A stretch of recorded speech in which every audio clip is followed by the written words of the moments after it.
Audiobook title Aircraft Warfare, starting from Gundam OO New Name Aerial Mecha Warfare. Chapter 301 to 350 Part 02, The Good News. Alongside Athrun, they'd fished 2 more survivors from the Drinktoll Koenig and Dirka Elsman, both clinging to life by threads thinner than monofilament wire. What's their condition?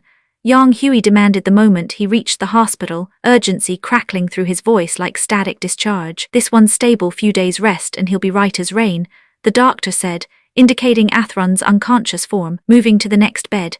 This fellow's touch and go massive blood loss, multiple fractures, but his vitals are holding steady. With proper care, he should make a full recovery. However, his companion, spit it out. He'll need someone to look after him for the rest of his days. Yang Hui scanned the medical readout, his pupils contracting as the brutal reality sank in. Complete spinal cord severance, resulting in lower body paralysis, left arm shattered beyond repair, infected from seawater exposure, amputation mandatory, right side of his face obliterated. According to the medic, Toll's survival was nothing short of miraculous. I understand. Spare no expense, heal him. I'll cover everything. Very good, sir. Toll's injuries were catastrophic by conventional standards, but Yang Hui had an ace up his sleeve: medical pods from Promise Fortress, capable of neural reconstruction and facial restoration, if not full limb regeneration. As for the missing arm, if Toll still had fight in him upon their return to the fortress, there were ways to make him whole again. Bloody hell, how could I forget about him? The thought struck like lightning as Yang Hui's mind wandered from Athrun to Kira, then to a figure he'd inexplicably overlooked, a shadow dancing at the edge of his consciousness. Malshio Levend, known simply as Malshio-sensei, a blind natural living in isolation on an island near Orb's territorial waters, caring for war orphans with the patience of a saint and wisdom that defied explanation. His screen time in the original timeline had been minimal, yet now that Yang Hui focused on him, the man's significance loomed large as a battleship's shadow. How did a blind natural command such respect from both the Earth Alliance and Plant? How had he earned their trust when every other influential figure was catalogued, cross-referenced, and thoroughly investigated by Wang Liu Mei's intelligence networks? The pieces didn't fit. The trust Plant placed in him made no bloody sense whatsoever. Yang Hui immediately contacted Wang Liu Mei, fingers stabbing at his PAD with newfound urgency. Malshio Levend, I need everything on him, down to what he had for breakfast. Who's that then?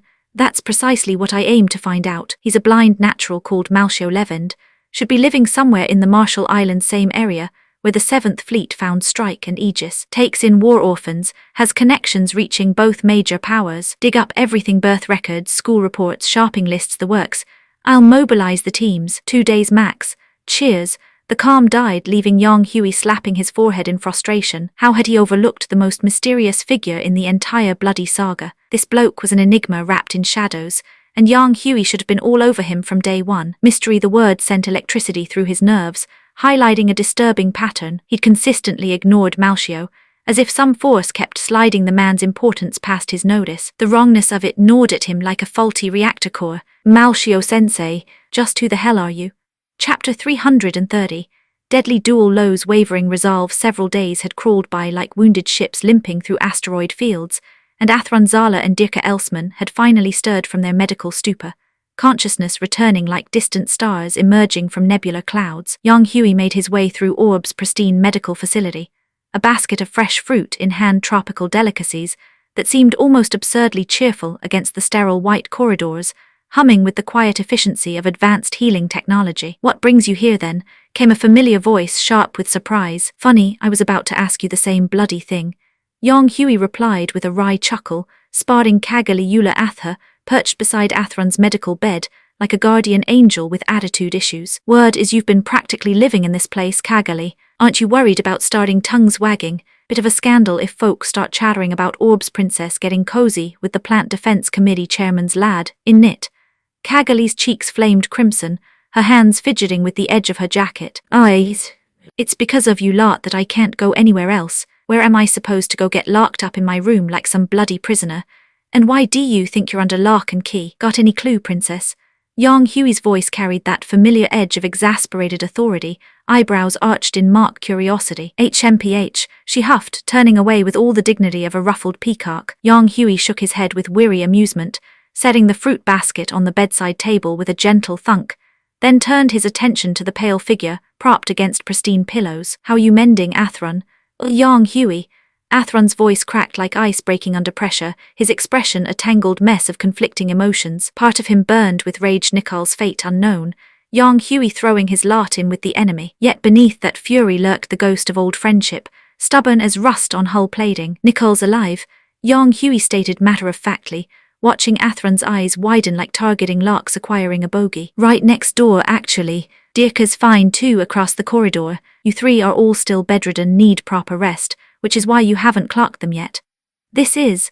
Relief crashed over Athron's features like a tidal wave hitting a space station's viewing port, but it quickly ebbed into something darker. The knowledge that his mates were breathing didn't erase what he'd done, the fury-driven madness that had led him to kill Kira's friend, maybe even Kira himself. Young Huey. I destroyed Strike Gundam, Athron confessed, tears streaming down his face like condensation on a cold viewport. In that skygrasper, that was your mate, wasn't it? I had no choice, we were enemies, young Huey finished quietly, his voice carrying the weight of cosmic inevitability. So I don't blame you for it. Why, Athron's voice cracked like a reactor under stress. Aren't you gutted? They were your comrades, your friends. Don't you feel anything? Don't you hate me? Why should I be gutted? Why would I hate you? Are you really this cold-hearted now? Athron's words came through gritted teeth, his hands clenching the bedsheets like a pilot gripping failing controls. Young Huey's expression remained steady as a navigation beacon. When you're on opposite sides of a war, even friends killing each other is just the natural order. You're both soldiers. If Kira really had died by your hand, that would have been the best possible outcome. I'd rather he fell to someone I know than some nameless git. Young Huey, besides Kira's death isn't confirmed. What? Impossible. I used Aegis Gundam's self-destruct at point-blank range. Athron's voice rose to a near shout, memories flashing like muzzle flares. Strike's cockpit was breached at that distance. He couldn't possibly survive. Young Huey turned to Cagali with calculating eyes. You remember the scene, yeah? I do. It was proper brutal. Find any body in Strike's cockpit? No, we didn't. The realization hit Cagali like a beam rifle blast. Even Aegis's self-destruct couldn't have vaporized a corpse completely. There should have been traces, something. But the Strike's wreckage had yielded nothing, which meant someone must have pulled him out. Point is, we can't confirm Kira's death. Athron's head dropped like a downed mobile suit, shoulders shaking with sobs that echoed off the sterile walls. Thank God. Thank bloody God. Kira's alive. I didn't kill him. Thank God. There's something else you need to know. Young Huey continued, his voice gentle but firm. Toll isn't dead either.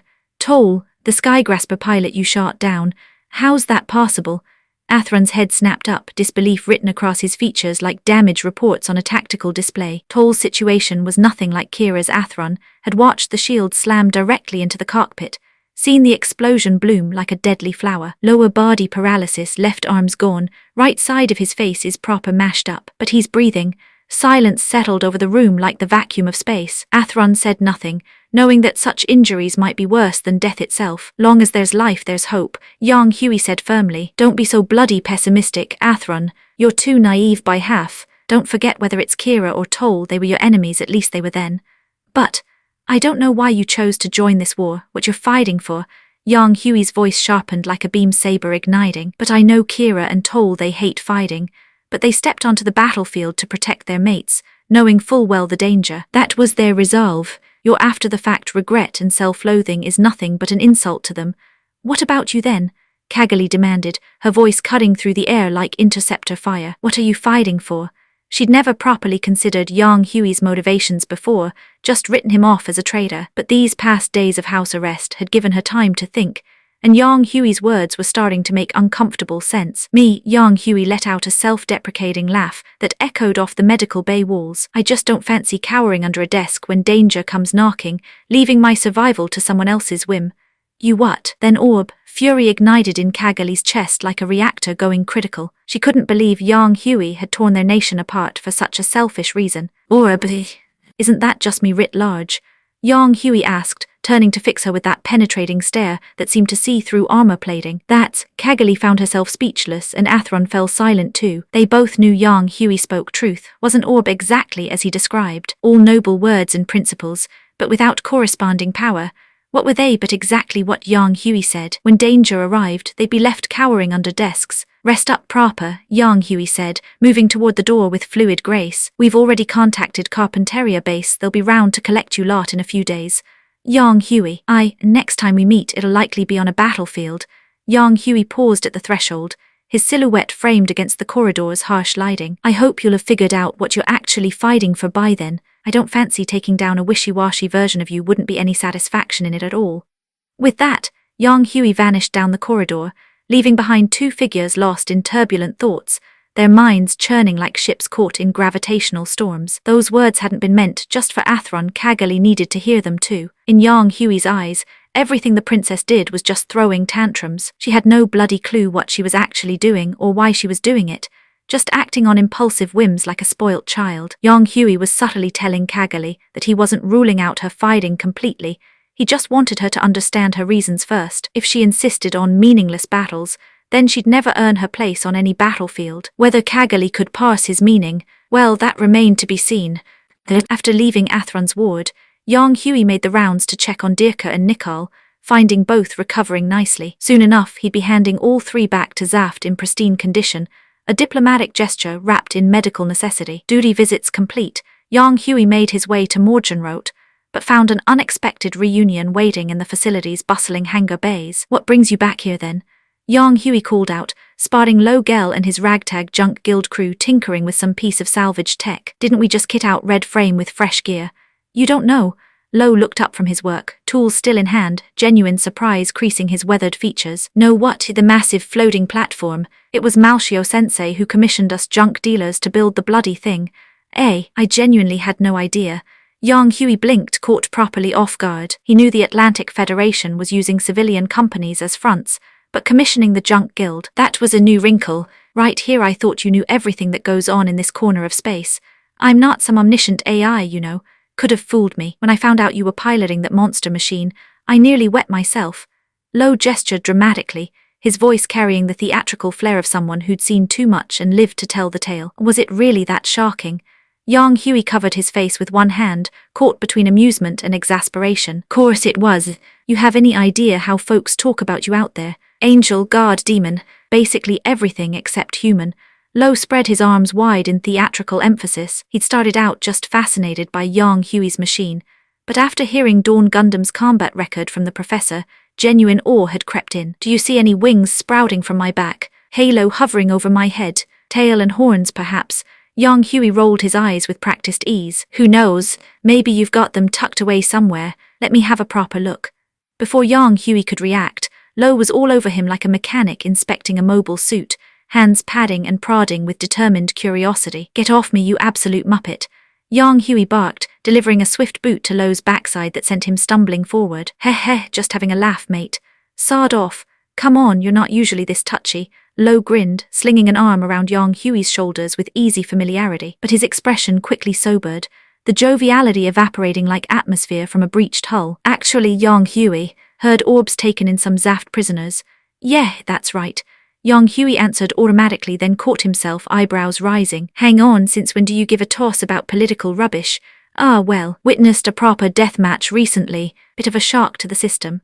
Lo's voice grew distant, memories of Strike and Aegis Gundam's final battle playing behind his eyes, the raw killing intent, the way both pilots ignored their own damage, the absolute determination to destroy the other or die trying. So what's your point then? Nothing really, just, why do you reckon this world's got to have wars at all?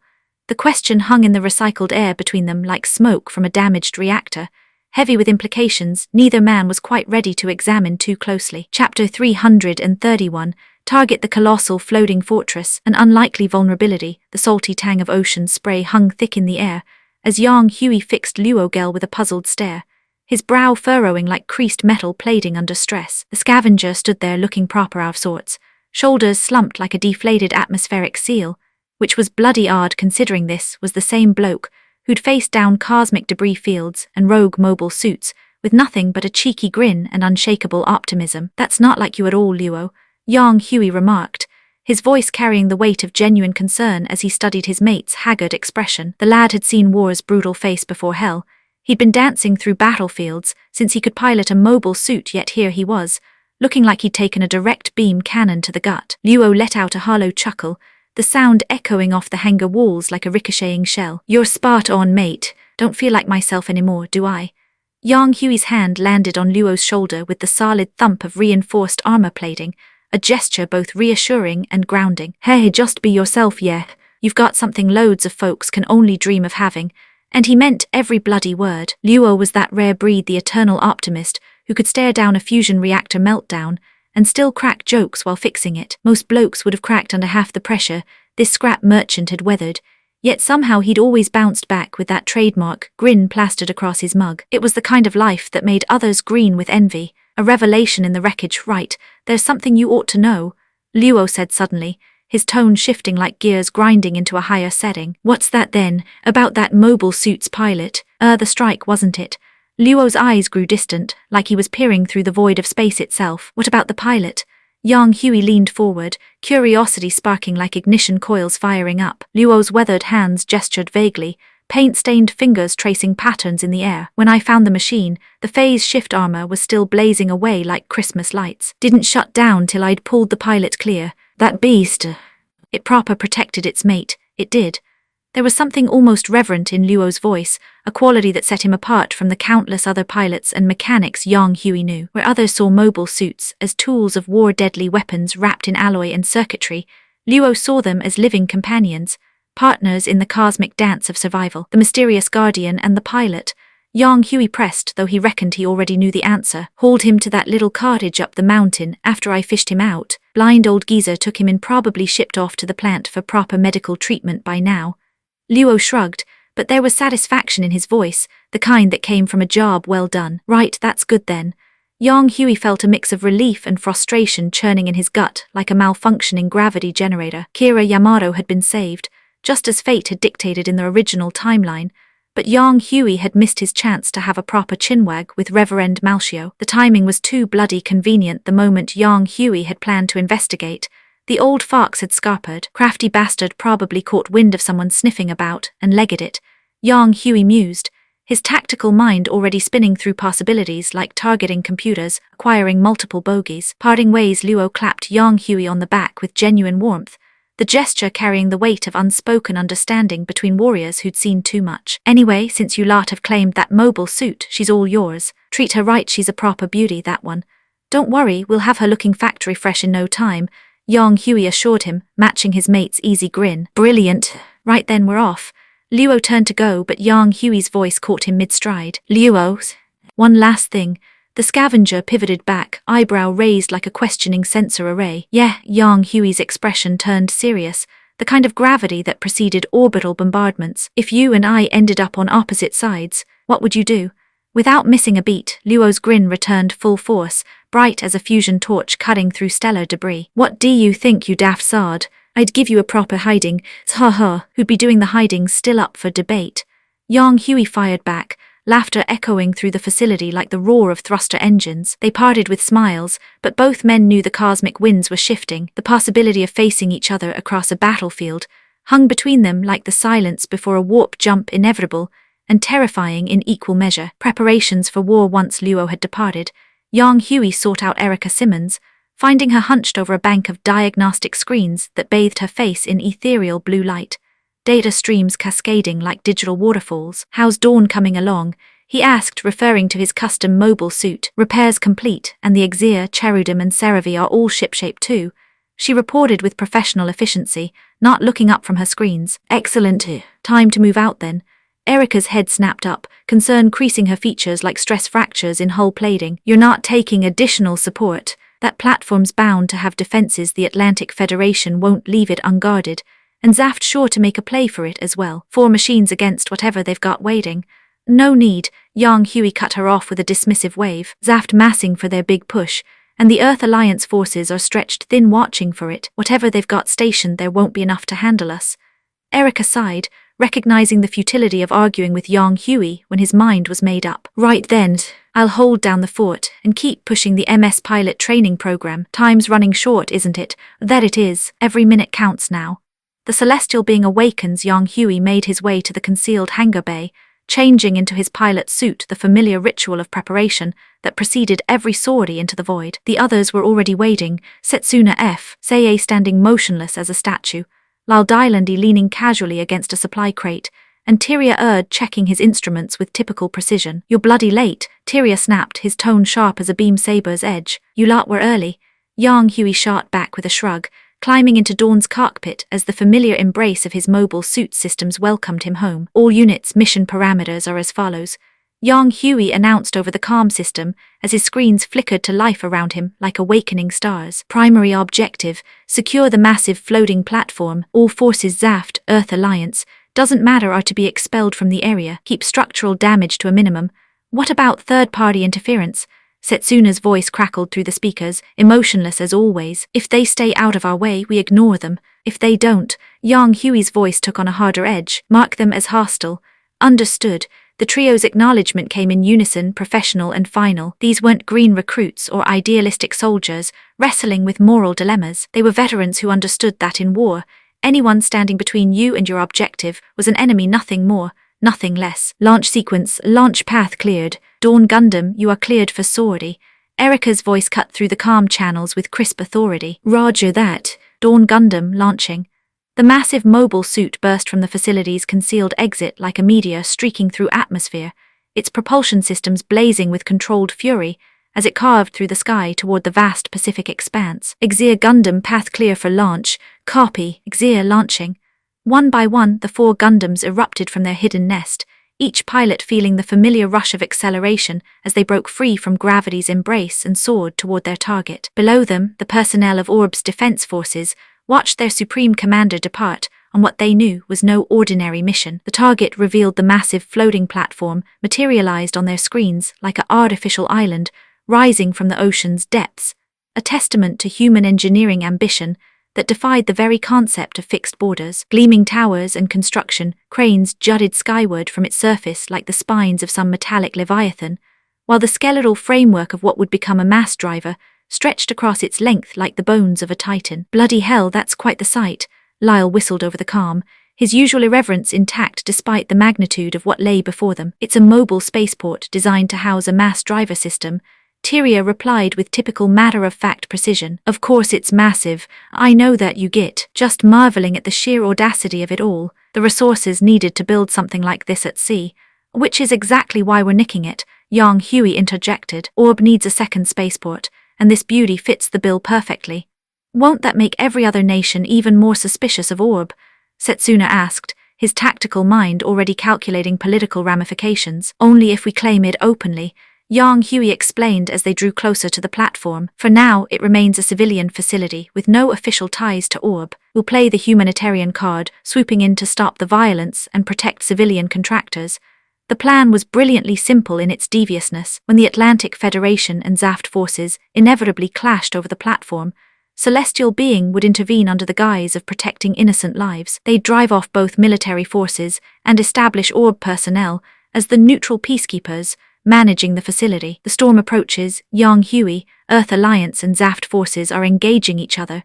Lyle reported, his sensors picking up the telltale signatures of mobile suit combat erupting across the platform's surface. Right then, time to crash this party. Shall we use the old battle cry?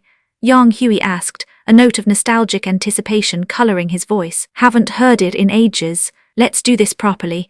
Lyle's enthusiasm crackled through the calm. Yang Hui's voice rang out across all channels, carrying the weight of destiny and the fire of righteous intervention. Mission commencing. Celestial Being initiates armed intervention. Roger. Exir Gundam beginning target expulsion. Setsuna's response was immediate and focused. Bloody brilliant. Still gives me chills. Cherudum Gundam commencing precision elimination. Lyle's excitement was infectious, his sniper's instincts already calculating firing solutions. That was Larkin's line.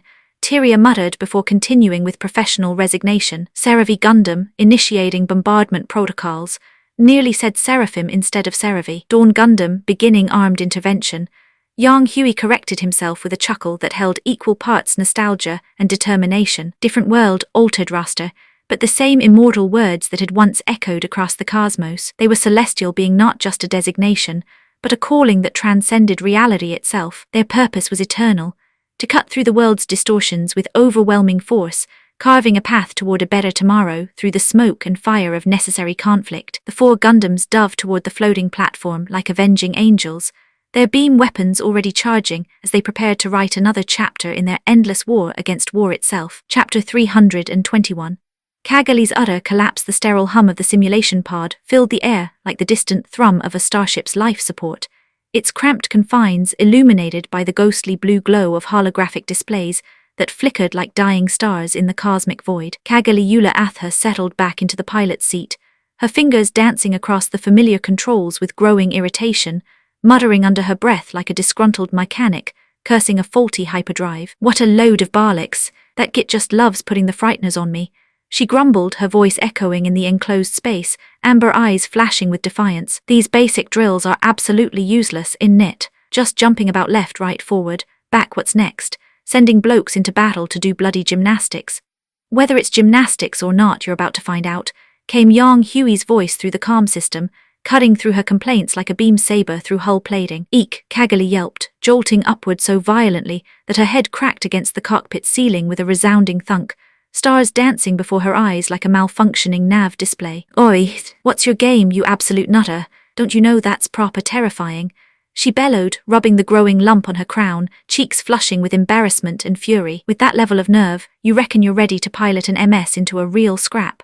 Yang Hui's response was flat, cold as the vacuum between planets, each word delivered with surgical precision that cut deeper than any blade. Kagali opened her mouth to fire back, but the words stuck in her throat like a jammed firing mechanism. She couldn't argue with the logic, much as it grated. "Remember this, lesson 1. On the battlefield, no matter what goes tits up, you keep your head cool." "TCH, Kagali huffed, still looking proper miffed, but she tucked Yang Hui's words away in her mind despite herself, filing them under things that annoying Git said that might actually matter. The familiar chime of an incoming battle request pierced the tension like an alarm klaxon. "Battle request. Accept it." "Right, I get it." The simulation arena materialized around her, displaying an identical M1 Astray standing opposite, its metallic frame gleaming under the artificial battlefield, lighting like a mirror of her own machine. "You taking the piss?" Kagali demanded immediately, her pilot's pride stinging like a slap. She knew Yang Hui had his own custom rig, something proper fearsome, and while she didn't fancy her chances against that monster, using the same kit felt like a right insult. Lesson 2, no gassing on the battlefield. The countdown timer hit 0, and Yang Hui's machine exploded into motion like a missile launched from a frigate's tubes. Before Kagali could even twitch a control stick, her entire screen blazed pink with deadly light. A heartbeat later, darkness swallowed her cockpit, the word defeat burning across the display like a brand on her retinas. "Beep, beep, beep, another battle request." Kagali's temper flared white hot as she smashed the accept button. "You absolute coward, that was a cheap shot, you. Forgotten lessons 1 and 2 already?" Yang Hui's voice cut through her tirade like a plasma cutter through scrap metal. And here's lesson 3. This is war, not some gentleman's duel. No honor, no rules, just killing and getting killed." The timer expired again, Yang Hui's Astray surged forward, and once more Kagali found herself staring at her own defeat. This time, though, she caught a glimpse of how he drew his beam saber, how the blade pierced her machine's torso with surgical precision. "Beep, beep, beep." "Accepted." Kagali bit down so hard she drew blood, the metallic taste coating her tongue as crimson drops traced down her pale neck like tears from a weeping angel. This time she held her tongue, watching the countdown with mounting dread, 2 failures already breeding a cocktail of fear and burning frustration in her chest. She had to beat Yang Hui, had to prove she wasn't just some spoiled princess throwing tantrums. The same devastating pattern, charge, draw, thrust, but this time Kagali's machine wasn't a sitting duck. With desperate haste, she raised her shield, intercepting the beam saber's deadly arc with a shower of sparks. "Blocked it," she cried out, triumph surging through her like a shot of high-grade stimulant. But her victory lasted all of 2 seconds. From her peripheral vision, another pink beam flared to life, slicing through the air like a vengeful spirit. Her shield arm was severed at the root in one clean stroke, the limb tumbling away like space debris. Defeat, Kagali sat frozen, mind reeling. How had she lost again? Beep, beep, beep. Accepted. The nightmare began anew, same approach, same block, same inevitable failure. This time she caught a glimpse of Yang Hui's machine discarding its shield, both hands now gripping matching beam sabers like a dual-wielding demon from the void. Again, the cycle repeated endlessly. Save, load, an infinite loop of defeat that ground her spirit down like a whetstone on a blade. No matter how she adapted, how cleverly she thought she'd anticipated his next move, Yang Hui cut her down with casual brutality. Her survival time improved by mere seconds before plateauing, then actually decreasing as despair crept in like hull breach atmosphere loss. Eventually, Kagali's Astray just stood there, motionless as a derelict hulk, waiting for the inevitable execution. Beep, beep, beep, sniff, sniff. The battle request chime sounded like torture now, each note driving nails into her psyche. She couldn't accept, just curled up in her pilot's seat, knees drawn to her chest, face buried as tears flowed like coolant from a ruptured line. Hiss tilde, the cockpit cracked open with a pneumatic sigh, harsh light flooding in, but it couldn't illuminate the hollow darkness in Kagali's eyes. Giving up, are we? Yang Hui's voice was calm as deep space, betraying nothing. Sniff. Sniff, are you giving up? Sniff. Sniff, but answer me. Have you given up? Kagali Yula Atha. The roar carried the weight of crushing gravity, fury and disappointment wrapped in sonic steel. Kagali's tear-stained face turned stiffly toward him, her eyes empty as a burned-out reactor core, meeting his glacial stare. She shrank back like a frightened child facing down a Gundam. Answer the bloody question. I. Yang Hui shook his head, the cold pressure evaporating, replaced by something far worse, profound disappointment that hit like a meteor strike. Lyle, escort Miss Kagali home. She's not to leave her quarters without my say-so. Understood, Yang Hui, you can't do this to me. The threat of house arrest jolted color back into Kagali's dead eyes, her final reserves of strength and courage erupting like an overloaded fusion reactor. Then tell me, what exactly can you do? Someone who crumbles at the first setback can't do bugger all. I haven't given up. Then I'll ask one more time, have you surrendered, Kagali Yula Atha? No, I bloody well haven't. Then get back to it. My time's precious, I won't waste it on playing house with you. Without waiting for her response, Yang Hui sealed the cockpit again, returning to his own pod to fire off another battle request, the sound cutting through her shattered nerves like a frequency weapon designed to break minds. The familiar chime rang out like funeral bells, making Kagali's hands shake as she reached for the controls, then recoiled as if they were venomous serpents. Again she reached out, again pulled back, the simple joysticks transformed into instruments of torment. 5 seconds left. Start now or don't bother. That voice, the voice she despised yet feared above all others. Finally, her stubborn pride squeezed through the cracks in her terror. Trembling fingers closed around the controls, accepting the battle request with the reluctance of a condemned soul. Lyle watched Yang Hui drive the girl toward complete breakdown, shaking his head with bitter amusement before barking at the gathered crowd. What are you lot gawping at? Back to training now? Yes sir. Yang Hui's psychological warfare had drawn every trainee from their pods like moths to a flame, watching in horrified fascination as he dismantled their princess with clinical precision. They wanted to intervene but dared not. This was Yang Hui after all, and she was royalty. The combination paralyzed them. All of you basic drills starting from level 4. Anyone not hitting level 6 by lunch goes hungry. Og, came the collective groan, but they scattered back to their pods like roaches under sudden light. The torment continued. Load, fail, an endless recursion that slowly, grudgingly began to show results. Yang Hui could see it. Kagali was coming back online, still riddled with holes but no longer fighting like a corpse. After what felt like an eternity, Yang Hui stopped sending requests. He simply left his pod and walked away without a word. Lyle shrugged, manually opening Kagali's cockpit to find her slumped in the seat like a broken marionette, chest barely rising and falling, looking like she'd been fished from the bottom of a reactor pool. Gone, she whispered. Reckon you can keep going? I might. Lesson 4, no matter how rough it gets, never surrender. I think you've learned that one. Lesson 5, fight smart, analyze the situation, don't just charge in to die pointlessly. TCH you and that git. Same bloody tone. He taught me this stuff, only right I pass it on. I've buzzed Mana, she'll fetch you home. All the battle recordings are on your PAD. Study M while you rest. Proper sick sense of humor, you lot. Humiliate me here, then make me relive it at home. Lesson 6, there's more. After action review. Find your mistakes in the recordings and fix them next time. With that, Lyle left her to stew, having no interest in coddling the princess further. Soon enough, Mana Kagali's lifelong caretaker arrived to collect her broken charge. Heartbroken at the girl's state, but knowing Yang Hui's methods, however harsh, came from a place of genuine care. Back home, after a long soak and fresh clothes, Kagali would have to face those recordings, and perhaps, in her darkest hour, she'd finally understand what Yang Hui had been trying to teach her all along. Chapter 323. Like oil and water, the crimson warning lights of the Archangel's quarters pulsed like the dying heartbeat of a wounded star, casting eerie shadows across the cramped cabin where two souls wrestled with truths too bitter to swallow. Flay Allstir's voice cracked like a fractured hull under pressure, her words slicing through the recycled air with surgical precision, each syllable dripping with venom and heartbreak. Liar! You're lying. She exploded, her palm crashing down on the terminal desk with a resounding clang that echoed through the metal chamber like a gunshot in the void. The impact jolted Kira Yamato from his work, data streams flickering as his concentration shattered. "What's this then? Pity? You're pitying me? Flay?" Kira's voice wavered, caught between explanation and confession, his hands hovering uncertainly over the keyboard. He knew she'd misread him, though not entirely.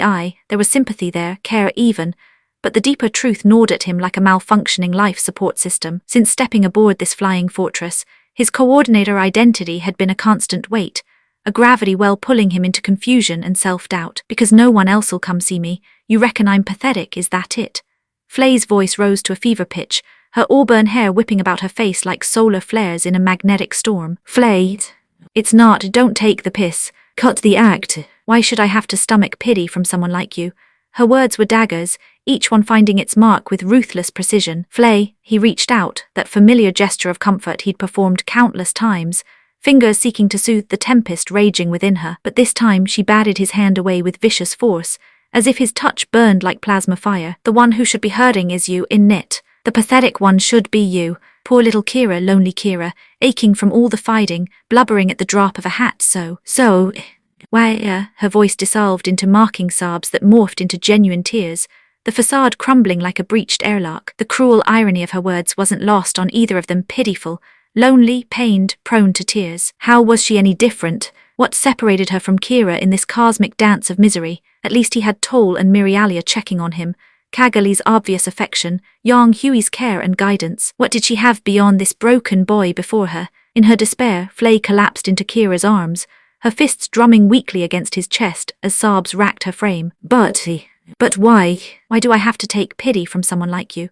The truth was crystallizing like ice in a hull breach. Her feelings for Kira had evolved beyond mere manipulation for revenge. Somewhere in the chaos of war and loss, genuine emotion had taken root, making his perceived sympathy sting all the more viciously. Kira's arms rose instinctively to embrace her, then fell back to his sides, his head turning away from her anguish as if shielding himself from radiation exposure. "Flay, this has to end.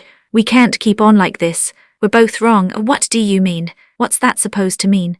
In her fury and heartbreak, Flay shoved him away with the force of a thruster backfire, fleeing the room like debris ejected from an explosion. Kira made no move to follow, left alone with his torment in the sterile silence. Did he truly not see through her original scheme? Of course, he had her desire to use him for vengeance, had been transparent as a viewport, but he'd never called her out, never refused because he too was drowning, desperate for any harbor in the storm, any gentle embrace to soothe the wounds carved into his soul. Their relationship had been a transaction of mutual need, but gradually, whether through shared suffering or simply time's passage, something real had bloomed between them. Not just Flay falling for Kira, he tumbled just as hard. A relationship born from lies, nurtured on false pretenses. Kira couldn't navigate these treacherous waters, couldn't let himself sink deeper into the mire. Perhaps if they continued, real love might blossom, but the foundation was rotten, the trajectory inevitably destructive. Since Flay had given him the opening, best to sever the connection now, before they both burned up in re-entry.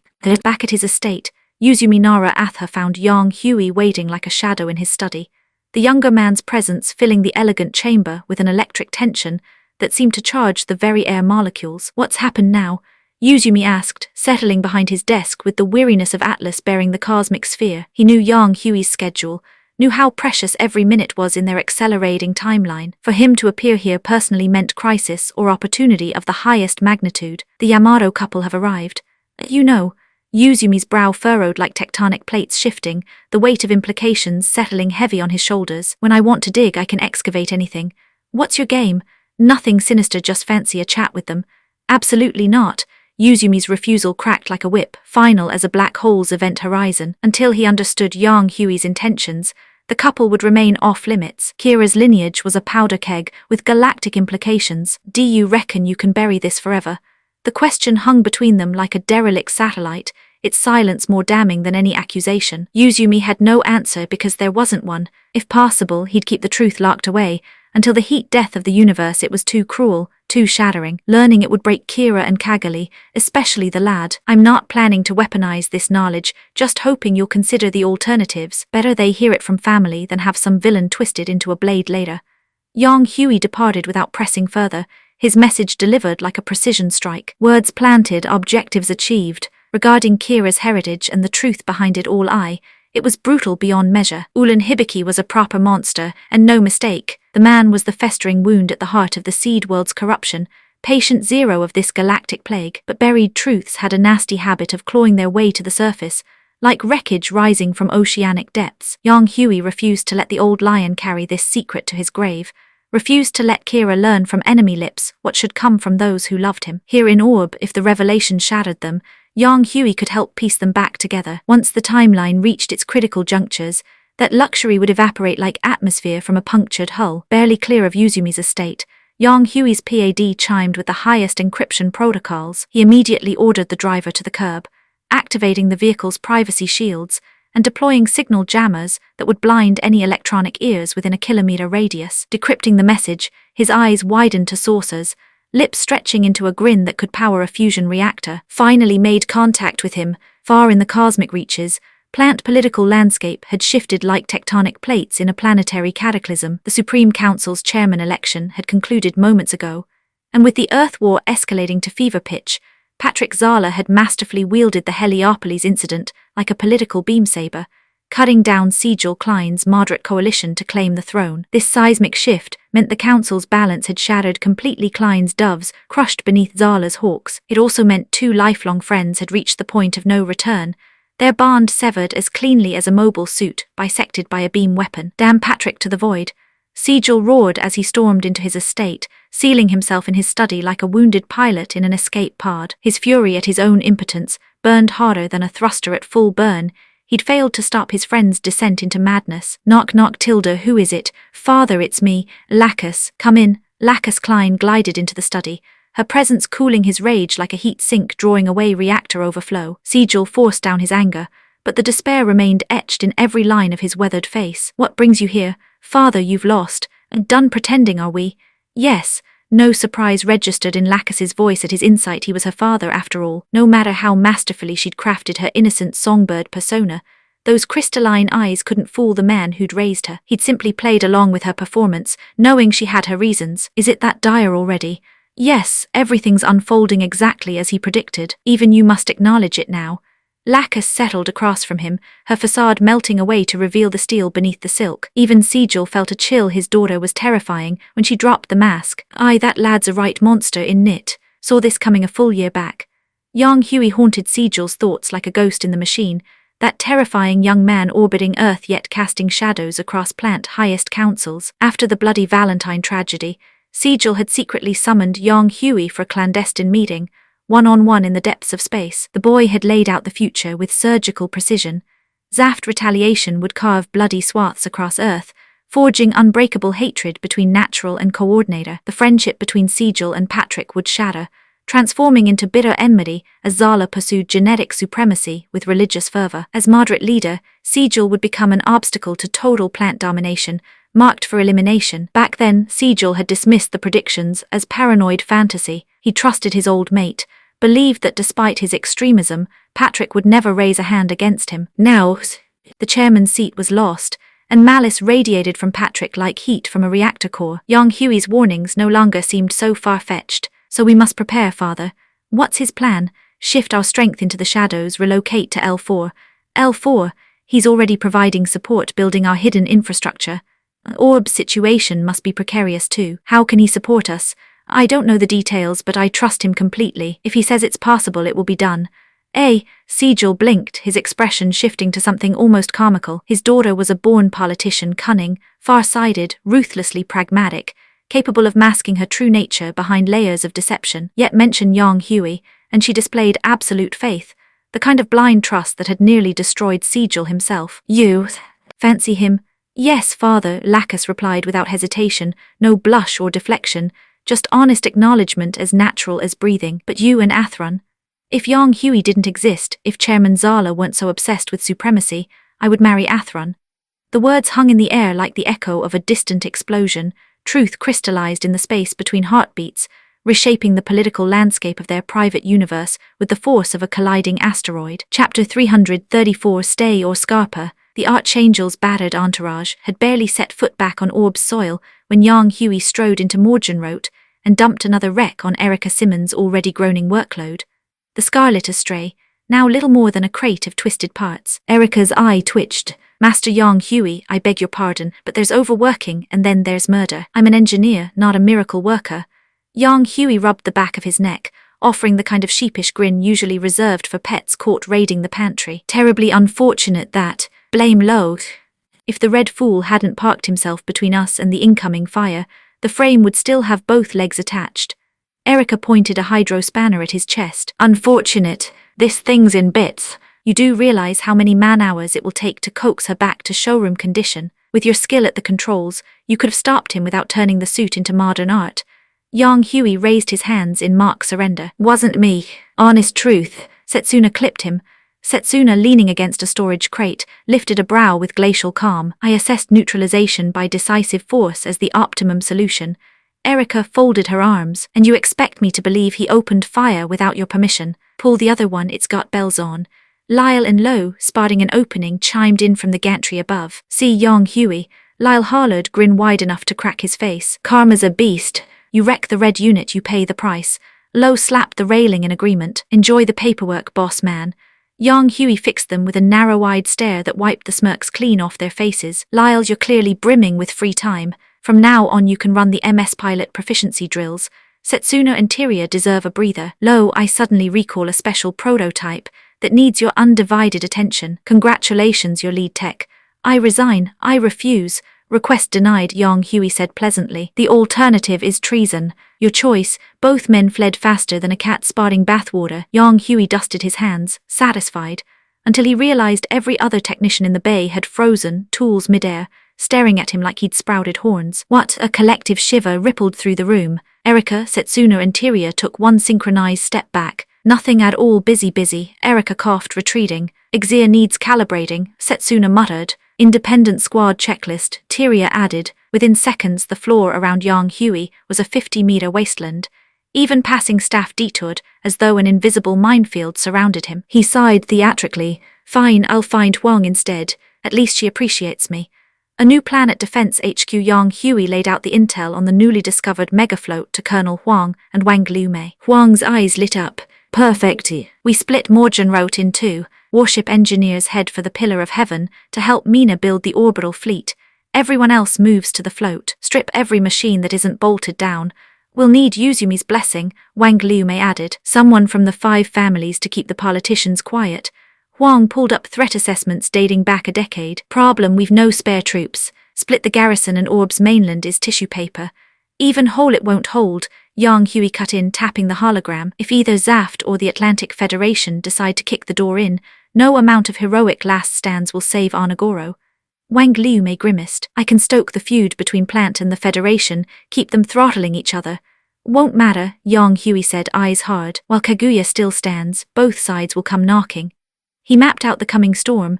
Zaft pincer on Joshua and Panama, the Federation's Cyclops trap, the inevitable bloodbath that would send Coordinator Vengeance straight at the last spaceport. Orb's fate was sealed the moment the first nuke detonated. Huang exhaled slowly. Then we buy time, leave just enough strength to blunt the first assaults and evacuate the rest. Exactly. Operation White Dove Phase 4 starts now.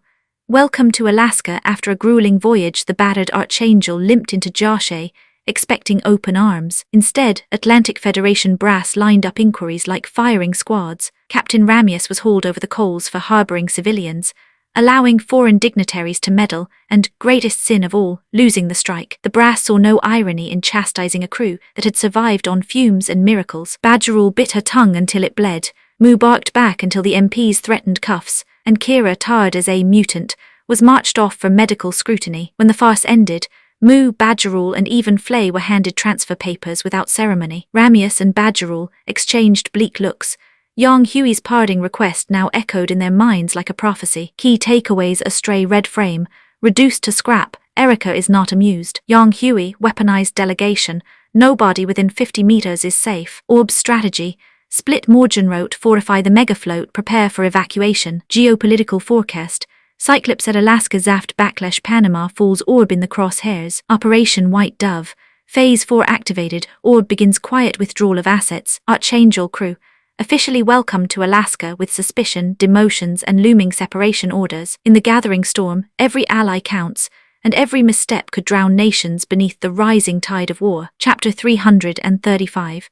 When old foxes circle the captain's quarters aboard the Archangel felt smaller than usual, the recycled air thick with unspoken dread, as two women faced a decision that could tear apart everything they'd built together through blood, sweat and stellar fire. Meru sat across from Nadal Badgerul, her usually steady hands trembling slightly as she gripped her teacup like a lifeline in the cosmic void. What do we do?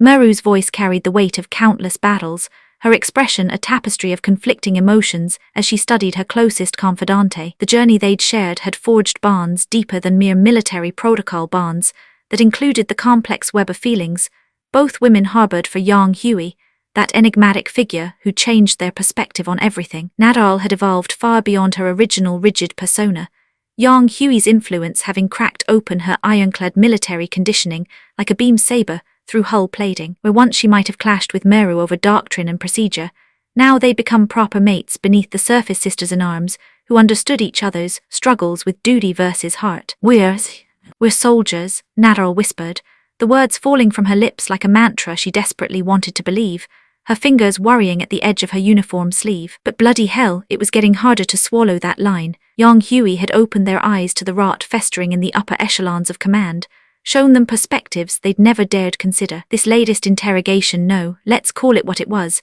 a proper tribunal had been the final straw. Here they'd fought tooth and nail across half the bloody galaxy, survived impassable odds with a crew held together by little more than hope and determination, and what did they get for their troubles? Treated like common criminals, the brass hadn't rolled out the red carpet or offered congratulations for their miraculous survival. Instead, they'd been subjected to accusations, suspicious glares, and treatment that would make a Zaft prisoner blush. It left Nadal feeling like she'd been gut-punched by a mobile suit, her faith in the chain of command crumbling like space debris in a solar storm. Yet still, that deeply ingrained military discipline held her in its iron grip, whispering that duty came before personal feelings, that orders were sacred regardless of their source. Course, I can only speak for myself, Nadal added quietly, her voice barely audible above the ship's ambient hum. What Major Flagger and Ensign Ulster choose to do, that's their call in Nit. Mu will probably follow orders like the good soldier he is. Meru sighed, rubbing her temples where a headache was building like pressure in an overheating reactor. But Flay, Christ, what are we supposed to tell her? Both women fell silent at the mention of that poor lass who'd lost everything father blown to smithereens before her very eyes, home reduced to radioactive dust, and now her boyfriend missing in action with a one-way ticket to the casualty lists. Flay Ulster was hanging by a thread thinner than monofilament wire, and the Archangel's crew were the only family she had left in this cold, unforgiving universe. Even if she kicks up a fuss about leaving the ship, what's the alternative? Nadal's laugh held no humor, just bitter resignation. These orders came straight from the top brass. We can't exactly tell them to sod off unless we fancy a court-martial for mutiny. You're right, of course. Meru trailed off, her gaze drifting to the viewport where stars wheeled slowly past, each one representing possibilities and paths they might never see again. Deep beneath Joshua Base, in chambers that never saw natural light, shadowy figures made their final preparations for what was to come. The air reeked of ozone and anticipation, screens casting eerie glows across faces that belonged in nightmares rather than strategy rooms. Status report. Everything's proceeding according to schedule. All pieces are in position for the grand finale. Sinister smiles flickered in the artificial twilight as humanity's darkest impulses prepared to unleash hell upon the cosmos, wrapped in the clean efficiency of military protocol and patriotic rhetoric. Meanwhile, Orb's pristine harbors welcomed an unusual guest, a Voskulov-class submarine carrier that surfaced like some ancient leviathan, its hull gleaming with seawater and secrets. The vessel's arrival had been orchestrated with military precision, Zaft crimson uniforms providing stark contrast against Orb's azure and white, as Yang Hui prepared to return 3 prisoners who'd become something more complex during their stay. First time we've met face to face, wouldn't you say, Master Yang Hui? Raoul Le Creuset's voice carried the silken menace of a predator sizing up potential prey, his silver hair catching the harbor's artificial lighting like spun moonbeams. Behind that composed mask lurked intellect sharp enough to carve through battleship armor, and Yang Hui could practically feel the man's analytical gaze, dissecting every micro-expression and verbal nuance. Indeed it is, Captain Creuset. Yang Hui's response was equally measured, 2 chess masters finally meeting across the board after countless moves conducted through intermediaries and circumstance. My sincere gratitude for the hospitality you've shown my subordinates. The word hospitality dripped with ironic undertones. Both men knew this was diplomatic theatre, pretty words painted over the brutal reality of warfare and politics. Crusette was acknowledging that Orb had played them like a fiddle during the recent skirmish, while simultaneously probing for weaknesses in his opponent's composure. My nation merely follows international maritime law, Captain. No need for thanks. Yang Hui's deflection was smooth as plasma flow, reminding Crusette that Orb maintained its neutral stance regardless of who felt aggrieved by the consequences. The message was clear: we play by the rules even when others don't. Then I'll collect my people and be on our way. Thank you for the warm reception. Leaving so soon. I'd arranged a proper welcome feast for you and your crew. Shame to let it go to waste. Regrettably, duty calls with urgent orders. We must depart immediately. The exchange felt like verbal swordplay, each response carrying layers of meaning beneath the surface courtesy. Crusette was signaling that Zaft's next major operation was imminent, a calculated leak that served multiple purposes, explaining his hasty departure, while demonstrating potential value as an intelligence source. A pity indeed. I've heard remarkable things about your tactical brilliance, Captain. I was hoping we might exchange perspectives. Perhaps after this war concludes, circumstances permitting, I may find opportunity to visit personally. I look forward to it immensely. The handshake that sealed their parting carried electric tension, two apex predators acknowledging each other's capabilities while calculating advantages and vulnerabilities. Yang Hui then turned his attention to the three young pilots, who'd unexpectedly become his temporary charges. Take care of yourselves, Athron. You too, Nikal and Dirka. You as well, came their synchronized response, voices carrying genuine warmth despite the circumstances. It struck Yang Hui as profoundly ironic. These lads bore no animosity toward Orb or himself, despite technically being prisoners of war. Athron and Dirka owed their lives to Orb's intervention, while Nikal had received medical care that bordered on pampering. Their time in custody had been more holiday than hardship, making it impossible to harbor proper grudges. As the Voskulov slipped beneath the waves with its escort flotilla, Yang Hui maintained his enigmatic smile, the expression of a man holding cards his opponents couldn't even imagine. First impressions? Sumeragi Lee Noriega asked the moment Yang Hui entered defense headquarters, her tactical mind already processing the implications of that historic meeting. Crafty old bastard, Yang Hui muttered, pinching the bridge of his nose as exhaustion and frustration warred in his voice. The brief encounter with Crusette had been like mental warfare conducted through polite conversation, every word weighted, every pause significant, meanings layered beneath meanings, until simple sentences became intricate puzzles. Disappointing. Wang Liumei's lips quirked with barely suppressed amusement, recognizing the signs of Yang Hui grappling with an intellectual equal. Quite the opposite, actually. Yang Hui's eyes sparked with satisfaction, the predator recognizing worthy prey. He's intrigued, wouldn't have offered intelligence otherwise. We just need the right catalyst to tip him over the edge. Our true capabilities? Wang Liumei's question carried the weight of strategic implications. Exactly. Yang Hui moved to the window, gazing out at Orb's gleaming cityscape, while his mind calculated probabilities and contingencies. He's tempted but not convinced. Crusette's waiting to see our full hand before deciding whether we're worthy partners or just another obstacle to crush. Or he'll accelerate his own plans to force our reveal, Sumeragi added, understanding the psychological warfare at play. According to Yang Hui's intelligence, Crusette was brilliant but ultimately driven by desperation, a clone with failing genetics and limited time, making him simultaneously dangerous and potentially redeemable. Seems neither side has the luxury of patience anymore, Wang Liumei observed wryly. The galaxy was accelerating toward chaos, Orb faced imminent trials, and Crusette's biological clock was ticking toward zero. For all parties, time had become the scarcest commodity. Update from Lacus: she's received Kira Yamato safely. The others completed. Yang Hui's question carried undertones of anticipation and concern. 4 units ready for deployment. Numbers 9, 10, 11 and 12 are operational, with 13 nearing completion.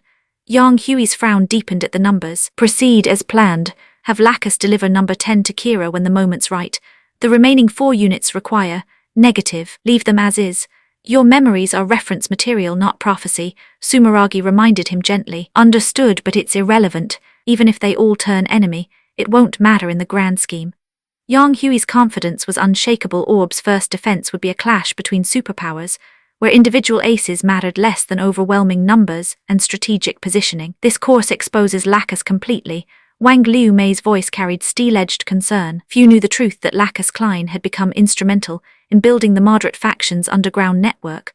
or that she'd been operating as Yang Hui's highest-placed intelligence asset within plant. Compromising her for one pilot seemed strategically questionable, her positions untenable regardless.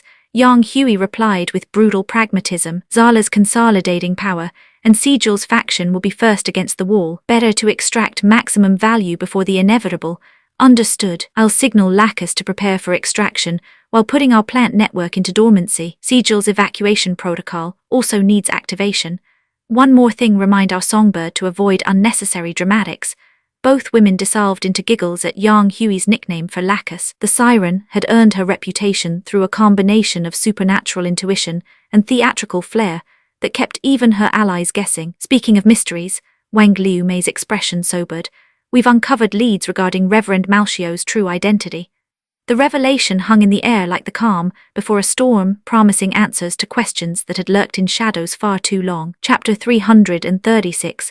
Just how vast are Yang Hui's ambitions? The steel-grey waters of the Pacific churned beneath Raoul Le Creuset's Voskulov-class submarine carrier, as it carved through the depths like a predatory leviathan returning to its hunting grounds. The vessel had completed its diplomatic charade at Carpentaria Base, dropping off Athron Zala, Dirka Elsman, and Nicol Amalfi like pieces on a cosmic chessboard, before diving once more into the ocean's embrace, its hull thrumming with barely contained power. During their journey back to Zaft's stronghold, Creuset had delivered news that left the three young aces reeling like pilots caught in a gravity well. They were being transferred out of his elite squadron, reassigned to the Defense Committee's Direct Special Forces unit, bound for the homeland to receive cutting-edge mobile suits. Each would also be decorated with the Nebula Medal and honor that should have filled them with pride, yet left them hollow as decompressed airlocks. The irony wasn't lost on any of them, particularly Nicol and Dirka, who exchanged bewildered glances in the submarine's cramped corridors. Athron's recognition made perfect sense.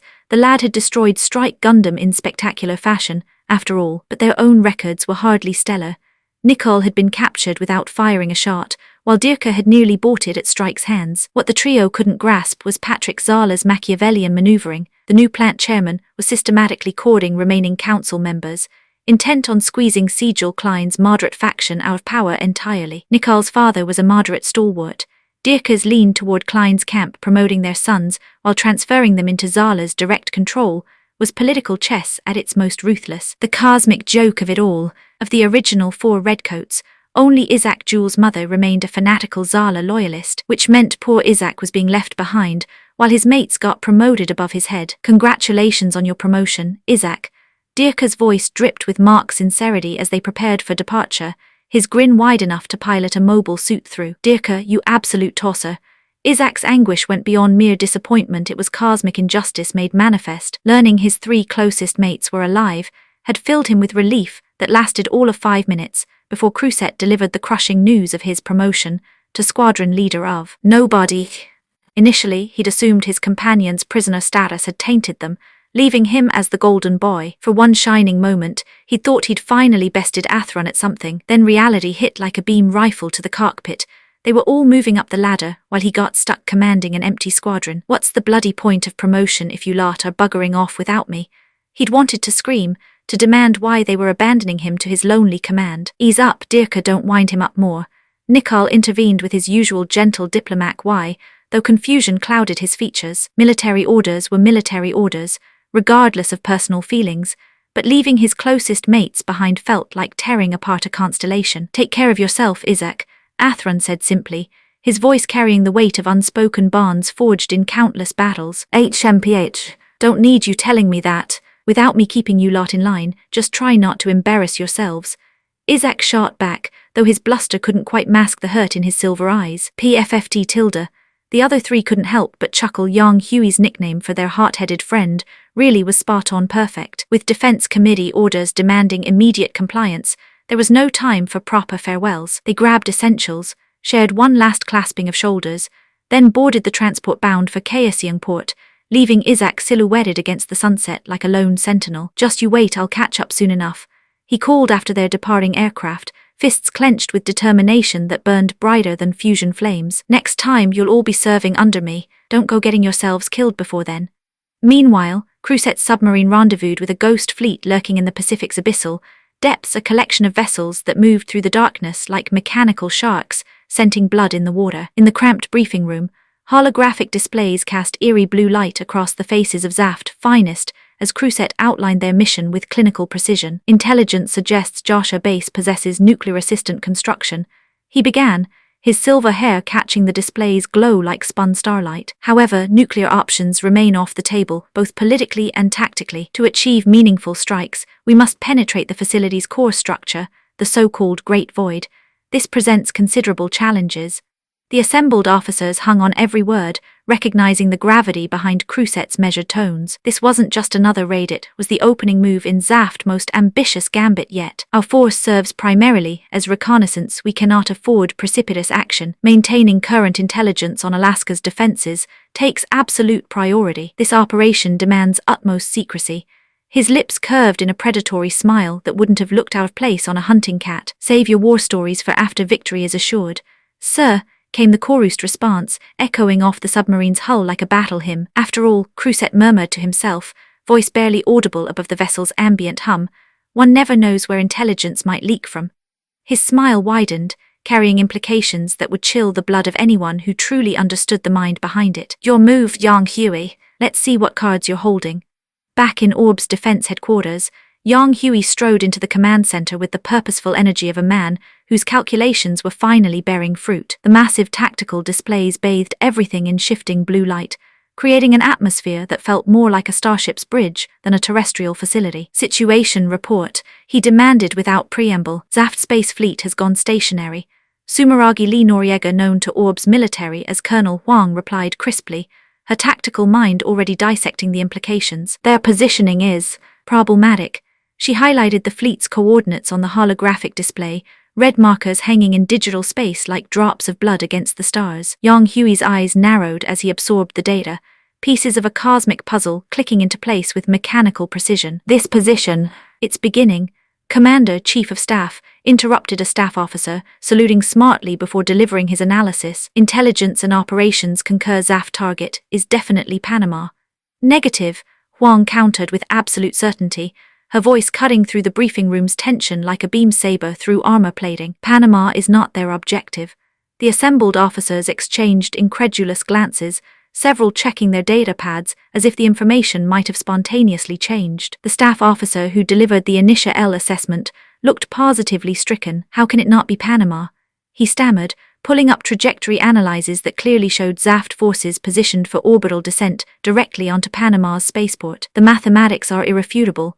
Yang Hui shook his head with the patient expression of a professor, correcting a promising but misguided student. You've all fallen into the trap of preconceived notions. Zaft has been broadcasting their intentions from the start, making it blindingly obvious they plan to assault Panama, which means you've all walked straight into their misdirection.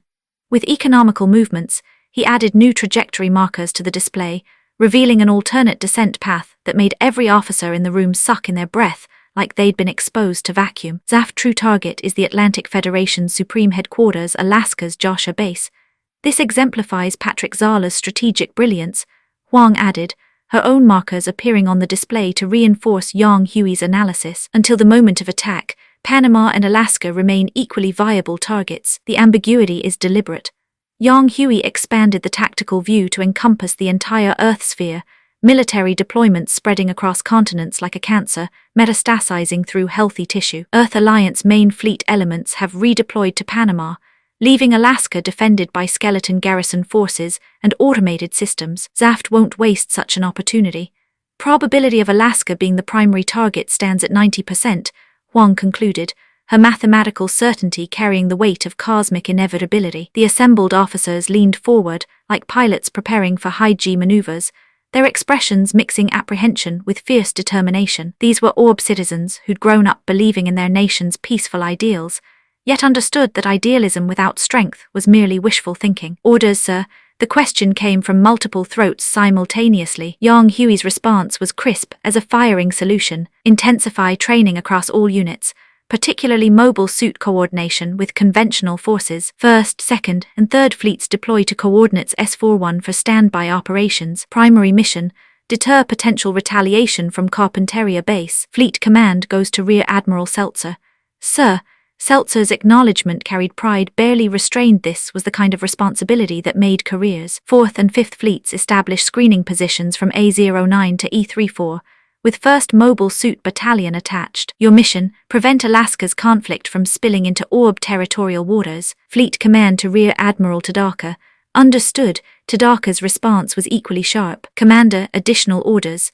Huang inquired, maintaining proper military protocol despite their personal relationship. In this room, ranks mattered more than engagement rings. Yang Hui's smile was razor-thin, carrying implications that made several officers step back involuntarily. Special Mobile Suit Team will accompany 4th Fleet for classified operations. 1st, 2nd and 3rd Fleets take 1st Special Forces Mobile Suit Battalion and 2nd Mobile Suit Battalion. Admiral Seltzer, if opportunities arise, use humanitarian intervention as justification to secure Moresby Port and Papua New Guinea.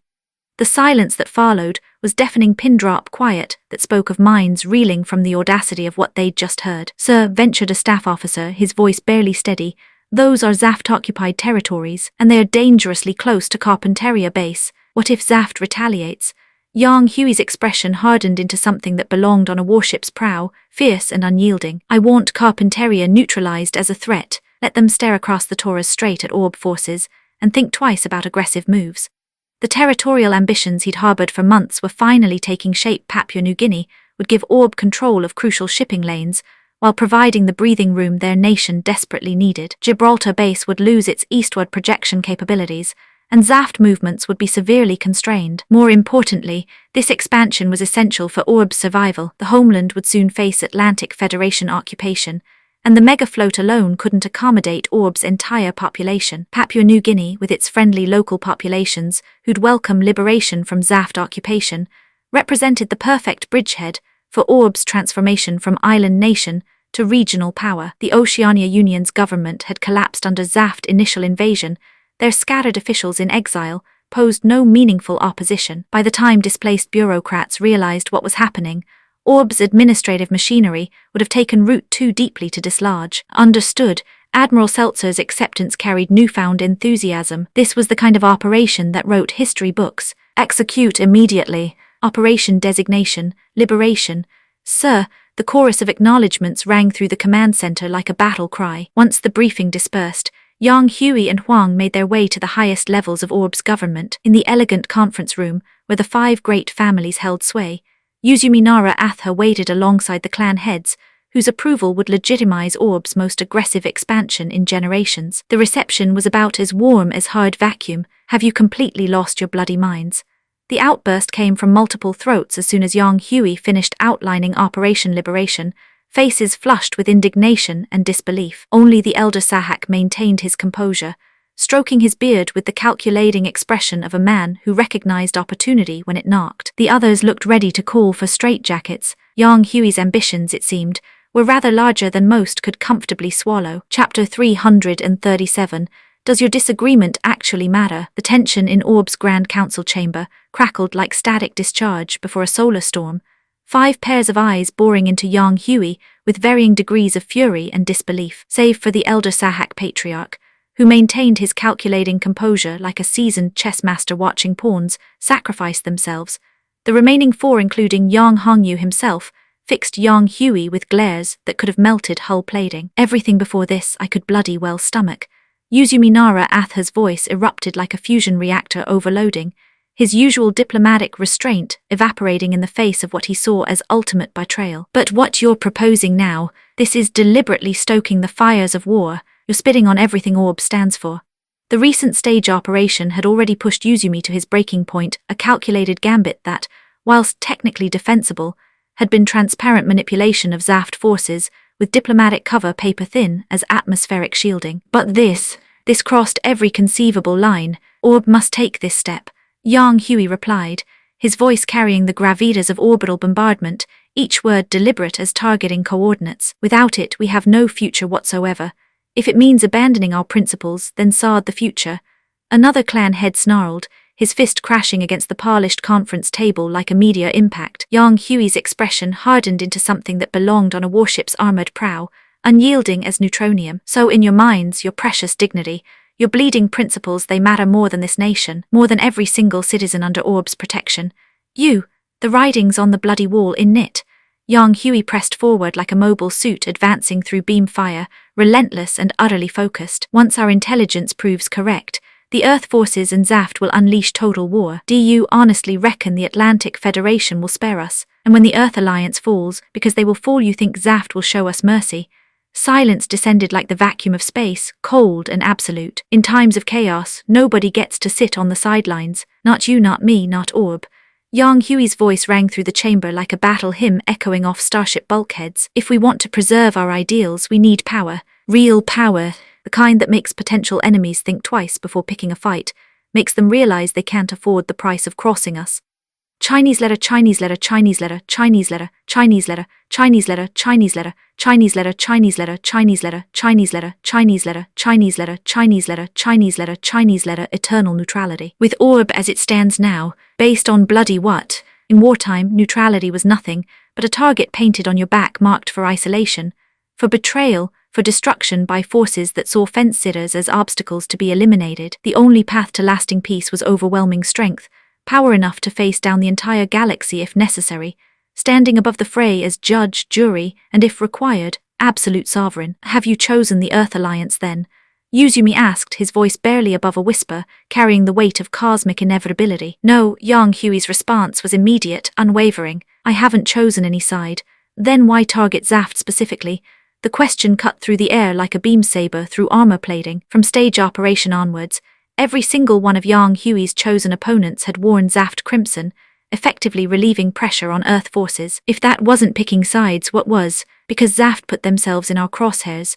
Yang Hui replied with casual brutality that made it sound almost accidental, which in a way it was. Whoever had occupied the territories he coveted, whoever had presented the opportunity for Orb to flex its military muscle on the galactic stage, they would have found themselves in Zaft position. And the Earth Alliance, the Atlantic Federation, their turn's coming. Yang Hui's smile was sharp enough to cut through reactor shielding. Let them make a move. I dare them.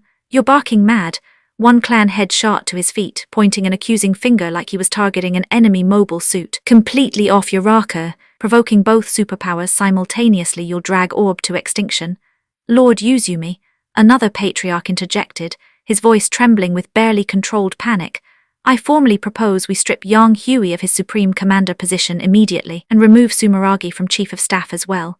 Yuzumi ignored the proposal entirely, his gaze locked with Yang Hui's like two warships in a standoff, neither willing to blink first. Do you honestly believe Orb can survive being caught between them? Yuzumi demanded, his question carrying the finality of a reactor meltdown countdown. No, Yang Hui admitted without hesitation, brutal honesty cutting deeper than any lie. Current Orb couldn't handle one of them, let alone both. Then why in blazes are you doing this? Because Orb needs rebirth. Yang Hui's declaration rang through the chamber as he distributed data pads containing classified polling results. Decades of peace have rotted us from within. We look prosperous, stable, thriving, but we're hollow as a breached hull. Bloody hell. The five men stared at their screens, faces contorting as if they'd been forced to consume recycled waste products. The poll contained a single, devastating question. If war came to Orb, how would citizens respond? The results were a national nightmare made manifest. Roughly 50% would flee abroad, 20% might offer token financial support from safe distance, another 20% would actively defect to other nations, abandoning their citizenship entirely. Only 10%, 1 in 10, were prepared to stand and fight, to share their homeland's fate regardless of cost. This nation's people had been ground smooth by comfortable living, their fighting spirit extinguished like flames in vacuum. When crisis threatened their homeland, their first instinct was flight, not resistance. What kind of future could such a nation possibly have? Orb needs war to reforge our people's backbone. Yang Hui continued, his voice carrying the inexorable weight of stellar collapse. We need a winnowing to separate wheat from chaff, to purge those who'd sell their souls for survival. We need rebirth to claim new vitality. If Orb's destroyed, how can it be reborn? Yang Hui's smile held the cold mathematics of orbital mechanics. The Han Chinese have a saying worth learning. Preserve the people, lose the land, both can be recovered. Preserve the land, lose the people, both are lost forever. The mega float I secured is Orb's second territory, capable of sheltering refugees whilst we await rebirth. It can develop into a new industrial and military zone, part of Orb's deterrent force. Our current objective, the third but surely we needn't resort to direct warfare, diplomatic negotiations, Politica el compromise that territory means less to Zaft than, heh. Yang Hui's cold chuckle cut through the patriarch's desperate reasoning like a plasma torch through tissue paper. What's that supposed to mean? The clan head slammed his palm against the table, face flushing crimson as he shot upright. Don't forget I'm your elder. Heh. Yang Hui's attitude remained unchanged, not mocking the man's intelligence, but his pathetic attempt to mask cowardice with transparent excuses. Anyone capable of leading a great clan could read a bloody map, could see what Papua New Guinea meant to Zaft's strategic position, what losing it to Orb would cost them. The notion that they'd surrender it for polite conversation was so laughably naive that even a maintenance droid would have scoffed. Spouting such transparent nonsense in formal council wasn't just foolish, it was self-humiliation on a cosmic scale. Enough. Yuzumi's roar silenced the brewing argument, forcing the agitated patriarch back into his seat, where he could only express fury through death glares. Are there other options? Yuzumi asked quietly, his voice carrying the exhaustion of a man staring into an abyss. Certainly, Yang Hui replied with casual brutality. Grovel before the Earth Alliance, become the Atlantic Federation's lapdog, or you may leave us. We need to discuss this. Don't take too long. Time's not on our side. Once Yang Hui and Sumeragi departed, the patriarch who'd been silenced earlier exploded like an overloading reactor, directing his fury at Yang Hongyu. Look at your bloody son. The disrespect. Does he think he can overthrow the natural order? I'll never agree to this madness. Heth, do you reckon your disagreement matters? Yang Hongyu's self-deprecating laugh held no humor, only bitter recognition of reality. What's that supposed to mean? Yang Hongyu, speak plainly. Yang Hongyu ignored the outburst, turning instead to Yuzumi and the elder Sahak. They'd interacted with Yang Hui most frequently if the others couldn't see the truth. These two certainly had. Heh, the young always surpass the old eventually.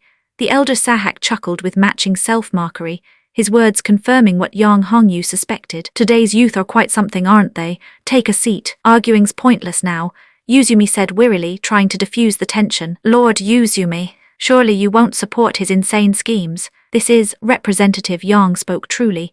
Yuzumi's bitter smile held galaxies of regret. Whether we agree or not is utterly irrelevant, but he's still only what? A child. The elder Sahak's mockery was surgical in its precision. Can you honestly fool yourself with such delusions? When Lord Yuzumi appointed him Supreme Commander and Sumeragi as Chief of Staff, our opinions became meaningless. The patriarch continued, his voice carrying the weight of cosmic inevitability. We can theoretically dismiss them, but then what? Civil war, a military coup. The implications hung in recycled air like the aftermath of weapons fire. Do you know what kind of loyalty Yang Hui and Sumeragi command in the military? Throughout every department they have their people. We've been outmaneuvered for years, probably since they arrived. Understanding dawned like a sun going nova, and the elder Sahak settled back in his chair with the resignation of a man accepting the inevitable. He was done struggling against forces beyond his control. His influence on Orb proper was minimal anyway, and soon the Pillar of Heaven would be Mina's domain entirely. He was being forcibly retired, whether he liked it or not. Might as well embrace it gracefully. Is there truly nothing we can do? The dissenting patriarch collapsed into his seat, eyes holding the hollow despair of a man watching his world crumble. We can't stop them anymore, Yuzumi confirmed, his words final as a funeral dirge. He didn't come seeking our permission, he came to inform us of decisions already made. Lord Yuzumi, what are our orders? Yang Hongyu asked. As an old friend, he knew Yuzumi wouldn't simply surrender, though not to sabotage Yang Hui's plans, but to support them from the shadows. Instruct all departments to provide full cooperation, personnel, funding, equipment, whatever they require. Prepare press releases for Operation Liberation's commencement, issued under my authority. Lord Yuzumi, we're all getting on, Yuzumi said with quiet dignity that filled the chamber like the hum of a massive reactor core. The young have ambition and vision, let them pursue their dreams. As their elders, our duty is to clear obstacles from their path as best we can. Despite private rivalries and political maneuvering, when Orb's survival was at stake, they would stand united. Understood, Lord Yuzumi. I'll brief my people accordingly. As the formal session ended and two patriarchs departed early, Yuzumi, the elder Sahak, and Yang Hongyu remained behind like the last stars in a dying system. Yuzumi, we've been rivals our entire lives. The elder Sahak mused, his voice holding wry amusement. Never thought we'd both be dethroned by the same young upstart before settling our differences. Consider whose son he is, Yang Hongyu replied with paternal pride that couldn't quite mask his concerns about Yang Hui's aggressive strategies. Still, his boy's excellence was undeniable. Your son's greatest flaw is having you for a father. Heh, Though my adopted daughter's no slouch either, certainly leagues ahead of a certain spoiled princess. Haven't you got better things to do?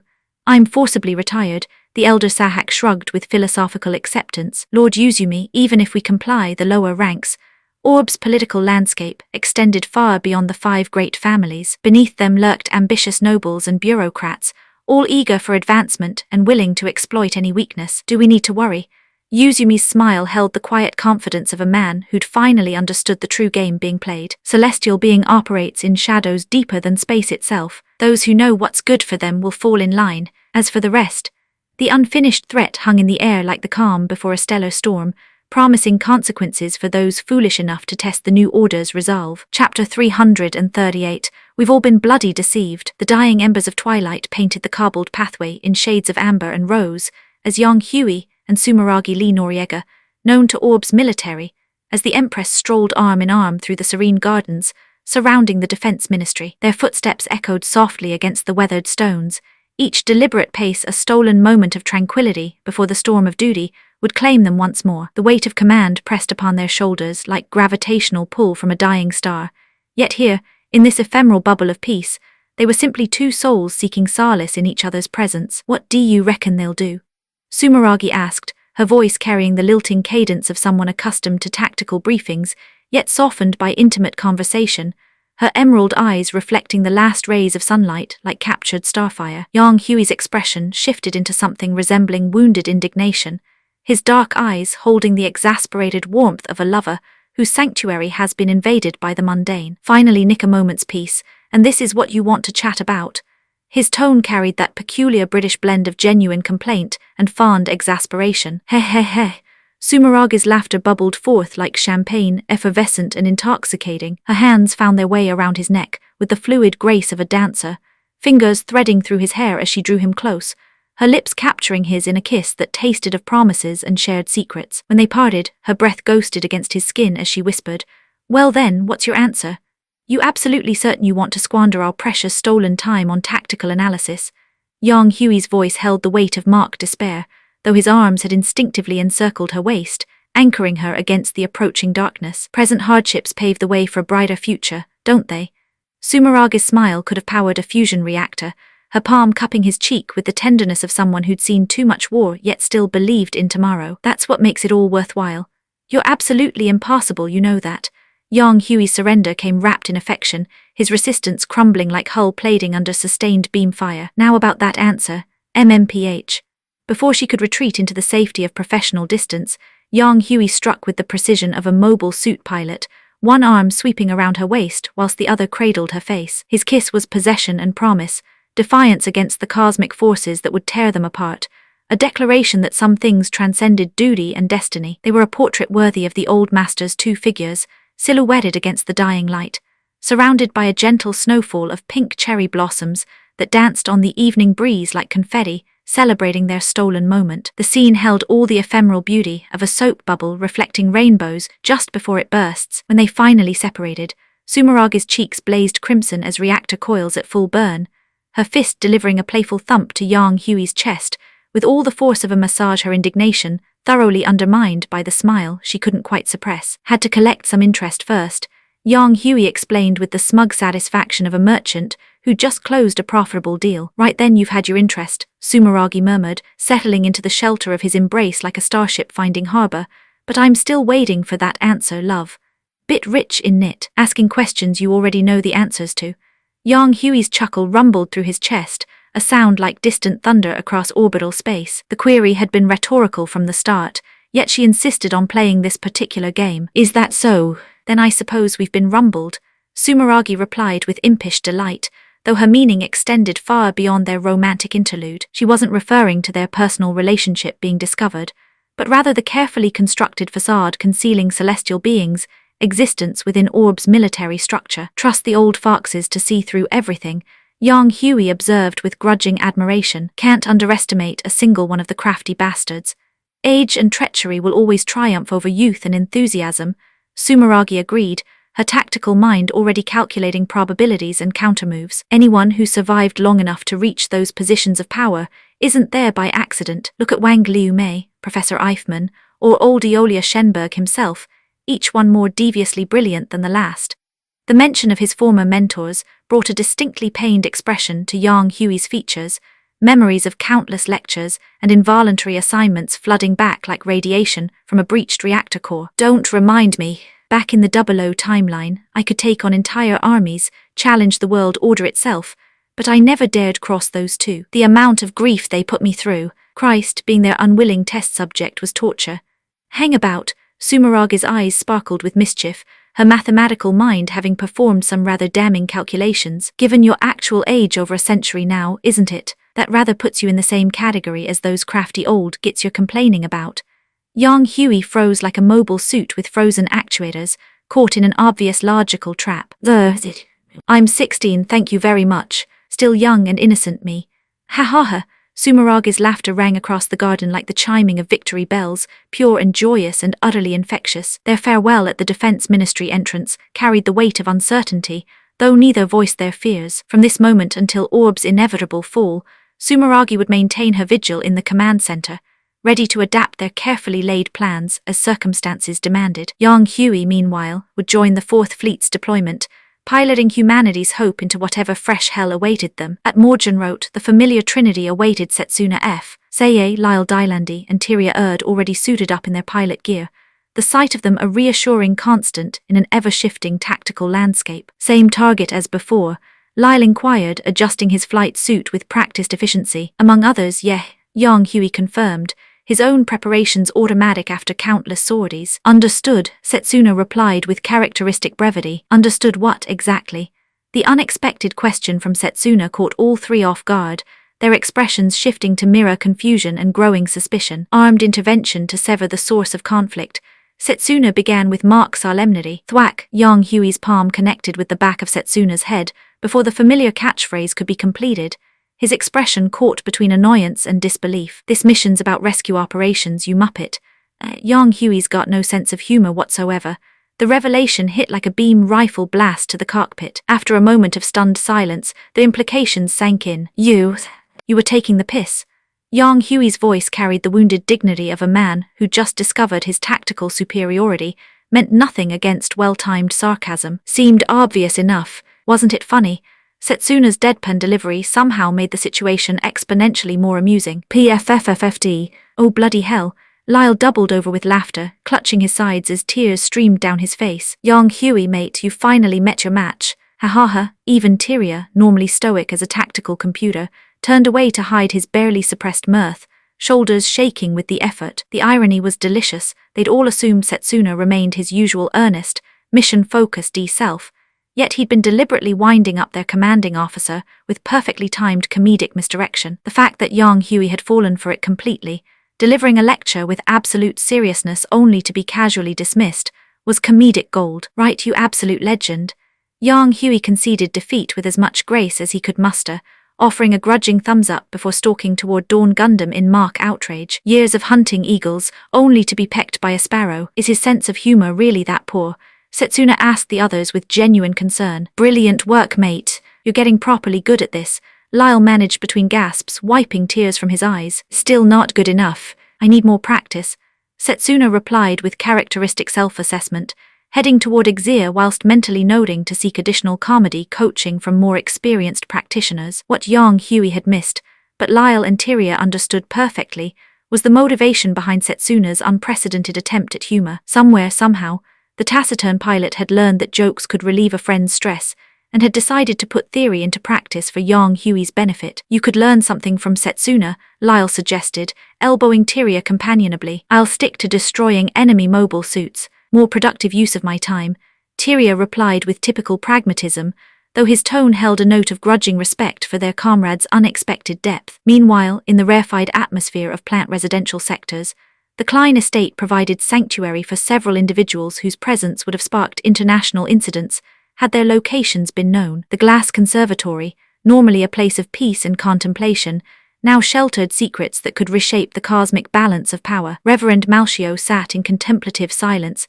his sightless eyes turned toward windows that framed a steady downpour. The rhythmic percussion of raindrops against the transparent aluminum seemed to echo the turbulence within his soul. His recent diplomatic mission to Albany had yielded nothing but bitter disappointment, The Earth Alliance's negotiation terms had been so deliberately provocative that he'd known immediately they were meant to be rejected. Still, duty had compelled him to carry those impassable conditions to Plant's Supreme Council, hoping against hope that his reputation and eloquence might somehow bridge the growing chasm between natural and coordinator. The rejection had been swift, absolute, and entirely predictable. Now, with Zaft breakthrough operation imminent, Chairman Patrick Zala had implemented a complete communications blackout. Every shuttle bound for Earth sat grounded at the spaceports, their passengers indefinitely detained. Malchio had no choice but to accept Sigil Klein's hospitality, whilst waiting for the storm to pass. The Reverend was not alone in his weather-watching vigil. Lacus Klein sat nearby with her beloved Harrow, whilst in the corner, recovering from injuries that should have killed him, Kira Yamato stared at the rain with Harlow-haunted eyes. "Do you like the rain, Kira?" Lacus asked softly, her melodious voice carrying genuine concern. During his convalescence, she'd observed how he moved through life like a marionette, responding to requests with mechanical compliance. Only during storms did he show any spark of genuine emotion. "Just find it incredible, I suppose," Kira murmured, his gaze fixed on the torrential downpour beyond the glass. His inner landscape matched the grey turbulence outside, obscured, chaotic, impossible to navigate. "Can't figure out why I'm here. Where would you rather be?" "Dunno, really. You don't like it here. Should I even be here?" "Is it right? I don't mind having you," Lacus replied with gentle honesty. "Where one should go, what one should do, such answers come naturally to those who carry the seed." Malchio interjected, his words primarily directed at Kira, though he couldn't see the young man's troubled expression. His blindness, ironically, made him more perceptive to Lacus's emotional maturity. She already knew her path with crystalline clarity. "Speaking of which, Reverend," Lacus said with deceptive casualness, "I have a friend who's been quite keen to meet you. Such a pity you're unable to return to Earth at present."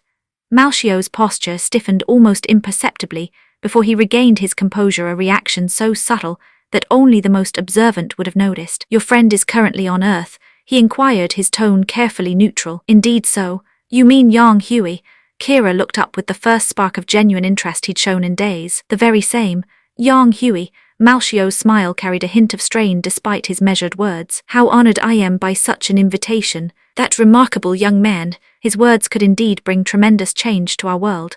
Kira's expression grew complex at the mention of Yang Hui's name, his head dropping as conflicted emotions warred across his features. Lacus noted his reaction, with concern the boy was likely worrying about Yang Hui's safety, as chaos engulfed the cosmic sphere. Part of him wanted to help his friend, whilst another part whispered that someone as capable as Yang Hui hardly needed assistance from a broken coward. What truly captured Lacus's attention, however, was Malchio's reaction. Despite his practiced composure, she detected minute muscle tensions that had begun the moment Kira spoke Yang Hui's name. Her intuition, honed by years of political intrigue, registered the anomaly with computer-like precision. "What secrets are you hiding, Reverend?" she wondered silently. The trio sat in contemplative silence, each wrestling with private thoughts, whilst rain continued its steady assault on the conservatory's dome. The storm seemed determined to wash away all pretense and artifice, leaving only truth in its wake. The spell was broken by Sigil Klein's arrival, his footsteps echoing across the polished floor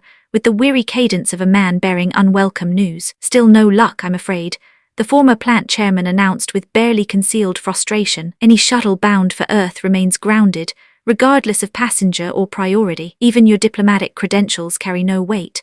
Sigil's retirement from active politics had been involuntary but not entirely unwelcome. With few allies remaining in the Supreme Council, he'd used his enforced leisure to leverage every remaining contact in hopes of securing Malchio's passage home. Perhaps Earth Alliance negotiators might prove more reasonable if approached with proper preparation and timing. Unfortunately, even his most reliable sources had proven unable to override Chairman Zala's security protocols. "Most regrettable," Malchio murmured with philosophical resignation. Beep, beep, beep.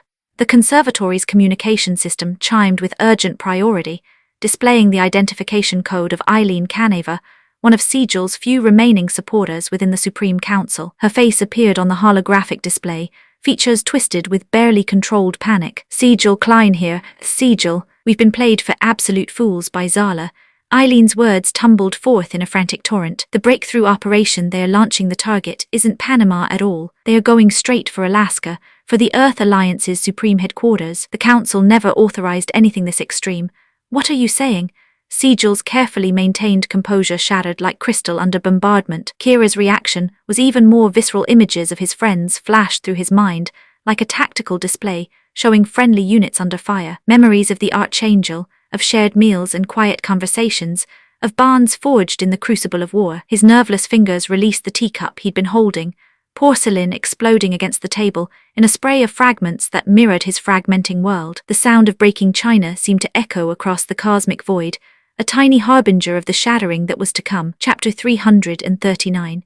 Kira unbound. The storm breaks high above Earth's azure curve.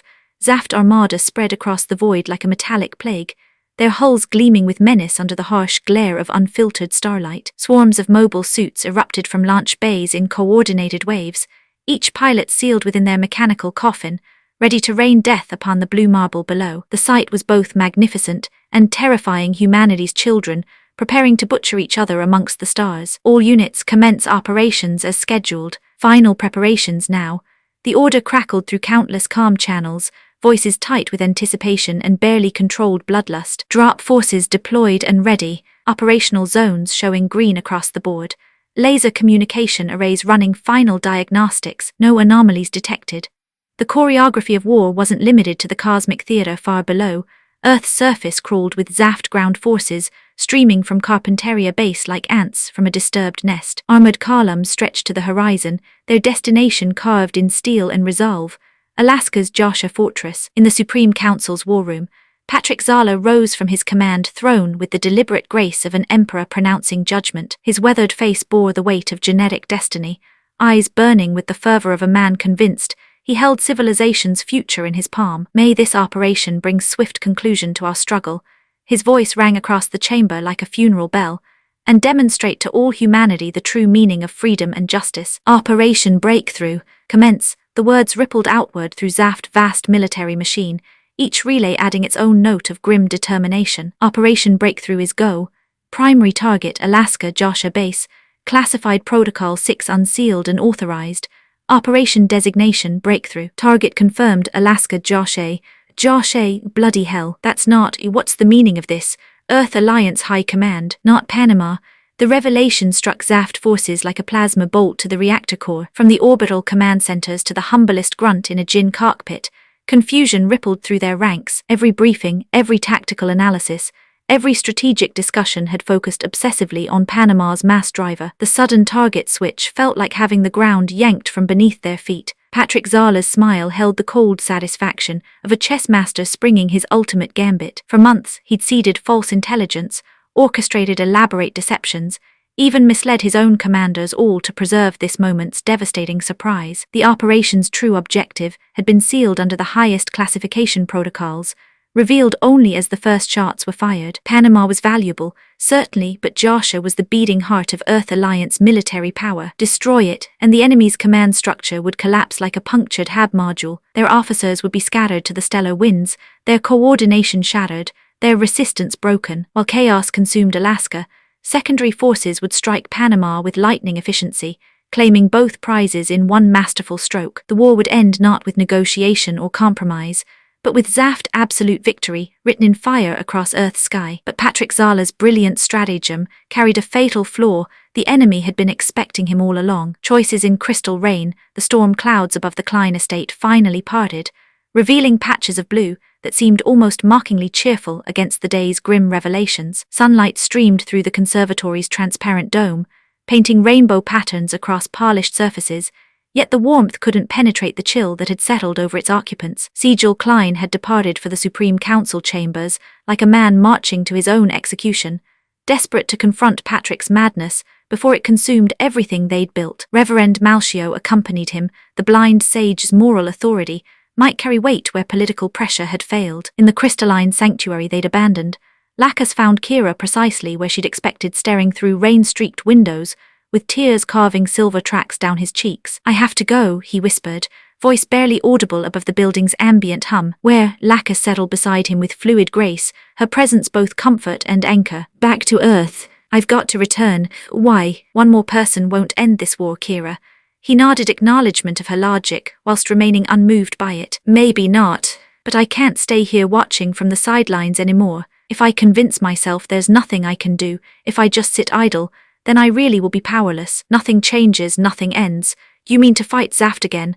No, the Earth Alliance then. Not them either. What exactly should we be fighting? His voice carried wonder, as if puzzle pieces were finally clicking into place. I think I'm starting to understand what Yang Hui meant. Oh, he told me once that his battles were about protection, safeguarding everything he treasures, taking control of his own destiny. Said he refused to cower under a table when danger comes calling, praying for someone else to save him. I never understood before, but now, Kira's hands clenched into fists, now I think I know exactly how he feels. The crucible of recent events had burned away his naivete like atmospheric entry stripping away hull plating. He'd convinced himself he could simply lay down arms and find peace, that his duty was finished. Instead, he discovered a hollow existence where combat skills were his only talent, violence his sole fluency. But hearing of Alaska's assault had changed everything. Images of his archangel comrades flashed through his mind, Meru's steady leadership, Mu's cocky grin, even Flay's complicated hurt. He saw Athron's face twisted with rage, remembered the sick crunch of mobile suits dying under his beam sabers. All that pain, all that loss. For what? What cosmic purpose justified such agony? The answer crystallized with blinding clarity. The war itself was the enemy. Without war, he'd still be studying peacefully with his mates. Without war, meeting Athron again would have been joyous reunion rather than deadly duel. Without war, the tragedies consuming their generation simply couldn't exist. I understand, Lacus murmured, sensing the transformation within him like a seismic shift. Her heart lightened as a crushing weight finally lifted. I've disagreed with this course, but Yang Hui asked me to prepare something for you. The time has come to honor that request. Yang Hui prepared something for me. The moment you arrived at Plant, I informed him of your situation. He insisted I arrange certain gifts to be delivered when you were ready. Truthfully, I resisted the idea initially. Lacus, because you're kind, Kira, too gentle and trusting for a warrior's life. You'd escaped that maelstrom through sheer luck. I saw no reason to drag you back into hell. Her melodious voice carried crystalline sincerity. I've avoided mentioning Earth, the war, anything that might reawaken those impulses. I wanted you to find peace in simple living. But now, I sense your resolution. I'll honor our agreement. Lacus, you and Yang Hui are comrades in arms working toward the same peaceful future, she replied smoothly whilst adding silently, for now at least. Right. Kira suspected their relationship ran deeper than mere alliance, especially considering her engagement to Athron, but decided some mysteries were best left unexplored. Thank you, Lacus, for saving me, for everything you've done. Don't mention it. We're friends, aren't we? Friends. Yes. And Yang Hui too. You'll have to thank him in person once you return to Earth. Knowing him, he'll probably take the piss out of me for this whole mess. You know him well indeed. Come along then, we've no time to waste. The gift of freedom Lacus led him through corridors that seemed to pulse with hidden purpose, past security checkpoints where guards snapped to attention at her approach. The facility's stark military architecture contrasted sharply with the Klein estate's elegant domesticity, all reinforced bulkheads and blast-resistant viewports. They paused before an innocuous doorway whilst she pressed her palm to a bioscanner. Kira put this on. She handed him a crisp Zaft uniform in command red, then addressed a nearby aide. Contact the staging area. Lacus Klein will sing the Song of Peace. At once, miss. As the subordinate hurried away, Kira accepted the uniform without question. The fabric felt strange against his skin, enemy colors that had once meant death, now offered as sanctuary. When properly attired, he followed Lacus through the now unsealed portal. Brilliant illumination flooded the chamber, banishing shadows to reveal a sight that stopped Kira's breath in his throat. Blimey. A Gundam, not quite the same, Lacus corrected gently, understanding his reference to the G Project's abbreviated designation. This is the ZGMF-10 of Freedom, incorporates Earth Alliance mobile suit performance data into Zaft most advanced design. Chairman Zala commissioned its development personally. This is what? Yang Hui's gift precisely. He assured me you'd find proper use for it, that you'd do the right thing when the moment came. Kira stared at the machine's elegant lines, its blue and white armor gleaming under the hangar floods like captured starlight. Knowledge without power achieves nothing. Power without wisdom destroys everything. Theory and practice must unite. Oh my, you know that saying. Lacus's surprise carried genuine delight. Yang Hui quoted it back in primary school. Then go to wherever your heart demands, to accomplish whatever duty calls. Take freedom and make it yours. Thank you. Stay safe, Lacus, and you, Kira, until we meet again. The cockpit embraced him like a familiar friend, systems humming to life around his consciousness. Neural interfaces meshed with his enhanced reflexes, whilst tactical displays painted the battle space in crisp detail. Generation Unsubdued Nuclear Drive Assault Module, he murmured, noting the acronym's familiar arrangement. Gundam after all in knit. A bitter chuckle escaped his lips. Once again, he'd been handed the power he most despised, forced to wield violence in service of peace. Anti-neutron jammer. Bloody brilliant. This thing's got 4 times strike's output. Status checks revealed Freedom's full magnificence beam rifles, railguns, plasma cannon, Dragoon remote weapons, and defensive systems that bordered on supernatural. The phase shift armor activated with a subtle harmonic that sang through the frame like a tuning fork. Alarms shrieked throughout the facility as unauthorized startup protocols triggered automated security responses. Patrol units were already scrambling, their pilots cursing the bloody cheek of whoever had nicked Plant's newest war machine. Freedom's thruster nozzles flared like newborn stars, lifting the Azure giant through opening blast doors and into the cosmic night. 4 Zaf Jin immediately moved to intercept, their pilots probably assuming this was some routine test flight gone wrong. Don't try to stop me, Kira's voice carried absolute conviction. I have to go. To the Jin pilots, Freedom appeared to dance between their converging fire like liquid lightning made manifest. Machine gun tracers wove a deadly net through space, only to find empty vacuum where their target should have been. Kira slammed his controls forward, whilst crushing the pedal beneath his boot. Freedom's rear thrusters erupted with nuclear fire, accelerating the machine beyond visual tracking. Twin beam sabers ignited in its hands, their pink radiance painting the surrounding darkness in hues of judgment. 2 Jin found themselves facing Freedom's blazing charge, with barely microseconds to react. The beam sabers swept through armor, weapons, and limbs with surgical precision, leaving the mobile suits crippled but intact. Their pilots sat in shocked silence, minds unable to process what had just occurred. As Freedom streaked toward the planetary atmosphere, a civilian transport crossed its flight path at a shallow angle. Athranzala, pressed against the passenger compartment's viewport, caught a fleeting glimpse of azure lightning that vanished almost before his enhanced vision could register it. How much longer to reach home? Dirka's voice carried lazy anticipation, hands clasped behind his head in typical casual fashion. I'm proper eager to see what's waiting for us. Soon enough, Dirka, Nicole replied with characteristic patience. We'll be back before you know it. Wonder what sort of assignment Chairman Zala's got lined up, Dirka mused, glancing toward Athron expectantly. Haven't got a clue, I'm afraid. Pity that. Far below their transport, Lacus was already evacuating the compromised facility under armed escort, her next moves flowing like a choreographed dance. Miss Lacus, we must withdraw immediately, urged her security chief. What about father? Retrieval teams en route to collect him. Very well. Set course for Junius will establish operations there. But Miss Wang's standing orders. A field commander must sometimes improvise, Lacus replied with an impish smile, her tongue darting between her lips playfully. Above them all, Freedom carved through space toward Earth's beckoning glow, carrying its pilot toward a destiny none of them could yet imagine. Chapter 340. When the unexpected inevitably happens, the orb fleet carved through Pacific waters like steel leviathans answering destiny's call, their hulls gleaming under the harsh glare of tactical floodlights, while scanner arrays swept the horizon for threats. The first, second, and third fleets had reached their designated coordinates, every soul aboard crackling with barely restrained anticipation, trigger fingers itching, hearts hammering against ribcage like caged birds, sensing the approaching storm. Though the fourth and fifth fleets hadn't received direct assault orders, tension gripped their crews like a vice around the throat. Zaft's impending strike on Earth Alliance High Command would be massive beyond comprehension, and when that powder keg exploded, they'd find themselves caught between hammer and anvil. Situation report. Yang Hui's voice cut through the flagship's bridge chatter as he approached Admiral Tadaka, his footsteps echoing against reinforced deck plating with the measured cadence of a man who'd walked too many battlefields. 5 minutes to target coordinates, sir, Tadaka replied, his weathered face creased with grudging admiration. Your tactical assessment with the Chief of Staff was spot on, Commander. No intelligence briefings or command updates were needed now. The evidence streamed past their viewports in an endless parade of Zaft vessels heading straight for Alaska's frozen fortress. The enemy had even left a screening force behind, their gun barrels trained on orbs formation like accusing fingers, clearly expecting treachery from their supposed neutral neighbors. Have they attempted contact? Yang Hui inquired, his dark eyes reflecting the tactical display's cold blue glow. Aye, sir. I've transmitted our defensive posture, made it crystal clear. We're simply protecting our territorial boundaries.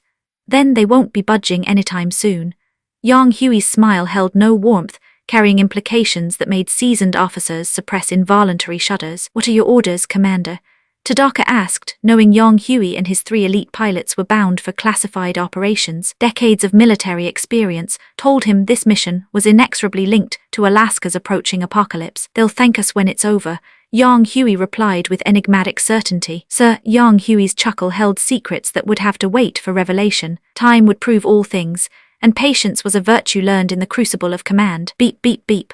The priority communication alert sliced through bridge ambience like a beam saber through hull plating. Right then, Yang Hui continued, his tone shifting to razor-sharp command authority. Take position at the border and hold. Lock all weapon systems on the Zaft fleet, but do not apply pressure without provocation. Watch for underwater threats. Those bastards love their aquatic surprises. If they so much as twitch toward our territorial line, put a couple of warning shots across their bows.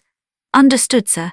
Having delivered his orders, Yang Hui retreated to his private quarters where secure communications awaited. The encrypted channel crackled to life, revealing Wang Liu Mei's composed features on the holographic display. Plant made their move, she reported without preamble, her voice carrying the clinical efficiency of a master intelligence operative. Our guest has received his gift and the song of peace is being sung.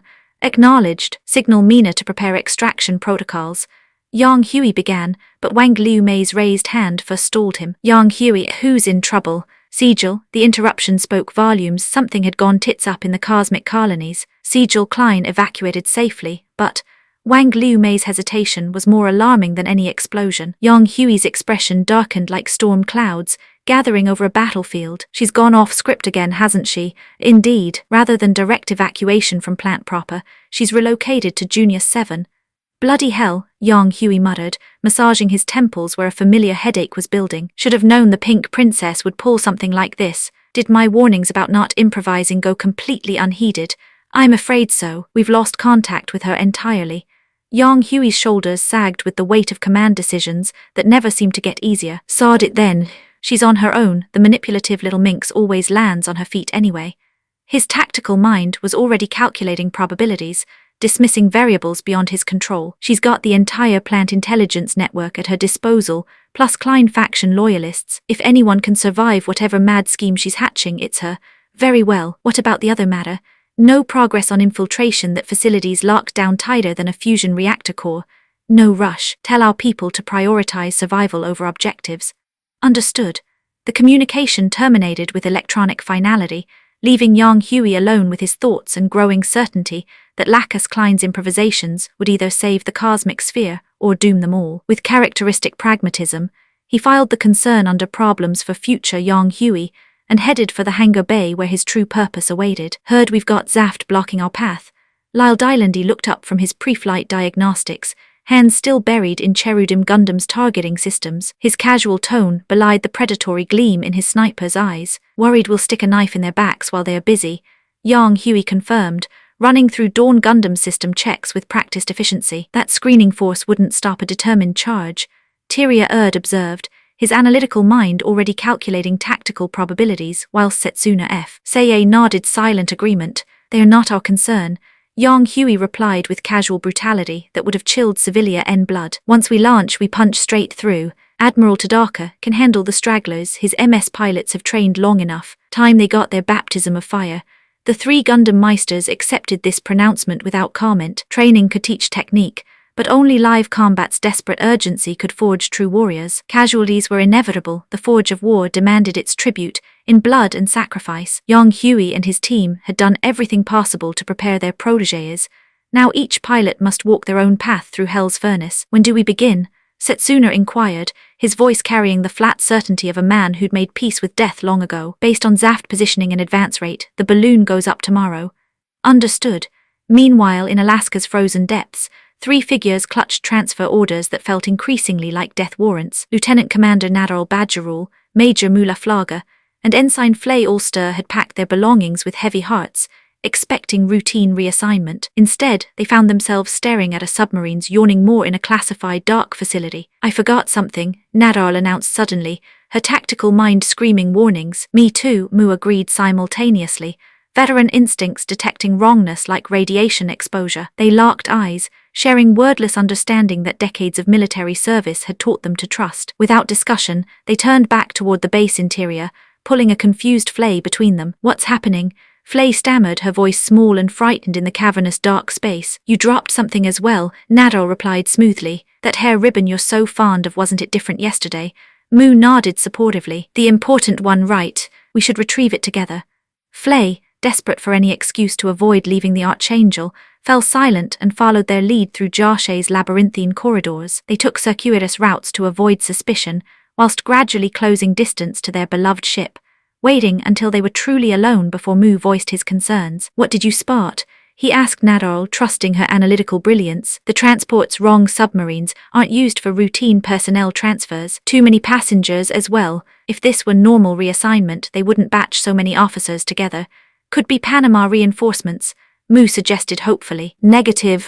Every person waiting for transport holds minimum lieutenant rank. All officers, no enlisted personnel. With Panama under imminent threat, why relocate command staff instead of combat troops? These officers should be first priority for battlefield deployment, not evacuation.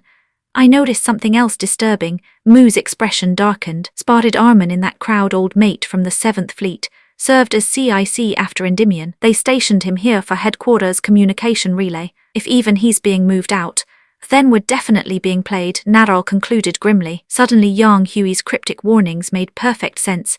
Had he known about Alaska's hidden agenda all along? Right then, Lieutenant, escort Flay back to the Archangel whilst I investigate headquarters.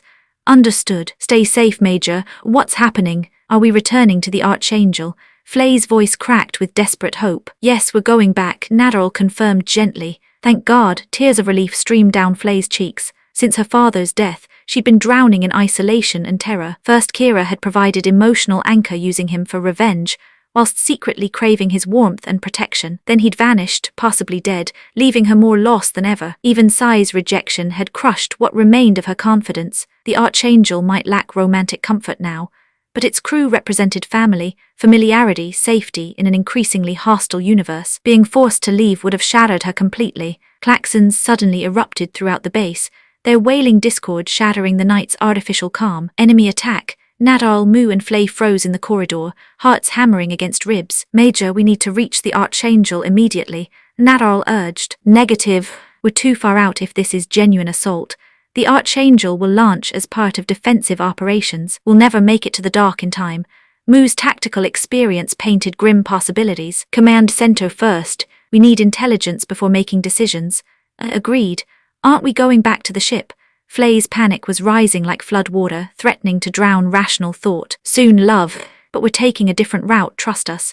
Flay nodded mutely, clinging to their competence like a life preserver in stormy seas. Their journey toward headquarters revealed base corridors empty as tomb passages, deepening their sense of wrongness. This wasn't evacuation, it was abandonment. That feeling, Mu suddenly stopped mid-stride, his enhanced awareness screaming warnings. Raoul Le Creuset, that bastard's here somewhere. What? How can you possibly know? Nadal demanded. Can't explain it properly, but we're connected somehow. I can sense his presence like a bloody radar contact. Evidence. Trust me on this one. He's close, I'd stake my life on it. Mu's absolute certainty was impossible to ignore. Drawing sidearms, they advanced through darkened passages with predatory caution, until inevitably encountering their nemesis in the command center itself. A brief firefight erupted before Creuset melted into shadows like smoke, dissipating in wind. Damn. Knew it was him. Mu snarled, frustrated by the enemy's escape. Confirmed infiltration, but how did he breach the main gate? And where is everyone? Nadal surveyed the abandoned command center with growing horror. This place should be crawling with personnel, instead it's dark as a bloody tomb. Look at this. Mu's voice carried new alarm as his tactical eye spotted something that made his blood run cold. Major, what have you found? Christ almighty, what is that? The discovery would rewrite everything they thought they knew about Alaska's true purpose and their own expendability in the Earth Alliance's grand design. Chapter 341. The war erupts. The two figures stared at the display screen, cold dread seeping through their veins like liquid nitrogen as the horrifying truth crystallized before their eyes. Beads of perspiration erupted across their foreheads like morning dew on hull plating, their faces draining of color faster than atmosphere venting from a breached airlock. Bloody bastards.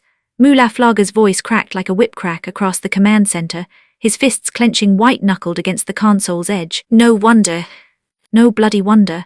Nadal Badgerall breathed, her tactical mind reeling as the pieces of this cosmic betrayal snapped into place with sickening clarity. The revelation hit them like a direct beam, cannon strike to the reactor core. Zaft assault wasn't targeting Panama at all, they were charging straight into Alaska's frozen hell, the Joshua fortress that housed the Earth Alliance's beating heart. But that wasn't the worst of it, not by a long shot. The Atlantic Federation had known, they'd bloody well known all along, and they'd prepared something that would make even hardened veterans wake screaming in the night. Deep beneath Alaska's permafrost, the Cyclops system waited like a sleeping dragon, ready to transform everything within a 10-kilometer radius into radioactive ash and regret. The base evacuation suddenly made perfect, twisted sense. Those submarines weren't transport vessels for routine reassignments, they were bloody lifeboats, ferrying the chosen few away from ground zero, whilst leaving everyone else to burn. The brass had used Alaska itself as bait, dangling it before Zaft like a juicy worm before a hungry fish, knowing full well they'd need time to clear the blast radius. That's why only certain personnel had received transfer orders, that's why Shi, Mu and Flay had been specifically selected,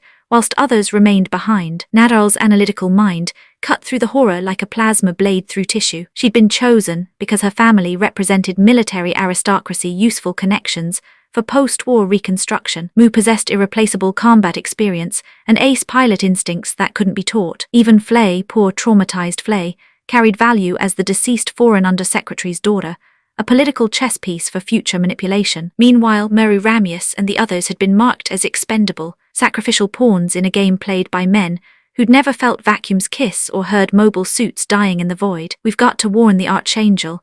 Nadarl's voice carried desperate urgency, her training warring with human decency. They can't fight this battle, it's bloody suicide.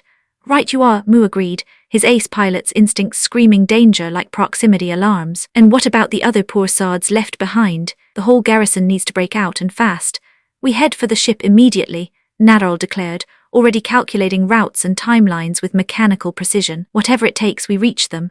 Hold on, Mu's weathered face creased with sudden concern, his tactical experience highlighting the flaw in their desperate plan. The Archangels probably launched. By now, how exactly do you propose? We board a warship, in the middle of a shooting war. I could nick a swordfish and fly back solo, but that's dodgy as hell with all the lead flying about. The brutal mathematics of their situation crashed down like a collapsing space elevator. A swordfish fighter seated only one person, and Flay possessed zero combat aircraft training. They couldn't exactly sprout wings and fly home under their own power. We'll make for the harbour first, Nadarl replied, grasping for any solution in the tactical vacuum surrounding them. Something will present itself. Has to. Time was bleeding away faster than life support in a damaged hull. The last submarine had probably already submerged, carrying its precious cargo of survivors toward safety, whilst abandoning everyone else to the Cyclops system's atomic embrace. Right then, Mu squared his shoulders with the resignation of a pilot, accepting a suicide mission. Let's move out, every second counts now. Meanwhile, hundreds of nautical miles away in the Pacific's blue expanse, Admiral Tadaka's orb fleet received the transmission that would reshape the cosmic balance of power. The balloon's gone up, sir, came the crisp query from his flag captain. Confirmed. Zaft forces have commenced their assault on Joshua base, Tadaka replied, his weathered features set in granite determination. Yang Hui's voice crackled through the fleet communication system, with the authority of a man who'd walked through hell and come back stronger. Time for our grand entrance then. All vessels, combat stations, maximum alert. Once we launch, we'll shatter their formation like glass. After that, Admiral, the stage is yours. Understood completely, Commander. You can count on us. Tadaka's acknowledgement carried decades of naval experience and absolute confidence in his crews. Launch bay cleared. Dawn Gundam. Launching, the hangar doors burst open like the gates of Valhalla as Dawn Gundam erupted from the flagship's belly, its wings spreading wide as nuclear fire blazed from its thrusters. The azure and white machine carved through the sky like a vengeful angel, followed closely by three companions that would rewrite the laws of warfare. Exir Gundam rode its flight platform like a knight, charging into legend, green particle emissions, trailing behind it like ethereal banner streamers. Cherudim Gundam followed with sniper-precise grace, its targeting systems already acquiring threats across impassable distances. Seravi Gundam brought up the rear, its massive frame bristling with enough firepower to level a small city. The Zaft screening force reacted with commendable speed, mobile suit launch tubes cycling open as Crimson Dean units poured forth like angry hornets from a disturbed hive. But speed of reaction meant bugger all when your opponents moved like liquid lightning given form. Before half the Dean squadron had even cleared their launch tubes, Pink particle beams carved through their ranks with surgical precision. Mobile suits that had barely spread their wings found themselves perforated and exploding, their pilots never knowing what hit them. Chaos rippled through Zaft formation like shark waves from a reactor detonation. "Commanders, open the door for us, lads." Admiral Tadaka's voice rang across the fleet with savage satisfaction. "First Mobile Suit Battalion, emergency launch. Target the Zaft fleet. All ships reverse course 6th and 7th escort groups. Deploy screening formation. Idaten, Kashima, Yamazaki, lay your minefields and make them count." Tadaka's reputation as one of Orb's finest naval commanders wasn't built on empty praise. Even as Dawn's quartet tore through enemy formations, he'd orchestrated a textbook fleet engagement, positioning his forces with the precision of a master chess player. His greatest concern remained the underwater threat. Zaft Go On and Zono aquatic units could devastate surface vessels if given the chance. Main batteries report ready to fire. Target the Zaft fleet, all ships full broadside. Boom, boom, boom, boom. The coordinated barrage struck Zaft flotilla whilst they were still reeling from the Gundam assault, catching them in a perfect tactical vice. Dawn and its companions had punched straight through their defensive screen, appearing behind their formation like phantoms materializing from the void. Faced with threats from multiple vectors, the enemy fleet had no choice but to emergency dive, abandoning their mobile suit operations entirely. "Heh, they are proper stuffed now." Lyle Dylandy's amused voice crackled through the tactical net as Cherudim's targeting systems painted fleeing Dean units like an artist's brush. "Caught them in a right pincer movement, we did." "Pack it in, Lyle." Yang Huey's response carried urgent authority. "Tadaka's formation is deployed time. We buggered off to the main event. Alaska won't wait for our convenience." "Roger that, boss." The Zaft commanders watched in disbelief as the 4 mechanical nightmares simply departed, straight-line flight toward Alaska, not even a backward glance at the fleet they'd just savaged. After 2 encounters with these monsters, each resulting in horrific casualties, the mere sight of them had become enough to induce tactical paralysis. "Christ, did we just dodge a bullet?" the fleet commander whispered, mopping cold sweat from his brow with a trembling hand. His relief lasted exactly 4 seconds. "Orb mobile suit force launching. Count 60 units, repeat 60 enemy contacts." "Bloody hell, what?" 60 mobile suits. Orb's entire bleeding arsenal thrown at one screening force. The commander felt reality tilting like a damaged gyroscope. They were just a reconnaissance squadron, not worth this level of response. But despair bred desperation, and desperate men took desperate measures. "What's the status on our underwater units?" he demanded. "Go On and Zono squadrons report ready for deployment." "Excellent. Target their surface fleet, sink the lot of them." The aquatic mobile suits slipped through the depths like mechanical sharks scenting blood, their pilots already fantasizing about medals and promotions. Against surface vessels with no underwater capability, they should have been unstoppable. Should have been. Boom, boom, boom, boom.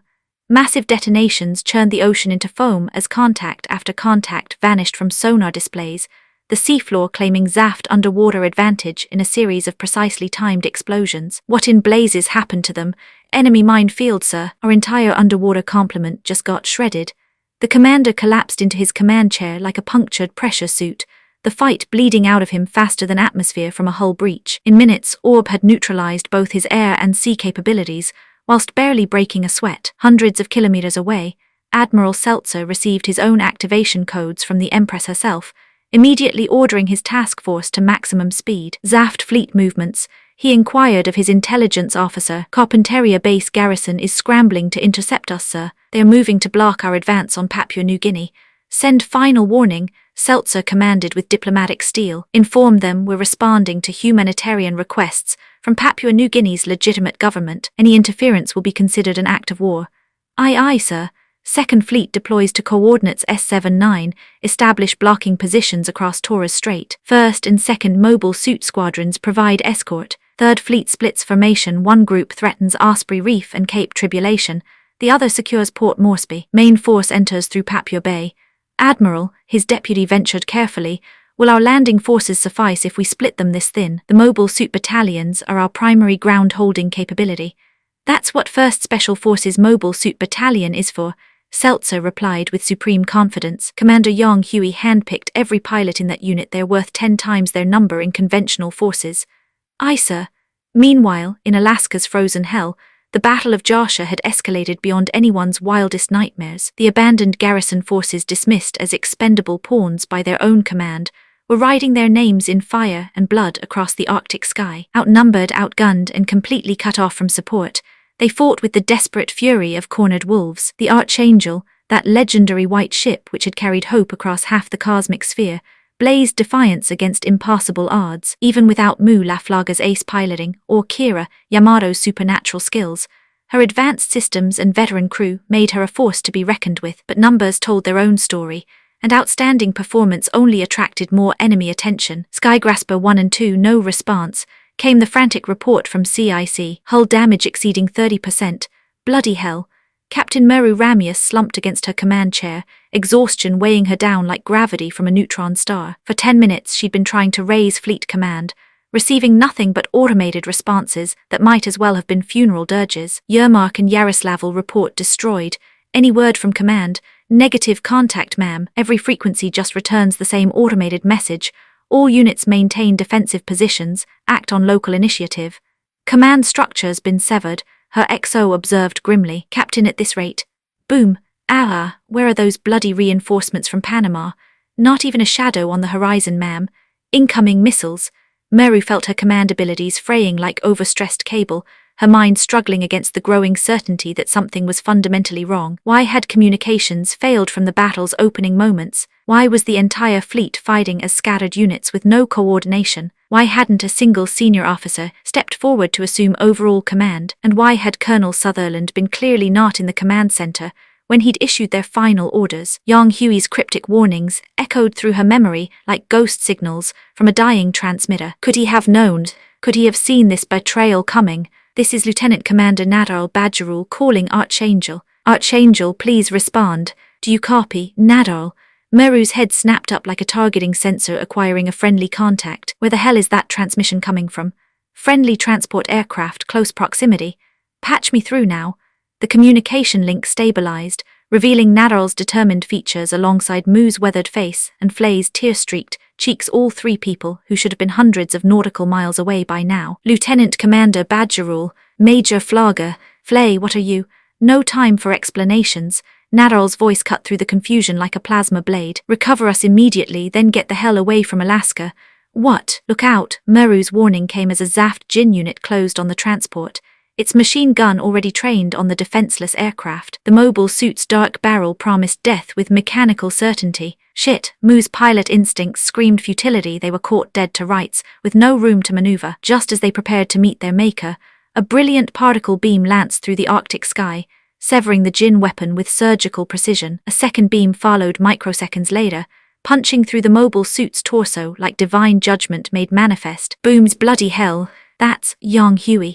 Through the flames and smoke of the destroyed Jin, a familiar silhouette emerged from the chaos wings spread wide against the burning sky, particle effects trailing like the banner of some cosmic angel of war. Help had arrived when they needed it most, delivered by the one person who tried to warn them of this betrayal from the very beginning. The war had truly begun, but perhaps, just perhaps, there was still hope to be found amidst the ashes of trust and the flames of ambition. Chapter 342. Freedom's divine descent. The crimson dawn sky stretched across the battlefield like a canvas painted in blood and fire, its ethereal glow casting long shadows over the chaos below. Through this hellish panorama, 4 magnificent war machines carved their path like vengeful angels descending from the heavens themselves. The Dawn Gundam led the charge, its golden wings spread wide as it soared with divine fury, flanked by the Exia, Cherudim, and Seravi Gundams, a quartet of Technologica L marvels that moved with the precision of a cosmic ballet, their thrusters painting luminous trails against the battle-scarred firmament. All units, operation commences. Priority objective is safeguarding the Archangel. Yang Hui's voice crackled through the calms, steady as a captain navigating through a stellar storm, his hands dancing over the controls with practiced expertise. Roger that. Exia beginning target elimination. Setsuna F. Seiei responded, his tone flat as a dead scanner but laced with lethal intent. All right, Cherudim engaging sniper protocols. Lyle Dylandi drawled, his characteristic grin audible even through the static-laden transmission. Seravi initiating target annihilation. Tyria Erd announced with mechanical precision, his massive Gundam's weapon systems humming to life like a predator awakening. Steady on there, mate, dial it back a notch, Tyria. We're here to rescue folks, not vaporize em. Yang Hui interjected with a slight chuckle, though his eyes remained fixed on the tactical display, scanning for threats like a hawk eyeing field mice. TCH, came the grudging reply, Tyria's frustration crackling through the speakers like electrical discharge. Fan out. Let's show these goons what proper teamwork looks like. Understood. The trio chorused, their voices blending into a symphony of determination. The four machines scattered like leaves in a hurricane, each finding their optimal firing positions. Cherudim's twin-beam rifles merged into sniper configuration, the targeting reticule dancing across the display before locking onto a distant Jin. Light erupted from the barrel, a brilliant NT lance of destruction that punched straight through the enemy's weapon, the secondary shot coursing through the cockpit with surgical precision. Dawn Gundam spread its wings wide, golden particles cascading like divine snow as it plunged into the heart of the melee. Each movement was fluid poetry, a dance of death and salvation as its beam sabers carved arcs of luminous judgment through the enemy ranks, the very air seeming to sing with righteous fury. Young Huey, Meru Ramius's voice burst through the calms, relief and disbelief warring in her tone. You all right, love? Young Huey's Dawn moved alongside the battered archangel, its presence a comforting shield against the chaos surrounding them. We're holding together, but what are you doing here? Or questions later, yeah. Right now we've got bigger fish to fry. Beep beep beep. Another communication request cut through, Lyle's distinctive call sign flashing on the screen. Young Huey accepted it, and his breath caught in his throat. There they were, Nadarl Badgerul, Mulaflaga, and even Flay Ulster, all crammed into what looked like a transport that had seen better days. A surge of relief flooded through him, like cooling water on overheated circuits. Nadarl's fate had been changed. She hadn't been transferred away from Alaska, wouldn't become the Dominion's captain, wouldn't meet that heroic but tragic end. You don't waste breath on chatter. Get the hell away from Alaska now. Nadarl barked, her usually composed demeanor cracking like a hull under pressure, desperation bleeding through her military bearing. What? Young Huey's expression darkened, the Archangel's bridge crew leaning forward with sudden dread. Listen carefully. The base has got a Cyclops system buried underground. Once that beast fires up, everything within 10 kilometers becomes a bloody great furnace. The collective gasp echoed across multiple channels. With the pathetic defense force we've got, there's no way in hell we're holding Joshe. Panama's reinforcements are bugger all. They'll never make it in time. The garrison's doomed, the gates'll fall, and then command will trigger the Cyclops to take half of Zaft forces with us. That's the script those bastards in the ivory towers have written. Meru's face went ashen, her hands gripping the command console until her knuckles went white as nav lights. She'd sensed something was off about their deployment, but this level of calculated betrayal, it beggared belief. We saw it with our own eyes. Commands already buggered off, left nothing but Eurasian Federation troops and expendable assets like the Archangel to hold the bag. The bridge fell silent save for the distant rumble of explosions and the ship's life support systems. Rage, despair, disbelief. A cocktail of bitter emotions flooded through the crew like a toxic atmosphere leak. They'd fought tooth and nail across half the bloody earth, following orders with unwavering loyalty, sacrificing mates and sleep and sanity to bring their ship home. And this was their reward, to be discarded like spent ammunition casings. So, they want us to die here. Arnold Newman's voice cracked like a teenager's, the seasoned pilot's composure finally breaking under the weight of betrayal. Die fighting to the bitter end, Nadarl confirmed, her words hitting like hammer blows against brittle steel, to keep the enemy from rumbling the evacuation. This is what they call tactics. Mirialia Hoare's voice drifted across the calms, eerily calm in its devastation, tears streaming down her cheeks like rain on a viewscreen. Because it's war, because we're soldiers, we just have to follow orders and die like good little pawns. Bollocks to that. Young Huey's voice cut through their despair like a beam saber through armor plating, fierce and uncompromising. Any mug who wants to follow that suicide order can sod right off. Archangel, break contact and punch through now, but no buts about it. You lot want to die for those treacherous gits, be my guest, but I won't let you throw your lives away. Young Huey's tone brooked no argument, the kind of command presence that could turn a rout into a charge, defeat into defiance. Captain, all eyes turned to Meru, the weight of command settling on her shoulders like a gravitational field. She bit her lip, tasting blood and resolve in equal measure. If this operation's true purpose was to lure Zaft into a trap, then our mission's complete. This is Captain Meru Ramius speaking. I take full responsibility for this decision. No crew member bears any blame. Captain, this vessel will abandon the current engagement zone and withdraw from the field. Signal all friendly units to follow our lead. Recover Major Mulaflaga, Lieutenant Badgerall, and Seaman all stir immediately. Full power to engines, hard to port, breakthrough via the left bay. You just worry about running, we'll handle the pursuit. Yang Hui's dawn pirouetted through a formation of Jin like a dancer through raindrops, beam sabers carving elegant devastation. Yang, multiple contacts approaching from above. Mobile suits. No. Bloody hell, that's fast. Hostiles. Here it comes. A crimson comet tore through the cloud layer, its beam saber igniting in a blaze of pink fury as it descended like a fallen star seeking vengeance. Twin Jin never knew what hit them. Their heads and arms separated from their torsos in one fluid, impassable motion. The red machine arced upward, taking position alongside Dawn Gundam above the Archangel, and Yang Hui's heart nearly stopped. That sleek, predatory silhouette, those distinctive wing-like protrusions. "This is Kira Yamato," came the familiar voice, though tempered with new steel, new purpose. "I've come to cover your withdrawal. Get out of here now." "Kira, it's him, Kai." "Ra, is it really?" The Archangel's crew sat stunned, their faces cycling through disbelief, joy, and desperate hope. They'd thought him dead, mourned him in the depths of their hearts, and here he was, their guardian angel returning at their darkest hour. "About bloody time, mate." Yang Hui's dawn opened a direct channel to the Crimson Machine, his voice thick with emotion disguised as irritation. "Yang Hui, so still fancy being used by me." A pause. "Just for now, right then. Archangel, lead all friendly vessels to break through coordinates Zulu 01. Exir Cherudim Seravi, clear us a path." "Kira, hold on, what's this about withdrawal? If we're pulling back, shouldn't we be heading for base?" The Freedom Gundam, for that's what it was, Yang Hui realized with a start, unleashed a devastating barrage that cleared a swat of enemy machines from the sky. Commands buried a Cyclops system under the base. "They've marked us all as bait for the slaughter. We need to be 10 kilometers clear before they light that candle." Yang Hui's dawn carved through the enemy right flank like a blade through silk. "Understood." The revelation settled over Kira like armor plating, and his resolve crystallized into something harder than diamond. The Freedom's weapons came alive in a symphony of destruction, multi-phase energy cannons painting the sky in rainbow fire as he carved into the enemy formation's heart. "Attention all Zaft and Earth Alliance forces. Alaska base is preparing to activate the Cyclops system for self-destruct."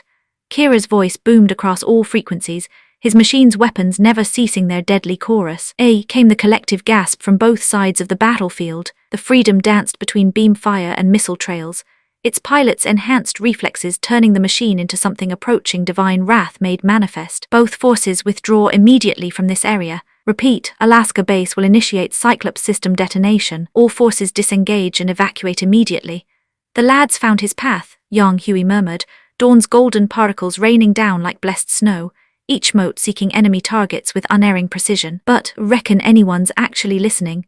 Cherudim touched down on the Archangel's deck, its sniper rifle picking off pursuit craft with casual precision. "Naive," Seravi commented dryly, its massive cannons charging with ominous energy before sweeping the Archangel's forward arc clear of hostiles. Exir said nothing, simply vaulted from its sub-flight system to bisect two approaching Din at the waist, using a third as a stepping stone before riddling it with beam fire in a graceful mid-air pirouette. "If he's chosen this road, then we'll walk it with him," Yang Hui declared, dawn rocketing toward the battlefield's center where Freedom held its lonely vigil. The two Gundams moved back to back, their combined presence a bastion against the storm of war raging around them. "Yang Hui, I'm backing your playmate."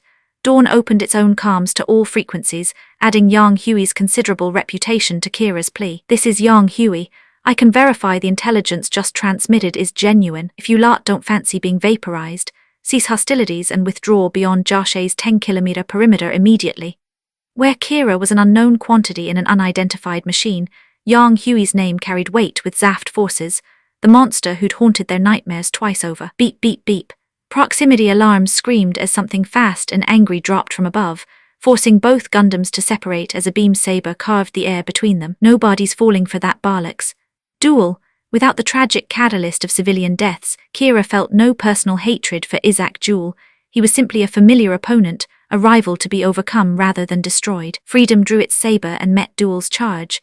The two machines locked in aerial combat while Dawn maneuvered for advantage. Tilde. Alarms shrieked through Duel's cockpit as Dawn appeared behind it like a golden phantom, beam saber poised to strike. With Freedom holding him fast, Isaac could only watch death approach. Gotcha, but the blade shifted at the last moment, targeting legs instead of torso, severing the limbs with surgical precision, while Freedom's twin sabers carved away the assault shroud's weaponry. Dawn delivered a contemptuous kick that sent Duel spinning toward a formation of Din, its pilot alive but thoroughly humbled. "You two, not your time to check out yet, you mouthy little git."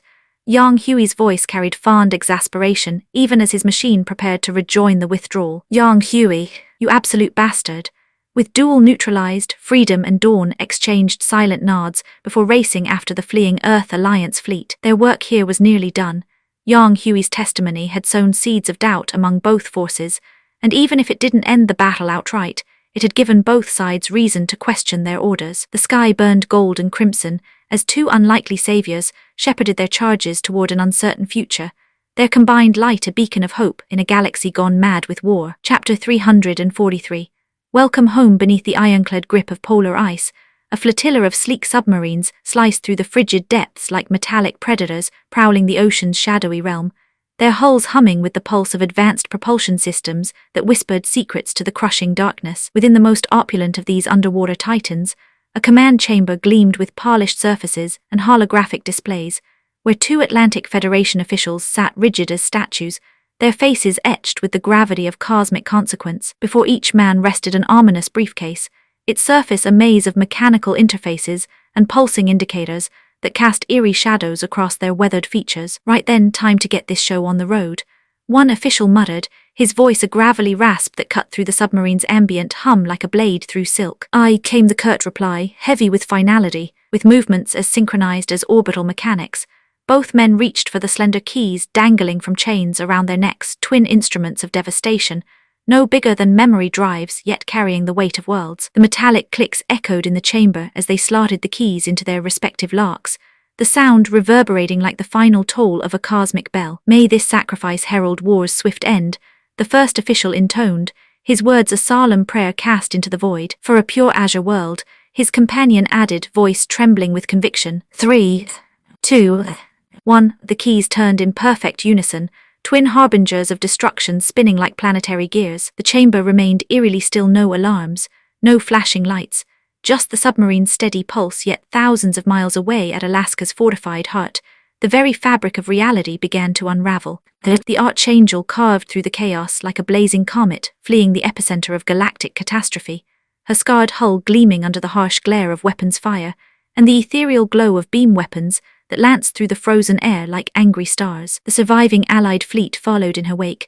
a ragtag armada of battered vessels clinging to life, their hulls blackened and scorched from the crucible of battle. Around them, the four Gundams danced their deadly ballet Exir, Cherudim, and Seravi forming a protective constellation, while Dawn and Freedom brought up the rear, their pilots' eyes scanning the darkness for pursuing shadows that might emerge from Alaska's burning tomb. Yang Hui's revelation of Kira's stunning announcement had shifted the battlefield's tempo like a conductor's baton, the symphony of destruction growing less frenzied as Zaft forces began their reluctant withdrawal, mobile suits peeling away from the breached gates like fleeing ghosts abandoning a haunted fortress. Nearly there were almost Klee. Meru Ramius began, her voice tight with hope as she gripped the captain's chair, knuckles white against the polished armrest. Beep, beep, beep. The proximity alarm shrieked like a banshee's wail, cutting through her words with surgical precision. Massive energy spike detected within Alaska base, Cyclops system activation confirmed.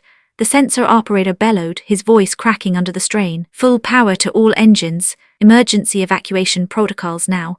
Meru roared, her command cutting through the bridge's controlled chaos like a beam saber through armor plating. The microwave tempest erupted with the fury of a dying star, a writhing maelstrom of invisible death that consumed everything in its path with ravenous hunger. Metal, flesh, concrete all vanished in microseconds, reduced to molecular dust that swirled in the superheated air before fusing into blackened char. The conflagration reached skyward like grasping fingers of oblivion, birthing a magnificent mushroom cloud that bloomed against the Arctic sky like some perverse flower of annihilation. Bloody hell, how could they? The Zaft commander's voice cracked with disbelief, his hands trembling as he watched the Holocaust unfold on his tactical displays. His hesitation had cost them dearly where decisive action might have saved 80% of his forces, now half-lay atomized in Alaska's molten grave. "We've been proper played by the naturals," Rao Lecruset observed, his mask hiding the bitter satisfaction behind feigned sorrow. Yang Hui's unexpected intervention had robbed him of the complete devastation he'd orchestrated,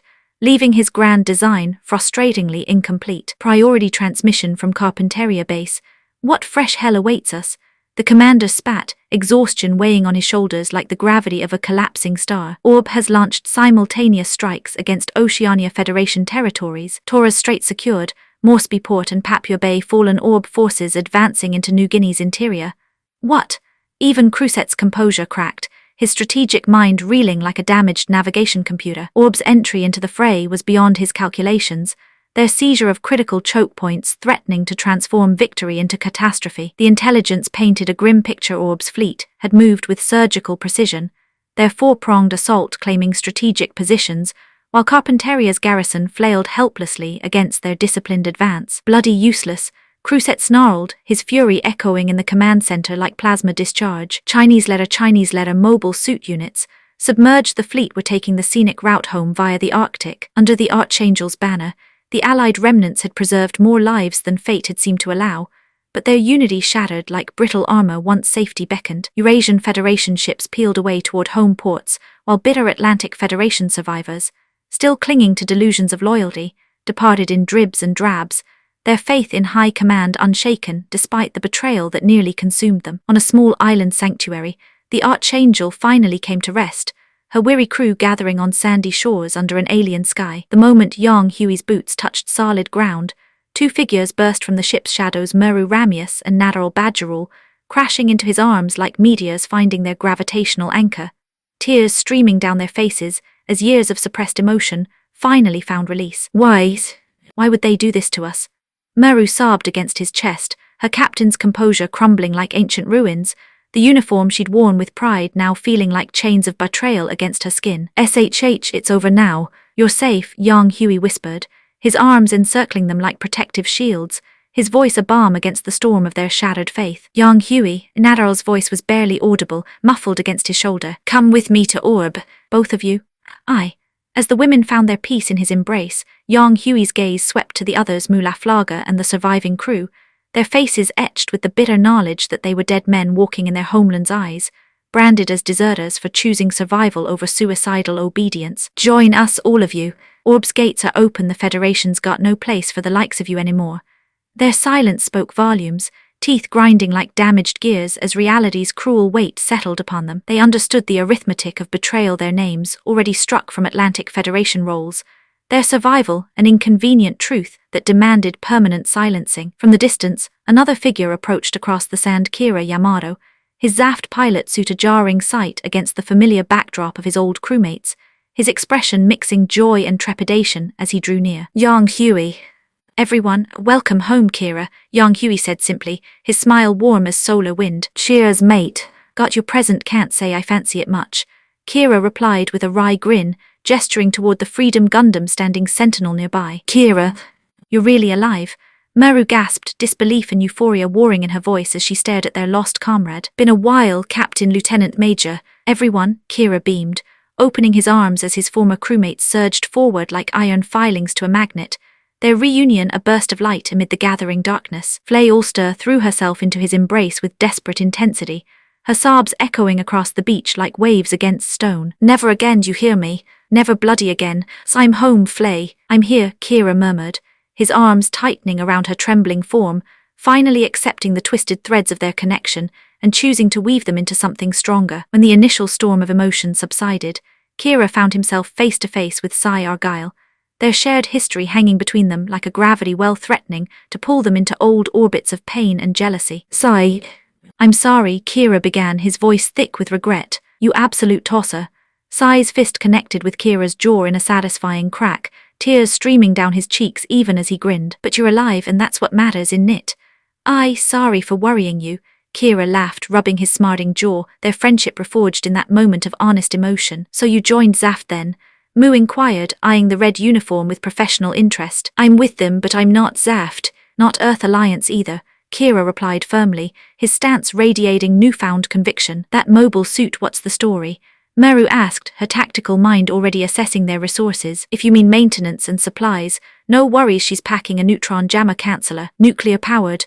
Nuclear, the word hit like a thunderclap, their eyes widening at the implications. If you're thinking of nicking the tech data, I'll refuse, and Scarpa, try to take her by force and I'll fight you all to protect her, Kira declared, his voice steel wrapped in velvet, eyes blazing with determination none of them had ever seen before. Even us, Kira. Yang Hui asked with mock threat, sensing the young pilot's protective instincts flaring like reactor ignition. Especially you lot, Kira shot back without flinching. PFFT. Ha. Yang Hui and Lyle burst into delighted laughter, even Setsuna and Tyria allowing themselves rare smiles at the boy's transformation from reluctant warrior to fierce guardian of his newfound convictions. Chapter 344. Orbs gone and declared war on Zaft. The cavernous hangar bay of the cosmic vessel hummed with the electric tension of unspoken revelations, metallic bulkheads gleaming under harsh lumilights that cast stark shadows across the assembled crew like specters in some grand space opera. Yang Hui and his three companions burst into sudden laughter, their voices echoing off the reinforced plating with an almost manic edge, leaving everyone else proper gobsmacked, faces twisted in confusion like they'd just witnessed a glitch in the ship's navigation system. I'm dead serious, Kira Yamato insisted, his young face flushed with earnest determination, hands clenched at his sides as he locked eyes with Yang Hui, his voice cutting through the dying chuckles like a beam saber through hull plating. Sorry mate haha, but it's bloody hilarious proper side-splitting. Yang Hui wheezed, wiping tears from his eyes, shoulders still shaking with mirth. What's so sarding funny? Kira snapped, frustration crackling in his voice like overcharged circuits. Right then, genius, fancy a guess at what powers our rigs? Yang Hui asked with a wicked grin, his tone dripping with theatrical mischief as he leaned back against a support beam, arms folded across his chest. The question hit the assembled crew like a plasma bolt to the gut. If Yang Hui hadn't posed it, they might have carried on none the wiser. But in this charged atmosphere, with tensions running hotter than a reactor core, that innocent query sparked a terrifying realization that spread through the group like wildfire through a compromised life support system. Don't tell me. It's also, Kira stammered, his face draining of color as the implications crashed over him like debris from a shattered colony. Course it bloody is. Damn it all. Kira ground his teeth, head bowing low as his fists clenched so tight his knuckles went white as stars against the void. He'd been desperate to protect the anti-neutron jammer technology, to keep that cursed key from anyone's grasp, even Yang Hui, his mate, because he knew what doors it could unlock, what catastrophes it could unleash. But reality had just walloped him with the force of a capital ship's main gun. Yang Hui already had the blasted thing. Oi, what's got your knickers in a twist? Yang Hui asked, his tone shifting to something gentler, more genuine concern creeping in. This kind of power, it shouldn't exist. So what's that in your hands then? And where'd your machine come from? The double-barreled questions left Kira speechless as a broken comm system. Never mind where Orb had gotten their anti-neutron jammers, he himself wielded this terrifying force, a gift delivered courtesy of Yang Hui through Lacus Klein's delicate hands. And the Freedom Gundam, he'd nicked it straight from Zaft clutches. Did that somehow magically erase the technology, make it impossible to build more nuclear-powered machines? Power's just power in it. What matters is who's got their mitts on it, Yang Hui said, clapping a reassuring hand on Kira's shoulder, his voice carrying the weight of hard-earned wisdom. Can you promise not to use it in war? Kira asked, his voice barely above a whisper, eyes searching Yang Hui's face for any hint of deception. Nah, Yang Hui replied without hesitation, brutal honesty cutting through the air like a vibro blade. Then, but I can promise not to fire first, Yang Hui continued, his words directed not just at Kira but at Meru and the others, his voice taking on the gravity of a sacred oath. Nuclear power was terrifying, but it mattered who held the reins. At least Yang Hui had never entertained using atomic weapons in warfare, not on Earth, not in the void, and certainly not against plant. Nuclear arms were about deterrence more than deployment, an unspoken rule of engagement. Of course, if the other side decided to break those rules, like the Atlantic Federation's strike on Junior 7, well, all bets were off. Mutual destruction was still destruction. I understand.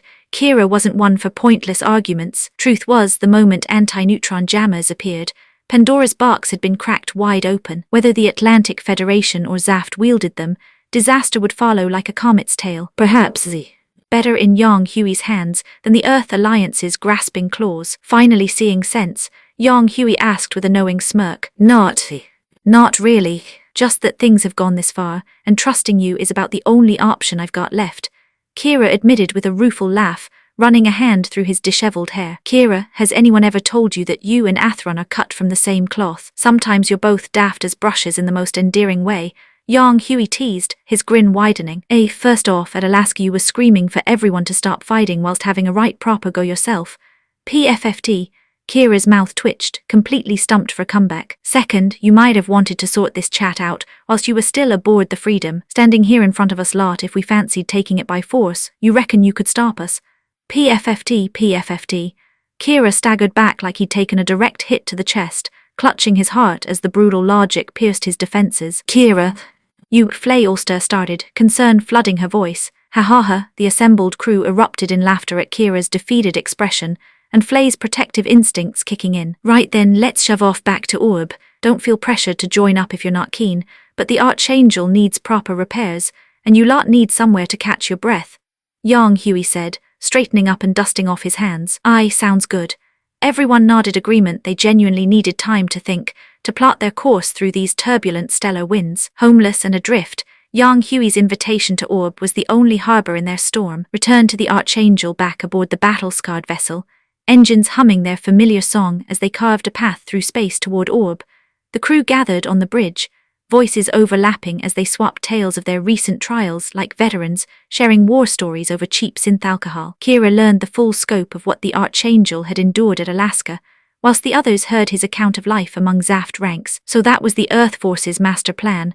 Someone muttered, disbelief thick in their voice. Afraid so. We were completely in the dark, Meru said, her shoulders sagging with the weight of betrayal, fingers absently tracing patterns on the command console. Mu Flay and I got transfer orders from High Command, Nadarol explained, her usually crisp voice tinged with bitter memory. But we smelled something off before boarding the transport, went back inside the base instead. That's how we uncovered the Brass's conspiracy.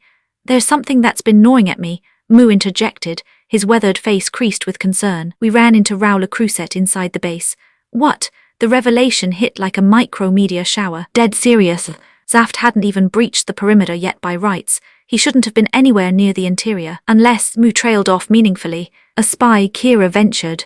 Exactly, Mu nodded grimly. Only explanation for how he got inside before Zaft broke through. But here's the kicker, we found him in the command center, arrived before us. If he knew the truth about the operation, why didn't he warn his own forces to pull back? Could Cruset actually be an Earth Forces mole in Zaft? Nadarol wondered aloud, her analytical mind working through the possibilities. Doesn't add up either, Meru countered, shaking her head. Why would he steal the Gundams? Why hunt us across half the bloody cosmos? Then what the hell? Dunno, but that man's proper dangerous. Yang Huey stood with arms crossed, watching their speculation with an amused smile, saying nothing. They'd probably never guessed that Cruset belonged to neither side. He was his own faction. A puppet master who could make the entire world dance to his twisted tune. Either way, HQ definitely knew Zaft was targeting Alaska, and they knew well in advance, otherwise they couldn't have laid all that Cyclops system infrastructure underground. Kira's mind drifted to intercepted communications between Sigil Klein and Eileen Caneva he'd overheard at Zaft. Plant was the same, they had no clue Alaska was the target either. When both sides' intelligence merged, the whole affair turned sinister as a black hole's event horizon. Everyone felt the presence of some shadowy hand orchestrating events from behind the scenes. Beep, beep, beep. Radar contacts sent tension spiking through the bridge like electricity through damaged circuits. Radar contact. It's an orb fleet. What? All eyes swiveled to Yang Huey. Alaska was a right massive scrap. We had to make preparations in case the fighting spilled over to Orb, didn't we? Yang Huey shrugged nonchalantly. Makes sense, they agreed. But when the Orb fleet came into visual range, doubt crept back like a hull breach. The ocean's surface was littered with debris, some from Orb vessels, but mostly Zaft warships and mobile suits. Twisted metal scattered like fallen stars. What in blazes, Yang Huey? What's the meaning of this? Come off it, Zaft force launch from Carpentaria base, had to pass right through here. Yang Huey explained wearily in response to Nadarol's demand. Our fleet's stationed here. You think they'd just sail past without leaving someone to keep tabs? Orb's given Zaft grief before, after all. But why did fighting break out? Standing guard was one thing, but she couldn't fathom Zaft being daft enough to pick another fight during a major operation. How do you think the four of us got to Alaska to bail you out? Nadarol's cheeks reddened with embarrassment, though warmth bloomed in her chest at the realization that Yang Huey had violated Orb's neutrality to rescue them. But how will Orb explain this to Zaft? Meru worried, touched but practical about the consequences. No need for explanations. Zaft got bigger fish to fry right now. Patrick Zala's barely warmed his speaker's chair. Needs proper victories to cement his authority. Alaska's car cup was a massive blow to his credibility. So he'll need another large-scale operation with spectacular results to keep his subordinates in line. Plus Zaft forces are seething for payback after that humiliation. Another major campaign. What's the target? Could it be Orb? Not Orb, they lost half their strength at Alaska. Compared to losing face against us, the Earth Forces operation was a proper slap across Zala's chops. His revenge will target the Earth Forces directly. Don't know the specific objective yet, but likely Panama's spaceport, biggest strategic value on the board.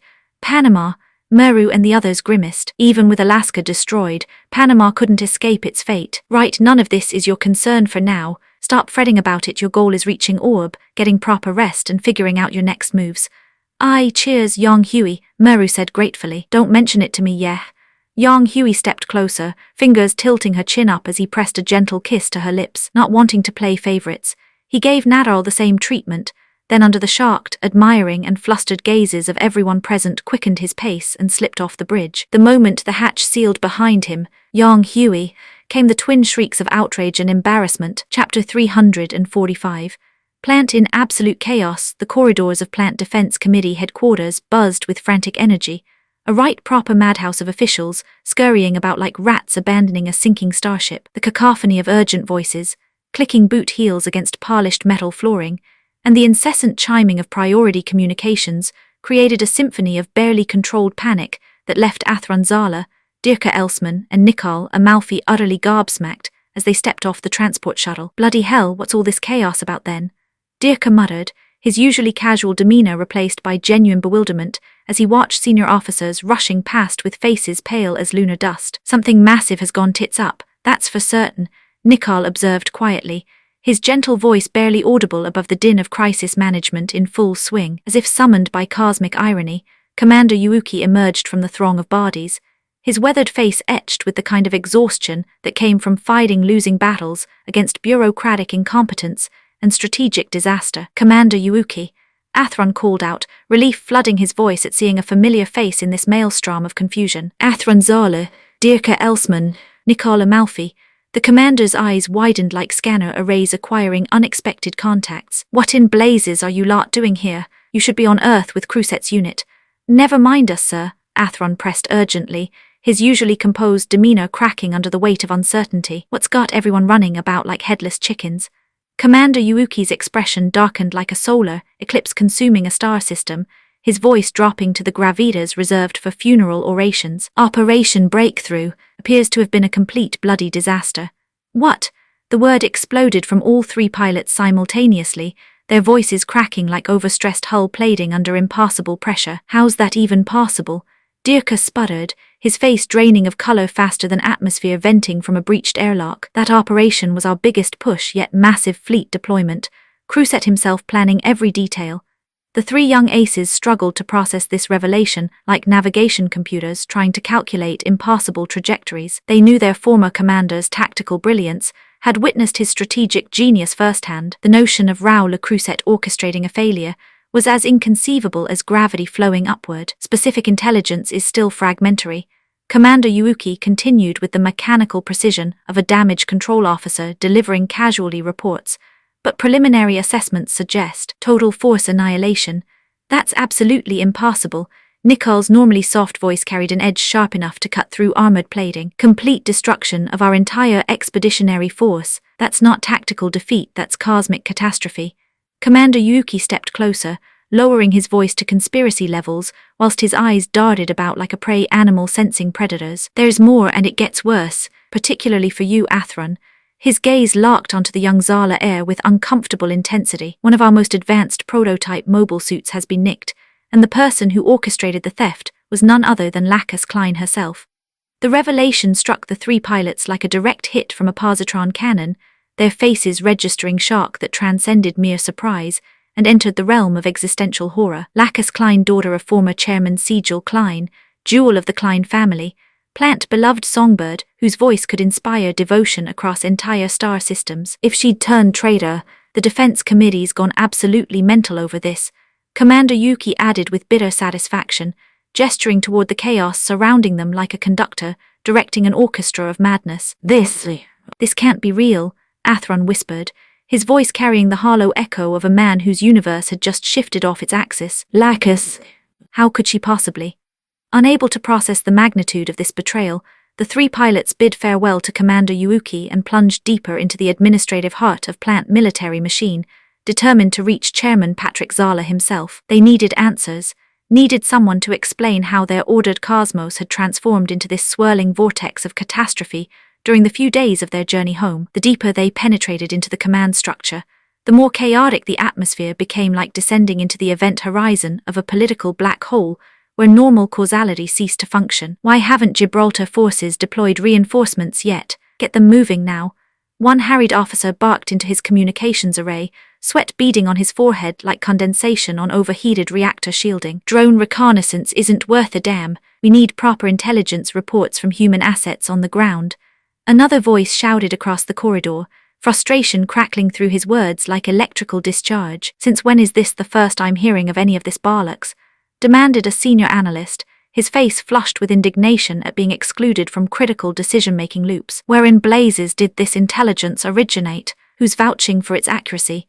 Came another query, voices overlapping in a cacophony of confusion and mounting panic. The trio navigated through this maze of institutional breakdown, like mobile suits, threading through an asteroid field, each step bringing them closer to the epicenter of Plant Politica L earthquake. When they finally reached Chairman Patrick Zala's private office, they discovered the nerve center of their civilization operating at the bleeding edge of controlled chaos. Patrick Zala himself stood like the eye of a hurricane, his weathered features carved from granite determination, while subordinates swirled around him, delivering fragments of intelligence like debris caught in gravitational pull. The man who'd seized control of Plant Destiny appeared simultaneously commanding and haunted, a leader bearing the crushing weight of decisions that could reshape their entire cosmic sphere. Any word yet?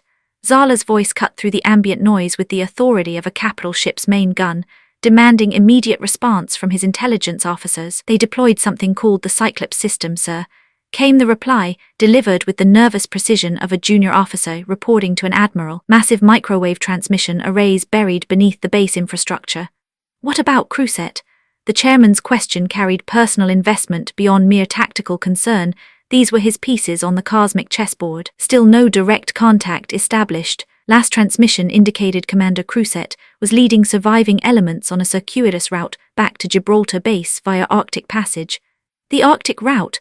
Patrick Zala's eyebrows climbed toward his hairline like ascending fighter craft. Why not return directly to Carpinteria base? That's their primary staging area. The intelligence officer's uncomfortable fidgeting spoke volumes before his words did. Sir, Carpinteria reports that during our Operation Breakthrough deployment, Orb Naval Forces seized Moresby Port and conducted major amphibious landings throughout Papua Bay. Torres Strait has been completely blockaded. Our forces can't return through traditional channels. Those conniving bastards in Orb.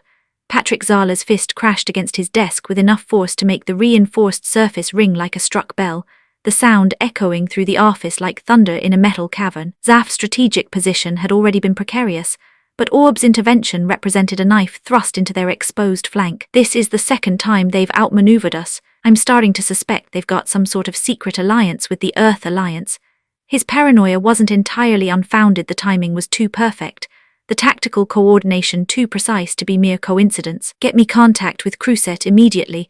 I want detailed after-action reports on my desk within the hour. Tell Carpinteria to maintain close surveillance on Orb's movements under no circumstances are their forces to break out of Torres Strait, and get the Supreme Council to issue formal protests and demands for explanation to Orb's government.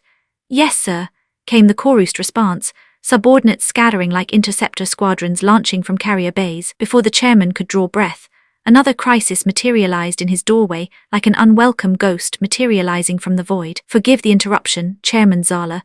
The aide began with the apologetic tone reserved for bearers of catastrophically bad news. But Eileen Caneva has occupied the main assembly chamber along with several other councillors. They are demanding full situation briefings and appear to be organizing an emergency Supreme Council session. Bloody politicians, Patrick Zala snarled, his frustration boiling over like an overcharged particle accelerator. Perfect timing for internal sabotage. His strategic mind was already calculating the political ramifications weakness invited challenges, and his enemies smelled blood in the water. Priority 1, establish contact with Crewset's forces. Carpinteria maintains alert condition 2, consolidate all Oceania Federation theater assets, maintain defensive postures, And for God's sake, keep your heads. What I need now are calm, objective intelligence assessments, not panic-driven speculation. Understood, sir. What's the status on tracking the Klein faction fugitives? Still no concrete leads, Chairman. Their escape route was meticulously planned. This operation clearly had advanced preparation and professional execution. Damn them to the void. Patrick Zala's voice carried the cold fury of a man who'd been personally betrayed by those he trusted. Contact the Justice Ministry. I want warrants issued for Caneva and every other councillor with known Klein family associations. Arrest them all, sir. That's a significant escalation. Lacus Klein orchestrated espionage operations that compromised our largest military offensive. Her father subsequently fled with her, location unknown. Operation Breakthrough's target intelligence was clearly leaked to Earth Alliance forces. Even a child could connect these dots. Patrick's logic was ruthless in its simplicity, brooking no dissent. The Klein family are confirmed traitors, and Caneva's faction is attempting to deflect responsibility onto my administration. Obviously, they are harboring the fugitives. It's the only rational explanation. Understood, sir.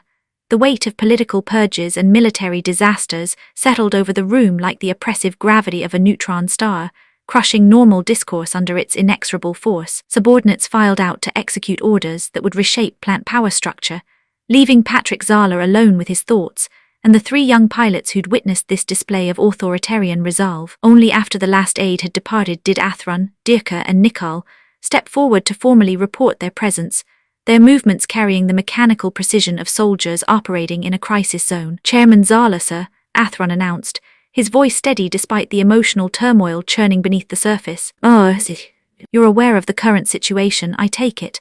Patrick's question carried layers of meaning, political loyalty tests wrapped in casual inquiry. The three exchanged glances heavy with unspoken concerns. Athron struggled with the impossibility of Lacus's betrayal, whilst Nikal and Dirka worried about their own father's political positions. Nikal's father had always been aligned with moderate factions, whilst Dirka's maintained neutrality that leaned toward Klein family positions. Both young men feared their fathers might be swept up in Patrick Zala's expanding purge. Yes, sir, but Athron's voice carried the strain of a man grappling with incomprehensible reality. I find it impossible to believe Lacus could betray us like this, and regarding Orb with Yang Hui's influence, surely they wouldn't take such aggressive action.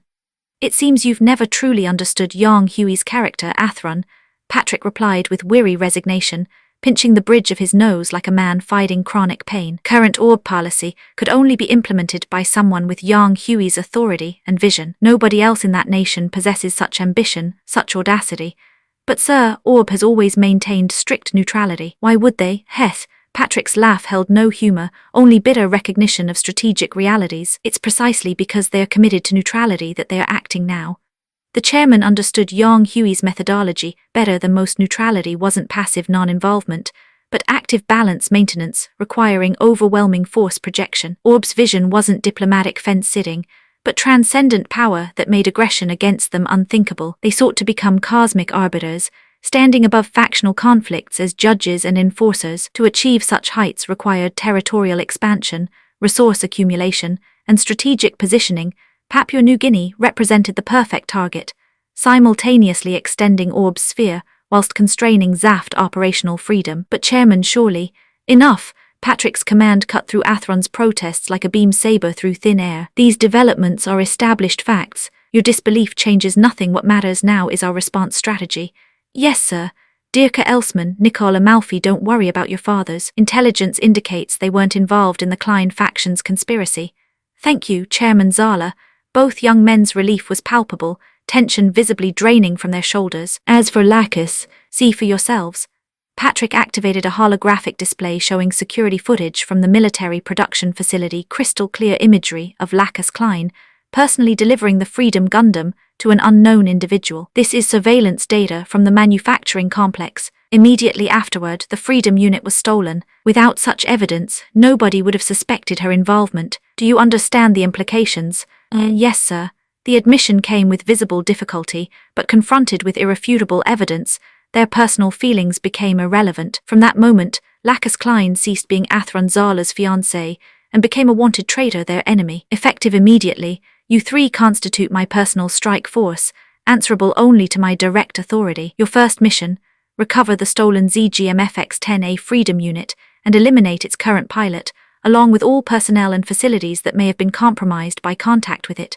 Sir, the brutal nature of these orders stunned all 3 pilots. Complete elimination wasn't military action, it was systematic extermination. Report to the military production facility for new unit assignment, ZGMFX-09A Justice Gundam Athron Zala. Yes, sir. ZGMFX-11A Regenerate Gundam Dirka Elsman. Yes, sir. ZGMFX-12A Covenant Gundam Nikal Amalfi. Yes, sir. Upon completion of preparation and deployment, begin immediate mission execution. If Freedom Unit recovery proves impossible, ensure its complete destruction. Chairman Zala, Nikal ventured carefully, his gentle nature recoiling from the implications, eliminating all potentially compromised personnel and facilities. Isn't that rather excessive? Patrick Zala's expression hardened like cooling metal, his voice carrying the weight of cosmic consequence. The entire production series incorporates neutron jammer canceller technology. You understand the strategic implications. Neutron jammer cancellers. The revelation hit all 3 pilots like a direct energy weapon discharge, their faces registering horror at the nuclear implications. The technology that could render atomic weapons viable again in the wrong hands. It represented the potential for unprecedented destruction across the cosmic sphere. Suddenly, their mission's brutal parameters made terrifying sense. Chapter 346. The doubt deepens. The neutron jammer canceller technology hung in the sterile air like a death sentence written in cold equations, its implications crashing over the 3 young pilots like the shockwave from a collapsing star. The terrible energy source that had once brought devastation to plant, reducing entire colonies to radioactive tomb worlds, was being unleashed once again, wrapped in the sleek lines of cutting-edge mobile suit engineering. Why in blazes does this technology even exist? Athron Zala's voice cracked like fractured armor plating as he stared at the gleaming war machines before them, his hands trembling against his sides. Didn't Plant swear off all nuclear weapons after Junior 7? We bloody well promised the cosmos we'd never again. The words died in his throat like a malfunctioning calm system. Even Dirka Elsman, usually the most pragmatic of their trio when it came to battlefield advantages, looked positively green around the gills at the sight of their new mounts. This wasn't about tactical superiority anymore. This was about crossing moral event horizons that decent folk weren't meant to breach. How do you find your new rides then, lads? Yuri Amalfi's weathered voice cut through their stunned silence, the older man's eyes carrying the weight of cosmic consequence like a captain bearing responsibility for his crew's survival. As one of the moderate faction's key figures, Yuri had escaped Chairman Patrick Zala's purge only because his expertise proved indispensable. He and Dirka's father served as both high-ranking officials and brilliant researchers, the twin architects of the ZGMF project that had birthed these nuclear nightmares. Father, Nikal's voice barely registered above a whisper, his gentle features twisted with conflicted anguish as he studied the man who'd raised him. The unspoken question hung between them like a gravity well. How could you create something that might end our world? My boy, Yuri's composure cracked like overstressed hull plating, years of suppressed emotion bleeding through the fractures. When he'd first learned of Nikal's supposed death, grief had consumed him like a reactor meltdown. The rage, the desperate hatred for Orb, the sleepless nights spent cursing the cosmic order that had claimed his child. Then came the euphoria of discovering Nikal alive, Orb's unconditional return of their prisoners, like some miraculous resurrection. But now, how could he possibly express that joy and relief when he'd forged the very keys that could unlock galactic annihilation? Nuclear bloody power, Dirka spat, his usual enthusiasm for superior hardware nowhere to be found as he deliberately turned away from the gleaming machines. This is proper mental, this is. It's war, lads, Yuri replied with the exhausted finality of a man who'd made peace with necessary evils. Nikal and Dirka, you both got lucky this time round, came home breathing when you shouldn't have. But how many other young pilots didn't? How many more are out there right now, bleeding and dying in the void whilst we stand here debating morality? His voice carried the weight of accumulated sacrifice, each word heavy as neutronium. I need you to use this power, not for yourselves, but for every mate still fighting out there in the black. The 3 pilots stood mute as deactivated automatons, their hearts recoiling from what duty demanded, whilst their minds acknowledged the brutal logic. This was war's arithmetic rendered in flesh and metal.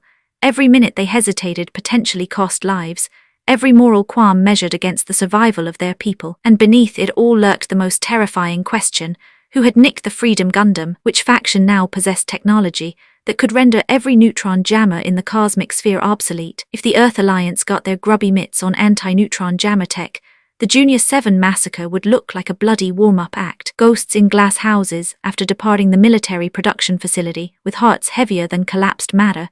The 3 pilots retreated to their respective family homes, desperate for even temporary refuge from the cosmos's pressing weight. They shared quiet dinners with loved ones, savored what might be their last peaceful nights for the foreseeable future, then reconvened the following morning like conspirators planning revolution. Right then Athron, Dirka began without preamble, his usual casual demeanor replaced by grim determination. What's our play here? The new machines need a week's final calibration, Nicole added quietly, his voice carrying uncharacteristic edge. Are we supposed to just sit on our hands whilst the galaxy burns around us? Neither could stomach the thought of idle leave whilst cosmic catastrophe unfolded. Patrick Zala and Yuri Amalfi had spoken truth, harsh, uncompromising truth, but accepting it felt like swallowing broken glass. I want to have a look round the Klein estate, Athron declared, his tactical mind already plotting reconnaissance routes. Maybe we'll find something the investigation missed. Count us in, mate, Dirka nodded, grateful for any action that might silence the doubts gnawing at his conscience. As her former fiancé, you might spot details that had slipped past the official teams.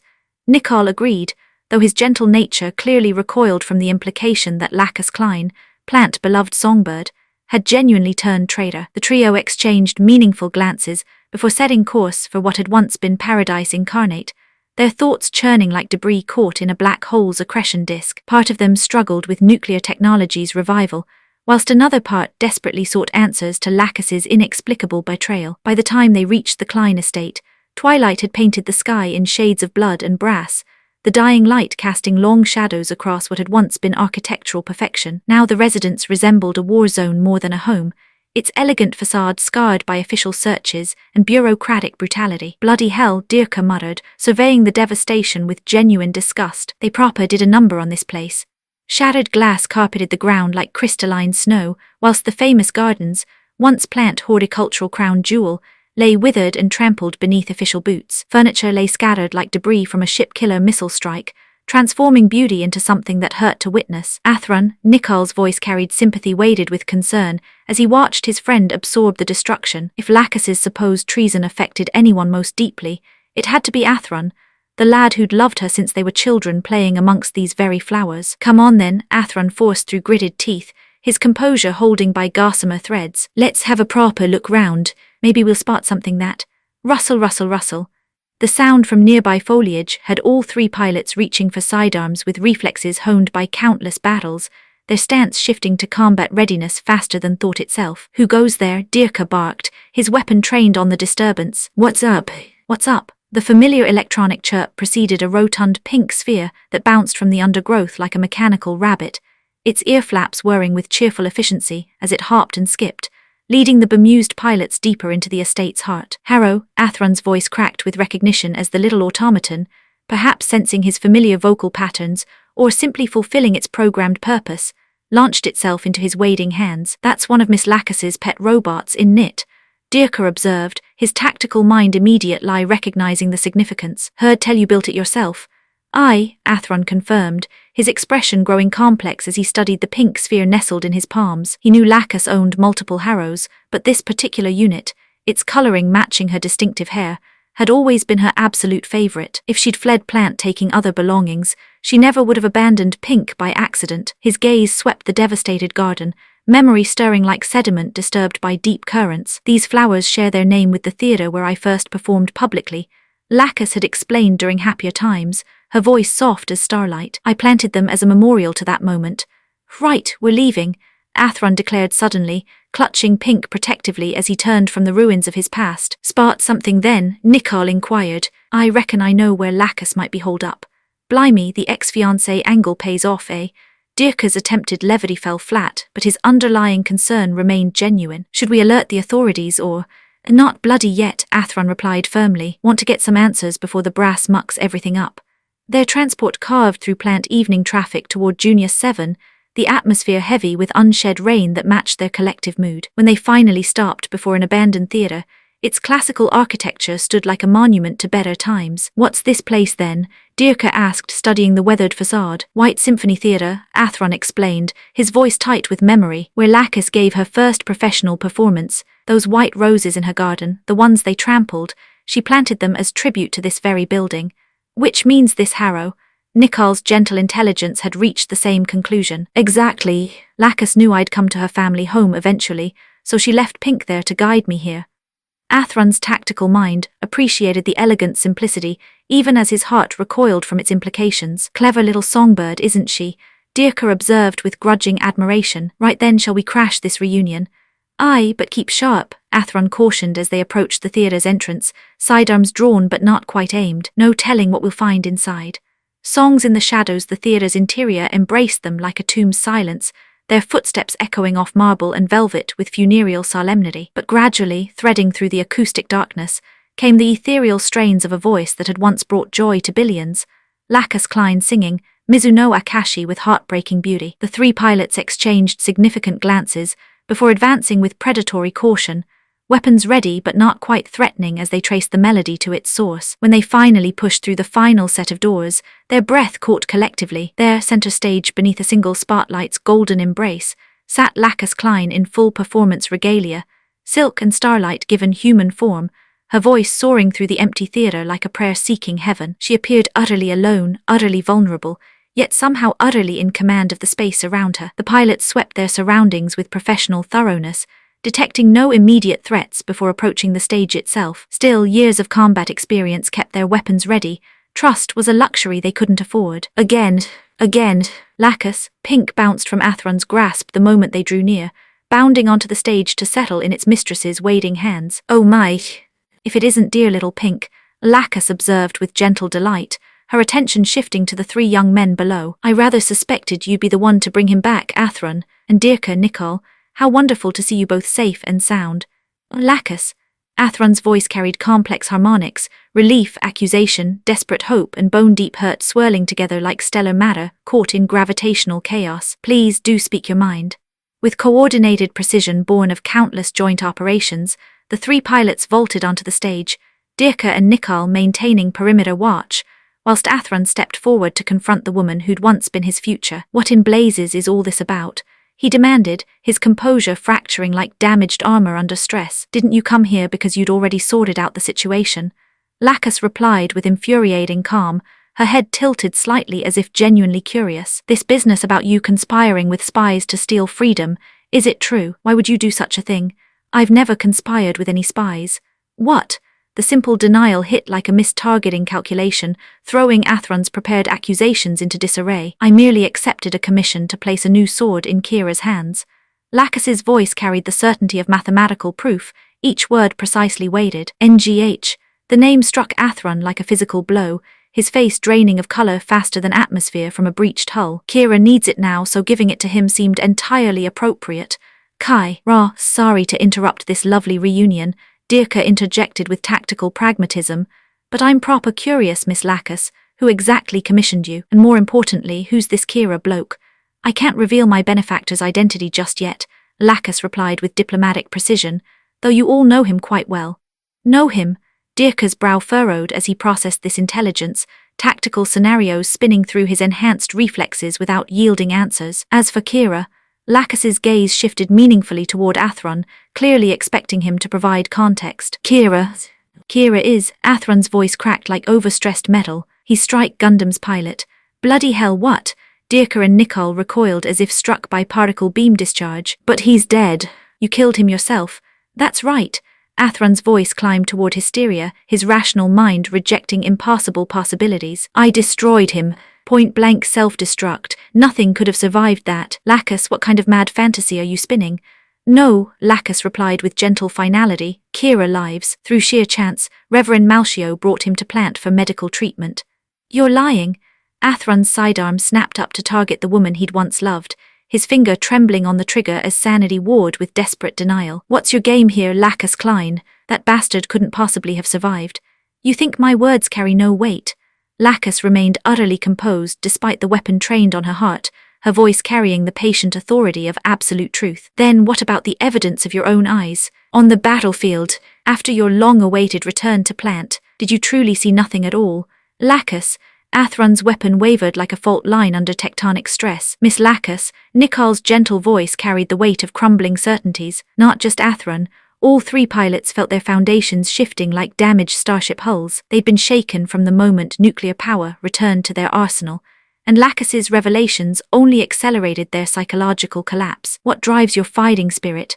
Lacus asked with surgical precision, her words cutting deeper than any beam saber. "Is it the medals pinned to your chest? Chairman Zala's orders echoing in your ears?" "Lacus," Athron's voice barely registered above a whisper, "if such shallow motivations define you, then Kira will stand against you once more. As will I, as will Yang Hui." Her declaration rang through the theater with prophetic authority, each syllable weighted with cosmic consequence. The three pilots stood transfixed as she rose from her chair and began walking toward them, her presence radiating an indefinable pressure that forced them backward step by reluctant step. "Can you pull those triggers?" she asked with devastating gentleness, her advance relentless as stellar collapse. "If I become your enemy, will you shoot me down?" "Answer me," Zaft pilots Athron Zala, Dirka Elsman, Nicole Amalfi. I can't." Athron's voice fractured completely as his weapon hand trembled like a leaf in stellar wind, his companions equally shattered by the magnitude of choice she'd laid before them. Their heads dropped in unison, three young men confronting the possibility that everything they'd believed, everything they'd fought for, might have been built on foundations of sand. Bang, bang, bang. The sharp reports of gunfire shattered the theater's acoustic perfection, cutting through their crisis of faith like a beam saber through silk. Athron's training kicked in faster than conscious thought, spinning him around to shield Lacus with his own body, whilst Dirka and Nicole formed a protective triangle around them both. Whatever revelation might have emerged from this confrontation would have to wait. Vile NCE had found them once again, and survival took precedence over philosophy in the calculus of war. Chapter 347. Kagali's heart shatters. The sharp crack of gunfire echoed through the theater's corridors like distant thunder across a stormy sky, though the reports themselves were muffled and brief, clearly emanating from the lobby and outer passages, rather than penetrating the performance hall's sacred acoustics. The violence came and went with surgical efficiency, lasting mere minutes before silence reclaimed the gilded space, broken only by the measured footsteps of several figures in crisp black suits, entering under the guidance of a Zaft military officer, whose uniform caught the stage lights like polished obsidian. "Right then, who the bloody hell are you lot?" Athron Zala's voice carried the hard edge of trained suspicion as he and his companions raised their sidearms with practiced precision, their weapons tracking the newcomers like targeting systems acquiring hostile contacts. "There's no cause for alarm, Athron, Dirka, Nicole." Lacus Klein's melodious voice floated across the tension-charged air, with the serene confidence of someone who'd orchestrated this entire encounter, their comrades in arms, kindred spirits fighting for the same cause. The military officer stepped fully into the stage lighting's golden embrace, revealing features that would have sparked immediate recognition in Yang Hui's tactical mind, Commander Da Costa, formerly Andrew Waltfeld's trusted adjutant during the Desert Tiger's legendary campaigns, now clearly serving different masters in this cosmic chess game. "Miss Lacus, we really must be moving," Da Costa announced with the crisp efficiency of a veteran operator conducting an extraction under hostile conditions. "Time's rather short, I'm afraid." "Of course." Lacus nodded with graceful acceptance before turning her attention back to the three young pilots who'd inadvertently become her rescue squad. "Thank you all so very much, Athron, Dirka, Nicole. Your timing was absolutely perfect. What in blazes is going on here?" Athron's voice cracked slightly, confusion and concern warring in his expression as he struggled to process this latest twist in an already incomprehensible situation. Rather than offering explanations, Lacus stepped smoothly outside their protective triangle, approaching Da Costa with the fluid grace of a dancer transitioning between movements. "What news of Reverend Malchio? Has he reached safety?" "Safely departed, miss. Clean extraction, no complications." "Then it's time." With her father already spirited away through carefully planned escape routes, and her own location undoubtedly compromised by now, Lacus knew the cosmic winds had shifted once again. Turning back to face the three pilots whose world she'd just systematically dismantled, she offered one final gift. "Athron, Dirka, Nicole, thank you for bringing dear Pink back to me." "Lacus," Athron's voice barely registered above a whisper, heavy with unspoken questions and the weight of collapsing certainties. "Before we meet again," she said, her words carrying the prophetic authority of someone who'd glimpsed the future's terrible arithmetic, "I hope you'll use your own eyes to truly see what's happening to our world, what forces are at work, and more importantly, who we should actually be fighting against." As Lacus's silhouette disappeared into the theater's shadows like a wraith melting back into the cosmic void, her parting words echoed through the minds of three young men whose universe had just shifted off its axis. Perhaps it was time they started looking beyond their orders, beyond their medals and commendations, to discover what truths lay hidden beneath the surface of this endless war. Maybe then they'd understand why their trigger fingers had frozen when confronted with the possibility of shooting someone they'd once cherished. Safe harbor the Archangel and her ragtag flotilla of surviving Earth Alliance vessels carved through Orb's territorial waters like wounded leviathans seeking sanctuary, their scarred hulls gleaming under the tropical sun as escort ships guided them toward classified harbors hidden from public scrutiny. The irony wasn't lost on the crews. Here they were, technically deserters from their own military, finding refuge in a nation they'd been taught to view with suspicion. Right then, you lot can finally catch your breath for a bit, young Huey observed with characteristic understatement as he watched the docking procedures from the harbor's command center, his tactical mind already calculating the political ramifications of Orb sheltering these particular refugees.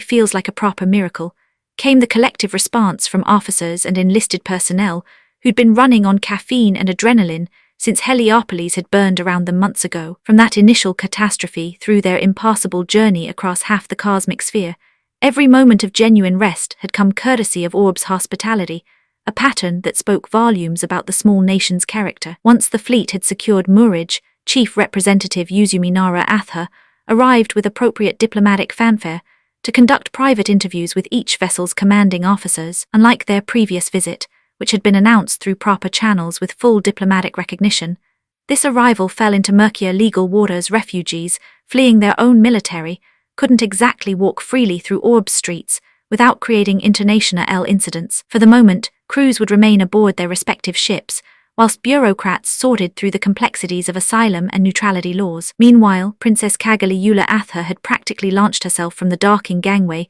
the moment the Archangel's moorings were secured, her heart hammering against her ribs like a caged bird as she searched desperately for one particular face among the familiar crew she'd believed had been forced to accept that Kira Yamato was dead, another casualty of war's endless appetite for young lives. Learning of his survival had sent lightning through her nervous system, propelling her toward what she'd assumed would be a joyful reunion. The sight that greeted her instead hit like a beam rifle to the chest. Kagali, Kira's voice carried genuine warmth and surprise as he spotted his old friend, though his expression shifted toward concern at her peculiar frozen stance. You too.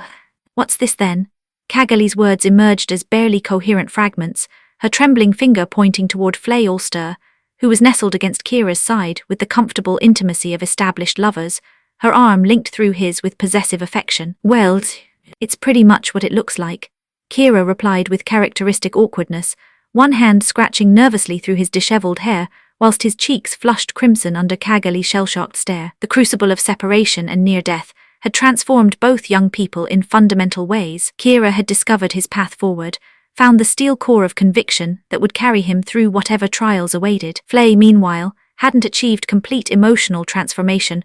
Overnight, such deep wounds required time to heal properly, but she'd recognized her genuine dependence on Kira's presence, understood the terror that consumed her during his absence. Hatred and manipulation were giving way to something more authentic, more vulnerable. You both. Kagali stumbled backward as if physically struck, her world tilting dangerously off its gravitational axis, whilst her heart performed emergency shutdown procedures to prevent complete systemic failure. Kagali. You all right, love? Looking a bit peaky there. Kira's concern was immediate and genuine, though entirely oblivious to the emotional carnage he just inflicted on his childhood friend. You absolute pillock. Tears streaming down her cheeks like liquid starlight, Kagali spun on her heel and bolted from the scene, nearly colliding with young Huey as he emerged from a nearby corridor conducting his own inspection rounds. That girl's having another episode, is she?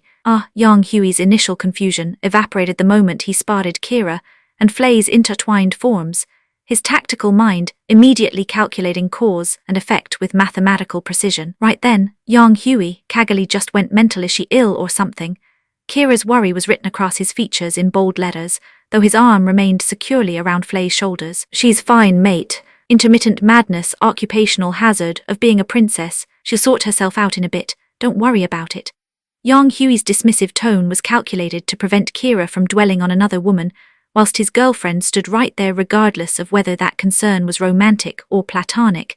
It wouldn't end well for anyone involved. Besides, Kagali's feelings for Kira were probably more about shared genetics than genuine attraction anyway. Better to let her crash into reality, now rather than compound the confusion later when the full truth emerged. That revelation would be entertaining enough, without adding romantic complications to the mix. You reckon? Absolutely. Though speaking of you two, Yang Hui's grin turned decidedly mischievous. Congratulations are in order, I'd say.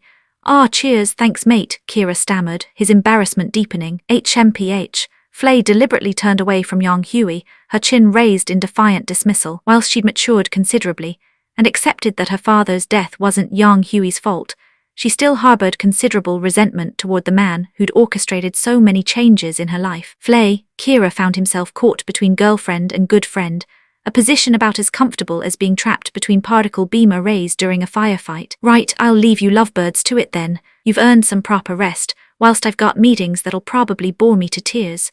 Yang Hui began moving toward the exit, then paused mid-stride without turning around. Kira, Flay, genuinely happy for you both. You've been through hell and come out stronger for it.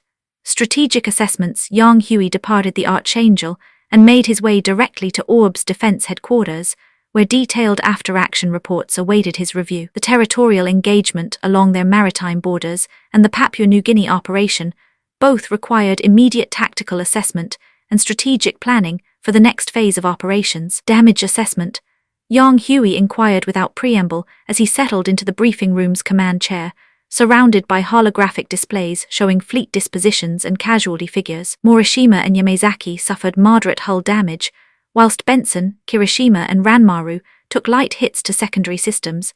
Admiral Tadaka reported with the precision of a veteran naval officer who'd seen his share of fleet engagements. Overall naval casualties were minimal. Primary losses came from 1st Mobile Suit Battalion, 8 units destroyed, though all pilots survived with only minor injuries. So what's eating you then?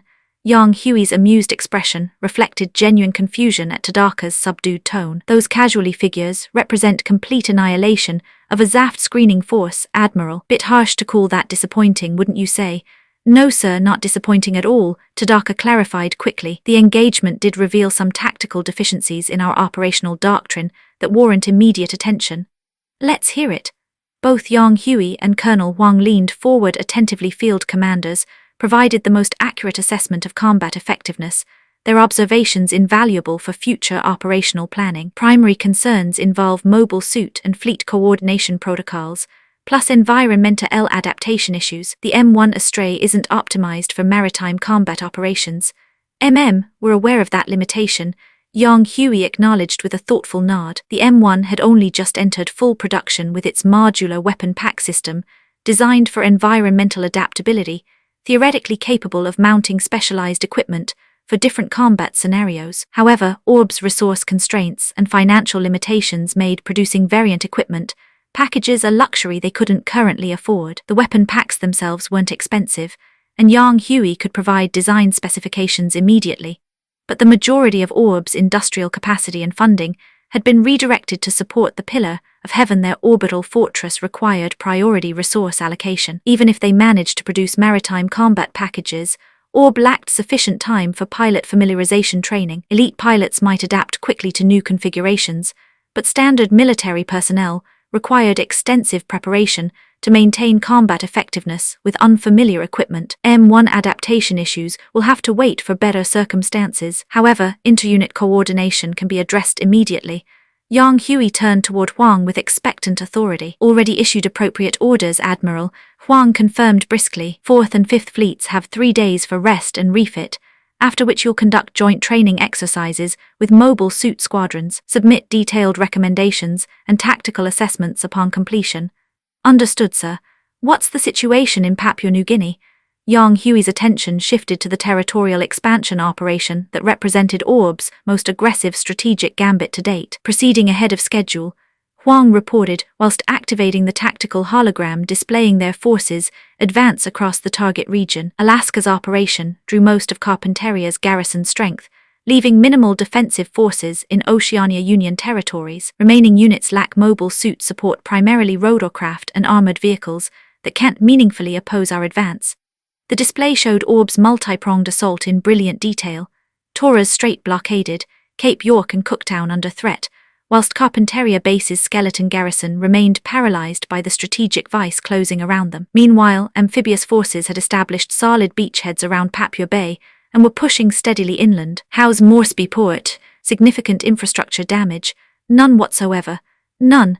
Young Huey's eyebrows climbed toward his hairline. Port facilities rarely survived military occupation intact. Admiral Seltzer demonstrated exceptional tactical judgment, Huang explained with obvious professional admiration. Understanding Moresby's critical importance for supply lines and reinforcement operations, he avoided direct assault entirely. His fleet maintained standoff positions, whilst the main amphibious force established their Papua Bay foothold. Once inland forces were advancing, Special Forces Battalion and elite Marines conducted infiltration operations against Moresby's rear approaches. Intelligence assets provided crucial support. The harbour fell without a shot fired. Bloody brilliant, Yang Huey whistled appreciatively, genuinely impressed by the operational sophistication. Classic misdirection, combined with intelligence preparation of the battlefield. That's textbook combined arms doctrine. 3rd Mobile Suit Battalion, 7th and 8th Marine Battalions, plus 10th Airstrike Squadron have deployed as reinforcements, Huang continued. Administrative personnel are also en route. All our people, naturally. Timeline assessment: can we secure all of Papua New Guinea before June? Barring unexpected complications, yes. Complete administrative control will require additional time. Local population response: enthusiastic welcome. Actually, Zaft occupation wasn't particularly popular with the indigenous communities. Coordinator relations: neutral to cautiously positive. No active hostility detected. Sufficient for our purposes. Expand from Moresby as the operational center. Yang Huey activated the tactical interface, drawing a broad circle encompassing several major population centers. These urban areas receive maximum priority. Complete administrative control, not just military occupation. Understood. 1st Mobile Suit Battalion and Special Operations units must return to Orb before June. 3rd Battalion and the Marine units will assume full operational responsibility. Timeline noted, sir. Excellent work, Colonel. I leave the details in your capable hands, whilst I brief Chief Representative Yuzumi on our progress. As Yang Huey departed for his meeting with Orb's civilian leadership, he reflected on the complex web of military, political, and personal relationships that defined their small nation's struggle for relevance in an increasingly dangerous cosmic sphere. The pieces were moving exactly as planned, but the real test would come when larger powers decided Orb had grown too ambitious for comfort. For now, though they were winning and in warfare's brutal arithmetic, victory was the only currency that mattered. Chapter 348. Has Kagali actually grown up? The sterile corridors of Orb's classified harbour facility hummed with the quiet efficiency of a nation preparing for war, though within the Archangel's familiar confines, a different sort of tension crackled like static electricity before a stellar storm. Yang Huey had departed to brief Chief Representative Yuzumi on the Papua New Guinea operations' progress, leaving behind the kind of charged atmosphere that followed in his wake like the particle trail of a departing mobile suit. True to his prediction, Princess Kagali Eula Atha had recovered from her emotional meltdown with the resilience of someone accustomed to having her world regularly turned upside down. She'd found Kira Yamato exactly where she'd expected in the ship's common area, surrounded by the familiar constellation of friends who'd shared their impossible journey across half the cosmic sphere. Flay Ulster remained nestled against Kira's side like a protective shield, her fingers intertwined with his in a gesture that spoke of hard-won intimacy forged in the crucible of near loss and desperate reunion. Nearby, Mirialia Hoare, Cy Argyle, and Kazui Buskirk formed their own little cluster of uncertainty, their young faces bearing the weight of decisions that would reshape their futures like gravity wells bending the fabric of space-time. What's gonna happen to us then? Kazui's voice barely registered above the ship's ambient hum, his head bowed like a defendant awaiting sentence from a military tribunal. We're not really soldiers anymore, are we? Sai's observation carried the hollow ring of someone grappling with identity crisis, his hands fidgeting with a worn data pad as if seeking answers in its blank screen. What do you mean by that? Mirialia asked, though her tactical mind was already calculating the implications with the precision of a targeting computer. The Archangel's gone rogue, hasn't she? Left the military behind, so we... Sai's words trailed off like a transmission losing signal strength. Desertion in the face of enemy action carries unlimited prosecution under military law.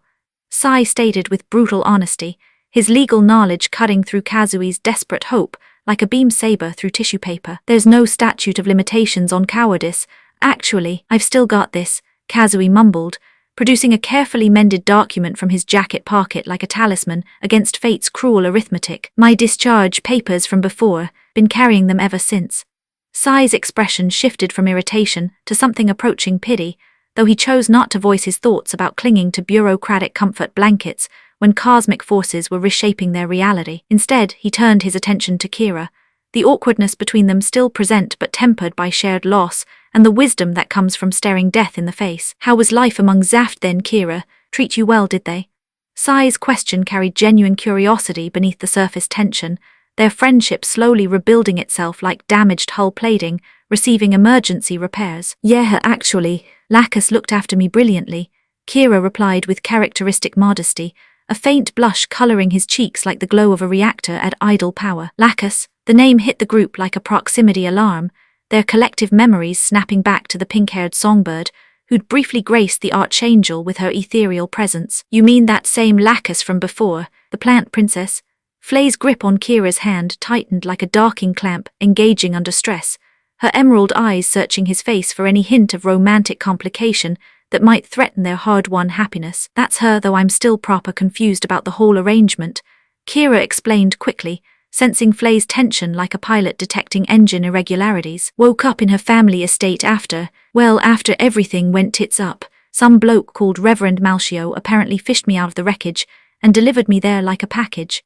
"Kira," Flay's voice cracked with barely suppressed panic, her face cycling through emotions faster than a tactical display updating target priorities. "Easy love, Lacus and I are just mates, nothing more," Kira assured her with gentle firmness, his free hand stroking her auburn hair like soothing a frightened animal. "Besides, I reckon Yang Hui had something to do with the whole setup." "How's Yang Hui mixed up in all this?"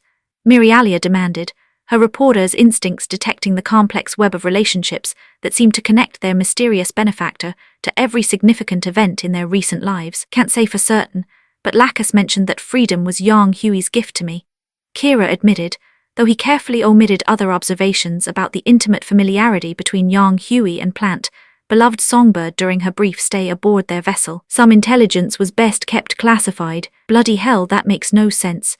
Mirialia threw her hands up in theatrical exasperation. "Freedom's supposed to be Zaft most advanced mobile suit in knit. How's Yang Hui involved in enemy military hardware?" "Haven't got a clue either, to be honest," Kira chuckled with sheepish admission. "The whole situation's more tangled than a damaged comm array." "Kira, there you are," Kagali's voice cut through their conversation like a transmission, piercing static interference, though seeing Flay pressed against Kira's side still triggered a sharp pang of something she refused to acknowledge as jealousy. The princess managed to maintain her composure with visible effort. "Could I have a word, privately?" Flay's protective instincts flared like emergency thrusters firing, her arms encircling Kira with possessive determination, whilst her gaze fixed on Kagali, with the intensity of a targeting laser painting an enemy contact. Kira found himself caught between two gravitational fields, diplomatic protocols warring with romantic obligations, in the complex mathematics of relationships. Fortunately, Mirialia, Sai and Kazui chose that moment to exercise tactical discretion, exchanging knowing looks before diplomatically withdrawing to provide the requested privacy. But as they prepared to depart, Kagali delivered intelligence that stopped them all dead in their tracks like mobile suits hitting an emergency brake. "Oh, before I forget, you lot had another mate, didn't you? Fellow called Toll." Kagali, the name struck the assembled friends like a beam rifle blast to the chest, their faces draining of color faster than atmosphere venting from a breached hull. Toll Koenig remained their forbidden subject, the ghost that haunted every conversation, the wound that refused to heal. Mirialia's face crumpled like damaged armor plating, her composure finally fracturing under the weight of accumulated grief. "I didn't mean it like that." Kagali backpedaled frantically as hostile gazes converged on her like weapon systems acquiring target lock. "What I'm trying to say is, the bloke's still alive." The words hit them with the force of a capital ship's main gun, reality tilting dangerously off its axis as impossible possibilities crashed through their mental defenses like meteors through an atmosphere. Mirialia launched herself at Kagali with desperate intensity, her hands clutching the princess's jacket like grappling hooks seeking purchase on hope itself. "You're not having us on, are you? He's really alive." Mirialia's voice cracked between laughter and tears, her heart hammering against her ribs like an overcharged reactor threatening containment failure. "It's the truth," Kagali confirmed, though her expression carried complex undertones that suggested the full story was darker than initial hope might indicate. "Remember the massive scrap at Marshall Islands, when Strike and Aegis went down together in mutual annihilation?" Her gaze flickered toward Kira with uncomfortable recognition. We deployed search and rescue teams, found 2 Zaft pilots and your mate. He was more dead than alive when we pulled him out, but our medics managed to keep his heart beating. This is really happening. Mirialia's voice carried the fragile quality of someone afraid to believe in miracles, her eyes searching Kagali's face for any hint of deception or cruel jest. It's real, though. Kagali's pause carried the weight of unspoken complications, her diplomatic training warring with human compassion. Though what? The question came from multiple throats simultaneously. Well, we saved his life, but... Kagali's expression grew pained as she struggled with the brutal mathematics of survival. His conditions, pretty grim, might have been kinder if we hadn't. Tol Koenig existed in a twilight state between life and death, spinal cord severed, lower body paralyzed, left arm amputated, half his face reconstructed with synthetic materials. He remained locked in a coma that showed no signs of lifting, suspended between worlds like a derelict ship drifting in the void. What exactly happened to him? Kira's voice carried the weight of personal responsibility, knowing that his desperate battle with Athron Zala had been the catalyst for everything that followed. If Tol hadn't died, if he hadn't appeared to die, the chain of events, leading to their mutual destruction, might never have been forged. Look, just come with me, yeah, Kagali decided, gesturing toward the exit with characteristic impulsiveness. Easier to show you than explain. Brilliant. Let's go, Kazui and Mirialia responded immediately, their emotional needs overriding tactical considerations about their current restricted status. Hold on, Sai interjected with characteristic pragmatism, his voice cutting through their enthusiasm like a cold wind. We're not supposed to leave the ship, remember? Don't worry about that, Kagali assured them with characteristic confidence, her chest puffed out like a bird displaying territorial dominance. I'll sort everything out, nobody'll give you grief whilst you're with me. Though Kira and Sai maintained healthy skepticism about the princess's ability to navigate bureaucratic complications, their desire to see Tol alive outweighed their natural caution. After exchanging meaningful glances that spoke of shared risks and mutual trust, they followed Kagali's lead into Orb's gleaming corridors. Their departure couldn't escape the notice of more experienced observers, particularly given Kagali's characteristic lack of subtlety when it came to operational security. Unlike Yang Hui, who moved through shadows with the precision of a stealth mobile suit, the princess approached life with all the discretion of a battleship's main guns. Captain Nadal Badgerul began, her voice carrying the formal courtesy of military protocol, even as her eyes reflected personal concern. I'm not really the Archangel's captain anymore, am I, Nadal? Meru Ramius replied with weary resignation, her shoulders sagging under the weight of command decisions that had ultimately led them into exile. Bollocks to that, Nadal stated with uncharacteristic firmness, her usual composed demeanor cracking to reveal the steel beneath. You're still our captain, and nobody can argue otherwise. The unexpected declaration struck Meru like a gift from the cosmic void, her face brightening with the first genuine smile she'd managed since Alaska's betrayal. It's good to have you back, Nadal, really good. Right then, putting that aside for now, Nadal continued with professional efficiency, though warmth colored her usually crisp tone. Kira, Flay, Mirialia, Sai and Kazui just departed with Princess Kagali. What? Why would they? Meru's question trailed off as tactical implications cascaded through her enhanced awareness like dominoes falling in sequence. According to intercepted communications, Tol Koenig is apparently alive. Princess Kagali's taken them to see him. Good God! Meru shot to her feet like a pilot responding to emergency klaxons, her eyes widening with shock that transcended mere surprise and entered the realm of cosmic revelation. Is it true? Still gathering intelligence, but it came from Kagali herself, so probably genuine. Nadal confirmed, though her own voice carried undertones of disbelief. After all, Tol's Skygrasper had been obliterated in the Marshall Islands engagement fighter craft, lacked mobile suit survival systems, making his survival statistically impossible. Then again, if Kira could emerge alive from Aegis Gundam's point-blank self-destruct, perhaps miracles weren't entirely beyond the realm of possibility. Let them go, Meru decided after a moment's consideration, her captain's instincts weighing risk against human need. Ma'am, with Kagali as their guide, Orb won't cause us difficulties, and honestly, Meru's expression softened with understanding born from shared loss. They need this closure. True enough, though poor Kagali's going to catch absolute hell for breaking protocol, Nadal observed with uncharacteristic amusement. Still, she's probably used to disciplinary action by now. PFFT, Meru burst into unexpected laughter at her friend's dry observation. When did you become so delightfully caddy? What? Yang Hui's influence extends beyond military tactics apparently, Meru continued with wicked delight. He's corrupted your sense of humor. Don't laugh at me. Nadal protested, though her own lips twitched with suppressed mirth. Meanwhile, Yang Hui had indeed received intelligence updates about Kagali's latest breach of protocol. Though he chose not to intervene, the revelation of Toll's survival would have emerged eventually, and perhaps Kagali's impulsive compassion would provide the emotional closure their young friends desperately needed. As for the princess's disciplinary consequences, well, some lessons were best learned through experience. Having concluded his strategic briefing with Chief Representative Yuzumi regarding Papua New Guinea's administrative transition, Yang Hui found himself with rare free time, a luxury.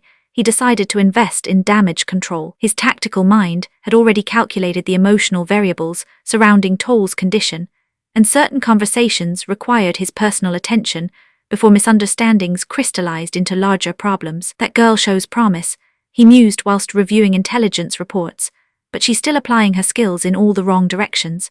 The Weight of Truth Orb's premier medical facility represented the pinnacle of cosmic-era healthcare technology, its gleaming corridors and advanced life support systems creating an atmosphere of sterile efficiency that couldn't quite mask the underlying reality of human suffering. Kagali guided her small group through security checkpoints and restricted areas with the casual authority of someone accustomed to having doors open at her approach. They gathered outside the special care unit's observation window like pilgrims approaching a shrine, their faces pressed against the reinforced transparency as they absorbed the sight that would reshape their understanding of survival's true cost. Toll, Mirialia's voice cracked like overstressed metal as she confirmed what her eyes were reporting their friend truly lived, though the definition of living had been fundamentally redefined by the cruel mathematics of combat survival. He's really there. Toll's really alive. Sai's voice carried wonder tinged with horror as he processed the figure lying motionless in the medical bay's embrace. This is brilliant. Kazui managed through tears that streamed down his cheeks like condensation on a viewport, though his joy was tempered by the obvious severity of his friend's condition. The young man they'd known vibrant, laughing, full of dreams about peaceful futures, had been transformed into something that existed in the grey zone between life and death. Medical displays painted his vital signs in stark numerical reality, whilst life support systems maintained the basic functions his damaged body could no longer manage independently. What's his actual condition? Kira asked quietly, his enhanced awareness reading the medical data with chilling precision. Kagali's composure faltered like a damaged shield generator under sustained fire. She turned away from their expectant faces, unable to meet their eyes whilst delivering the brutal assessment. Complete spinal cord severance, causing lower body paralysis, left arm amputated at the shoulder, extensive facial reconstruction with synthetic grafts. He's breathing on his own, which is something, I suppose, but he's been in a coma since we found him. The doctors can't say when or if he'll ever wake up. The clinical details struck them like individual beam shots, each fact another wound in their collective hope. Mirialia swayed like a damaged mobile suit, losing attitude control, her hands flying to cover her mouth as the implications crashed through her mental defenses. Only Sai and Kira's quick reflexes prevented her from collapsing entirely. How could this happen? She whispered through fingers that couldn't quite muffle her grief. Kira, Kagali's voice carried new urgency as she turned to face him directly, her golden eyes blazing with desperate conviction. I need you to stop Yang Hui. What? The non-sequitur hit Kira like a targeting computer malfunction, his confusion evident in every line of his face. Stop him from what? What's Yang Hui got to do with Toll? You've seen the evidence, haven't you? Kagali gestured toward the medical bay with savage intensity, her voice rising like an engine at maximum burn. War does this to people. It tears them apart, leaves them broken shells of who they used to be. But Yang Hui, that bastard lied to all of us. What are you on about? Explain yourself, Kira demanded, his own voice carrying the authority he'd learned during his time piloting humanity's most advanced weapons. He's declared war on Zaft. Kagali's accusation exploded from her like a missile launch, her composure finally shattering under the weight of accumulated betrayal and frustration. He's dragged Orb into active combat, invaded Papua New Guinea, started a bloody shooting war. He deceived everyone. He was never interested in protecting Orb. He just wanted an excuse to fight. Her words tumbled forth like debris from a damaged ship, desperation and anger mixing in equal measure, as she painted Yang Hui as the architect of unnecessary suffering. So please, Kira, I'm begging you. Help me stop him.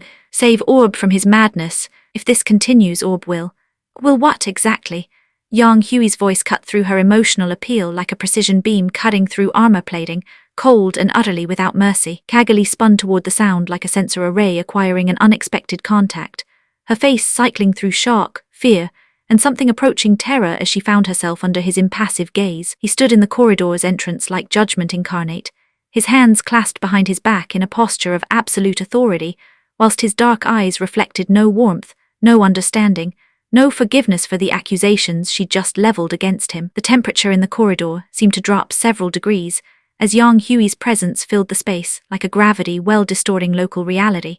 And Kagali suddenly understood that her impulsive gambit had just collided with forces far beyond her ability to control or comprehend. The reckoning she'd tried to engineer was about to unfold in ways she'd never anticipated, and the Princess of Orb was about to learn that some battles were far more dangerous than mobile suit combat could ever be. Chapter 349. The White Dove planned the sterile corridors of Orb's Central Hospital, hummed with the quiet efficiency of life support systems and the hushed whispers of medics, a sanctuary of healing that felt a universe away from the raging storms of war. But for Kagali Eula Atha, it was about to become a battlefield of its own. She cornered Yang Hui near the observation deck, her heart hammering against her ribs like a ship's hull under enemy fire, the courage she'd painstakingly summoned threatening to evaporate under his cool, unreadable gaze. "You, what are you doing here?" she stammered, taking an involuntary step back, her body trembling. In her eyes, he was no longer the boy she grew up with, but a demon draped in shadows, his sudden appearance a sure sign he'd sniffed out her desperate, half-baked plan to stop him. "You were saying, what would happen?" Yang Hui asked, his voice as flat and emotionless as the void, completely ignoring her question, his indifference a more potent weapon than any beam rifle. You're betraying Orb. You'll be the ruin of us all." The words tore from her throat in a final, ragged cry, the last dregs of her strength spent. She crumpled to the floor, a puppet with its strings cut, her defiant shout dissolving into a pathetic whimper. A flicker of something akin to approval crossed Yang Hui's face. The girl was clueless, a proper liability, but to stand up to his oppressive aura and spit out what she truly believed, that took guts. He'd give her that. He paid her no more mind, his gaze sweeping over Kira Yamato and the others who had trailed in her wake. "And you lot, you think the same?" Yang Hui, Kira's expression was a tangled mess of conflict and anguish. He didn't want to believe what Kagali was spouting, didn't want to face another friend across the battle lines, but the image of Toll's broken body was seared into his mind, a fresh wound that strengthened his resolve. "What she said, is it true? Follow me," Yang Hui replied, turning on his heel. "This is a hospital, not the place for this conversation." Kira and the others exchanged a silent, worried glance. A tacit agreement was reached. He, Kagali, and a wide-eyed Flay Ulster would go with Yang Hui. Sai, Mirialia, and Kazui would stay behind, to watch over Toll. Yang Hui led them up to the hospital's rooftop, a windswept expanse under the open sky, the city sprawling below like a glittering circuit board. Here they were alone, any potential fallout contained. "Ask away," he said, leaning against the safety railing and lighting a cigarette, the smoke curling into the breeze. "Anything I can answer, I will." "What?" Kagali said. "Is it true?" Kira asked again, his voice tight, laced with a desperate hope for denial. "Which part? What's the difference?" "All the difference. The invasion of Papua New Guinea. That's happening. The Papua Gulf and the Torres Strait are now Orb territorial waters. Port Moresby is ours. Our landing forces are pushing inland. In a week the whole island will be flying Orb's flag. You've actually started a war. Why, for Orb, of course. Liar, you're a bloody liar." Kagali shrieked, scrambling to her feet, cutting him off with a roar of pure fury. "Orb would never start a war. This is betrayal. You're using Orb for some sick, twisted plan of your own. I won't let you. I'll stop you." "And what plan would that be?" Yang Hui asked, a ghost of a smile playing on his lips, not denying a thing. I don't know. But you've definitely got one. Heh, so...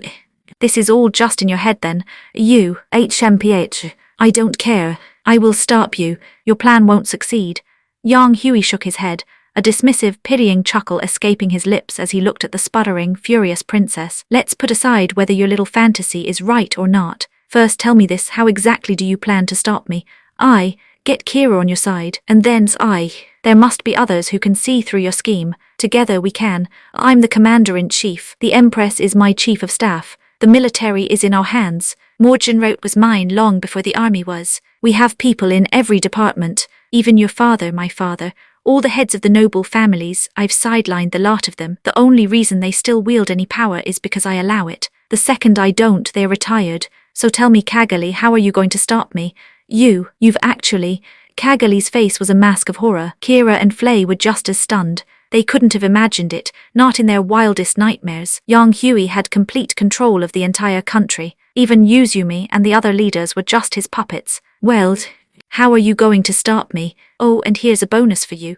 The Sahak family's armor Nomi Hashira is now run by Mina. She's been my partner from the start. So what? If I tell them all what you really are, they'll what? Betray me. Back you to overthrow me.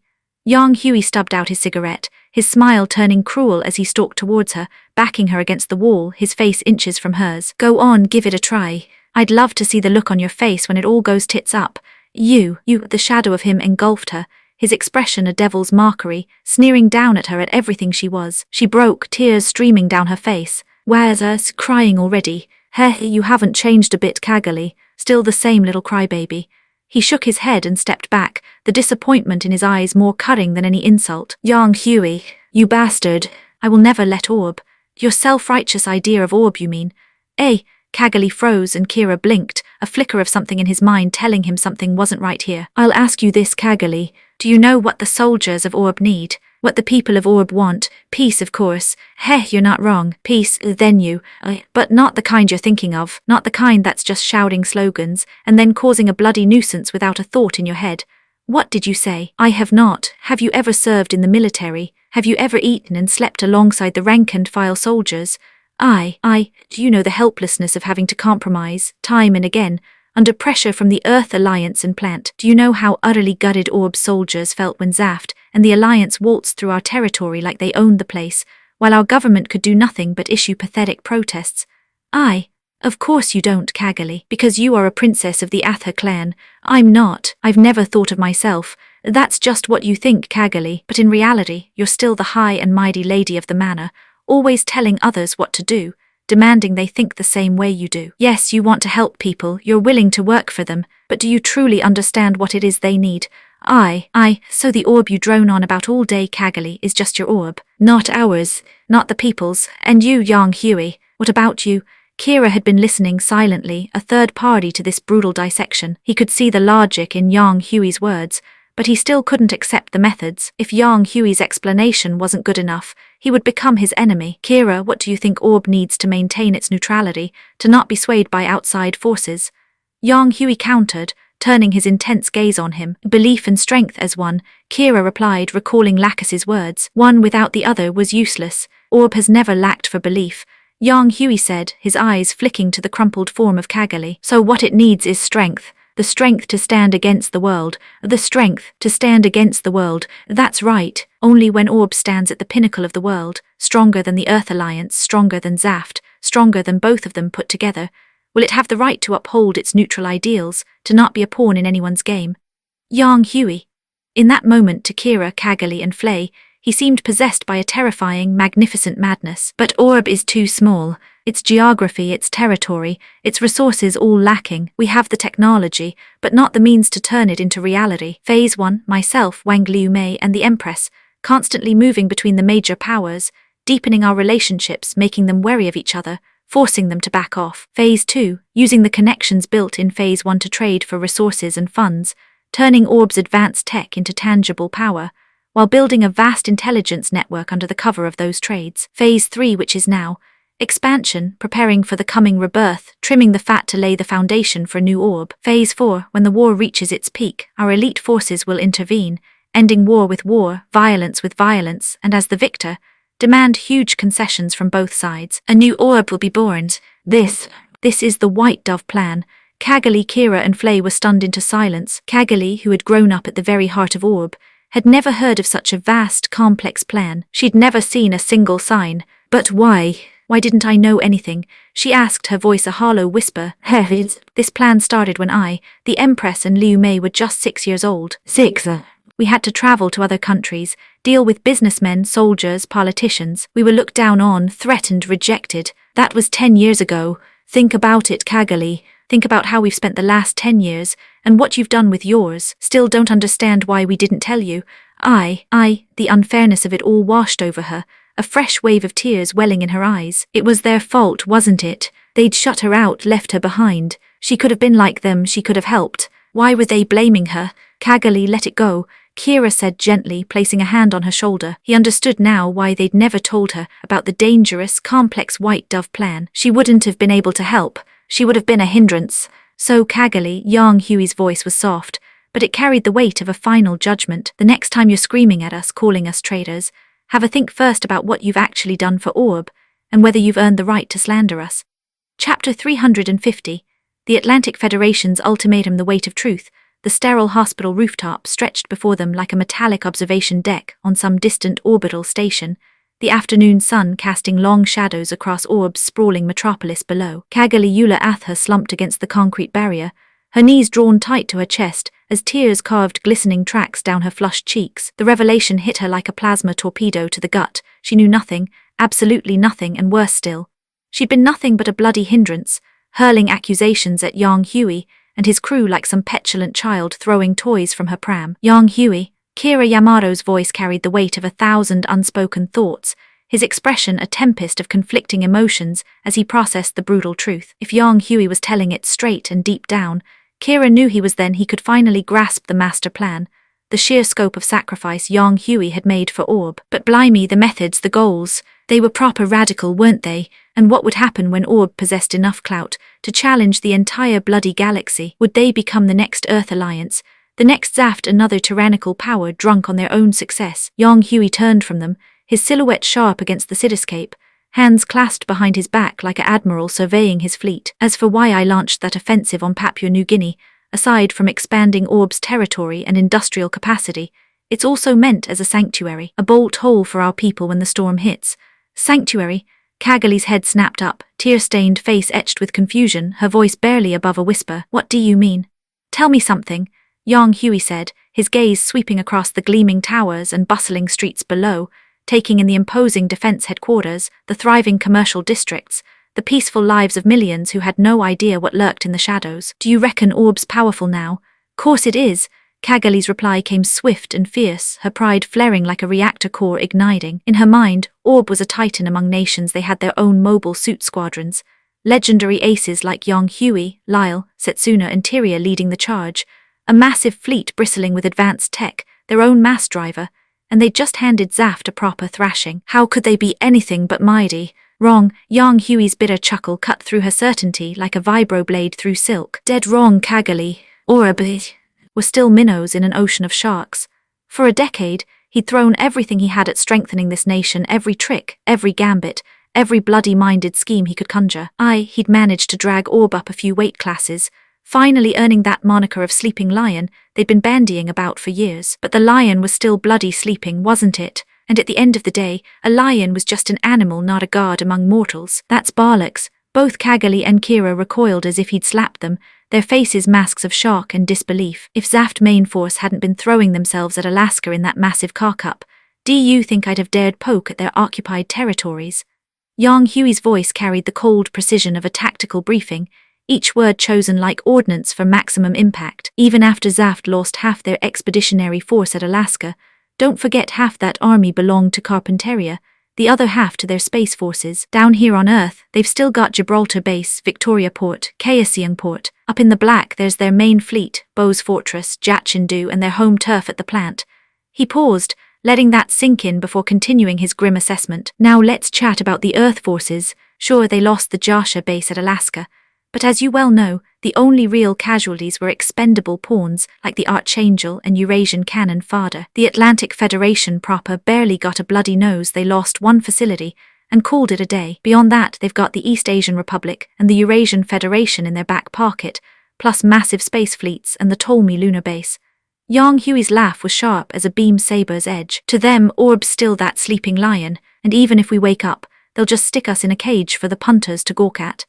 The words hit Kagali and Kira like a meteor shower, each revelation battering their preconceptions into cosmic dust. They'd never truly grasped the scale of the forces arrayed across this war-torn galaxy, and now that Yang Huey had laid out even the basics, it felt overwhelming, like staring into the infinite void between stars. Mark my words, Yang Huey continued, his voice taking on the weight of prophecy, Zaft going to want payback for Alaska, and now that Orb's shown its teeth, one of the big players will come knocking when they free up some resources. My money's on the Atlantic Federation making the first move. When that happens, Orb won't be able to hold them off. We'll need to get our phoenix seeds to safety and evacuate our people to secure territory beyond the homeland.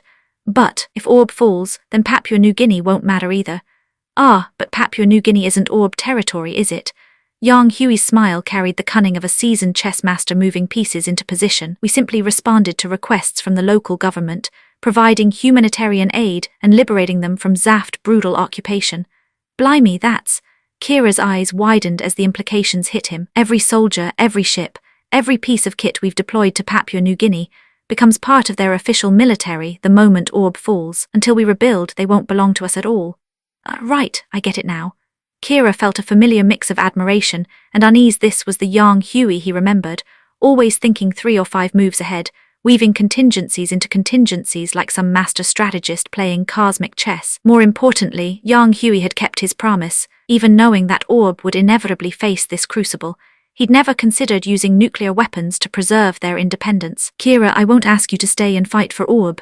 Why not? Kagali's confusion was written across her face like neon signage. Yang Hui and Kira locked eyes, neither acknowledging her question, the weight of understanding passing between them like encrypted data streams. The freedom's yours now. Go do whatever you feel you must. You're not Zaft, not Earth forces anymore, and you're not Orb military either. I understand.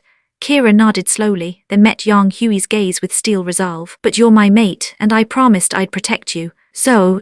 I'm staying to help Orb, Yang Hui. Cheers.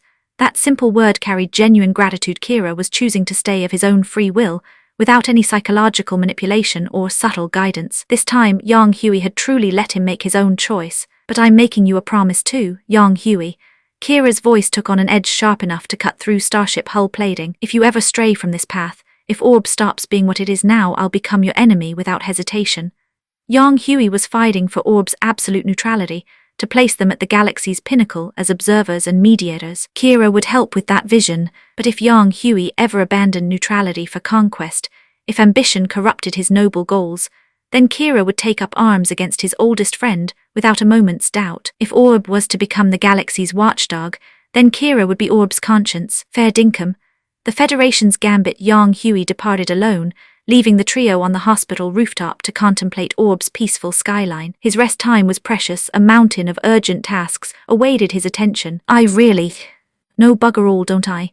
Kagali's self-deprecating laugh carried the bitter taste of shattered illusions. Don't be so hard on yourself, Kira offered gently. Anyone would have been blindsided by such revelations. Who could imagine that children barely 6 years old were already sacrificing their youth for their nation's future? Flay Ulster remained silent, equally shell-shocked. She'd never imagined Yang Hui had been struggling in shadows since childhood, bearing burdens that would crush most adults. Before her father's death, she'd been nothing but a pampered socialite, spoiled, naive, utterly clueless about the galaxy's harsh realities. Even after everything she'd endured, all the growth she'd achieved, Yang Hui still had every right to look down on her. But that didn't change how she felt. Hatred was hatred. She still despised Yang Hui, couldn't care less about national interests or Orb's lofty ideals. All that mattered was keeping Kira by her side. Kira, Flay, Kagali's voice carried newfound gravity. Everything we heard today, it can never leave this rooftop. Absolutely. Kira felt a twinge of awkwardness, knowing full well the information was classified beyond top secret. At least until Operation White Dove reached completion, these revelations had to stay buried. As for Flay, he'd keep an eye on her, maybe have a quiet word later. She probably didn't care enough about politics to go blabbing anyway. Emergency summons. The PAD's insistent chiming cut through Yang Hui's thoughts like an alarm klaxon. Lord Uzumi, it's Yang Hui reporting. Get to my office, now, on my way. Yang Hui double-timed it to the command center, finding Uzumi's office packed with familiar faces. Besides the old man himself, the Empress and Wang Liume were present, along with Meru, Natarl, and Mu, their expressions grim as battlefield reports. Perfect timing. Have a look at this.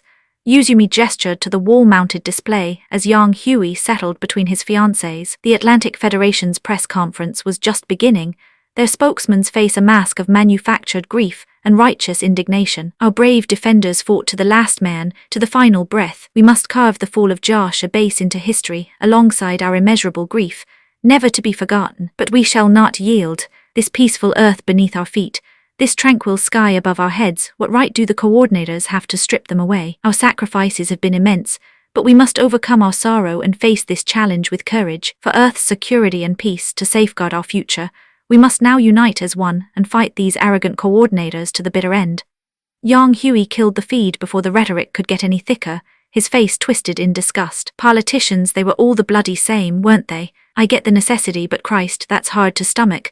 Mu muttered, speaking for them all. Classic Atlantic Federation playbook, Yang Hui said with a dismissive shrug. Hide the truth, control the narrative, manipulate public opinion. They could paint space black and call it white if it served their agenda.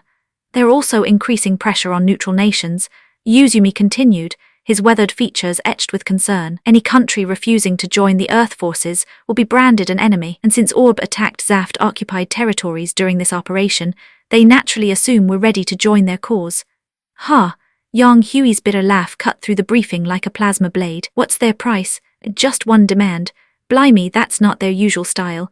Yang Hui's eyebrows shot up in genuine surprise. The Atlantic Federation making demands of Orb should involve surrendering technology, disbanding the military, removing leadership, a whole bloody shopping list of capitulation. Yuzumi's gaze bore into Yang Hui with the weight of unspoken understanding, and suddenly the pieces clicked into place. Me.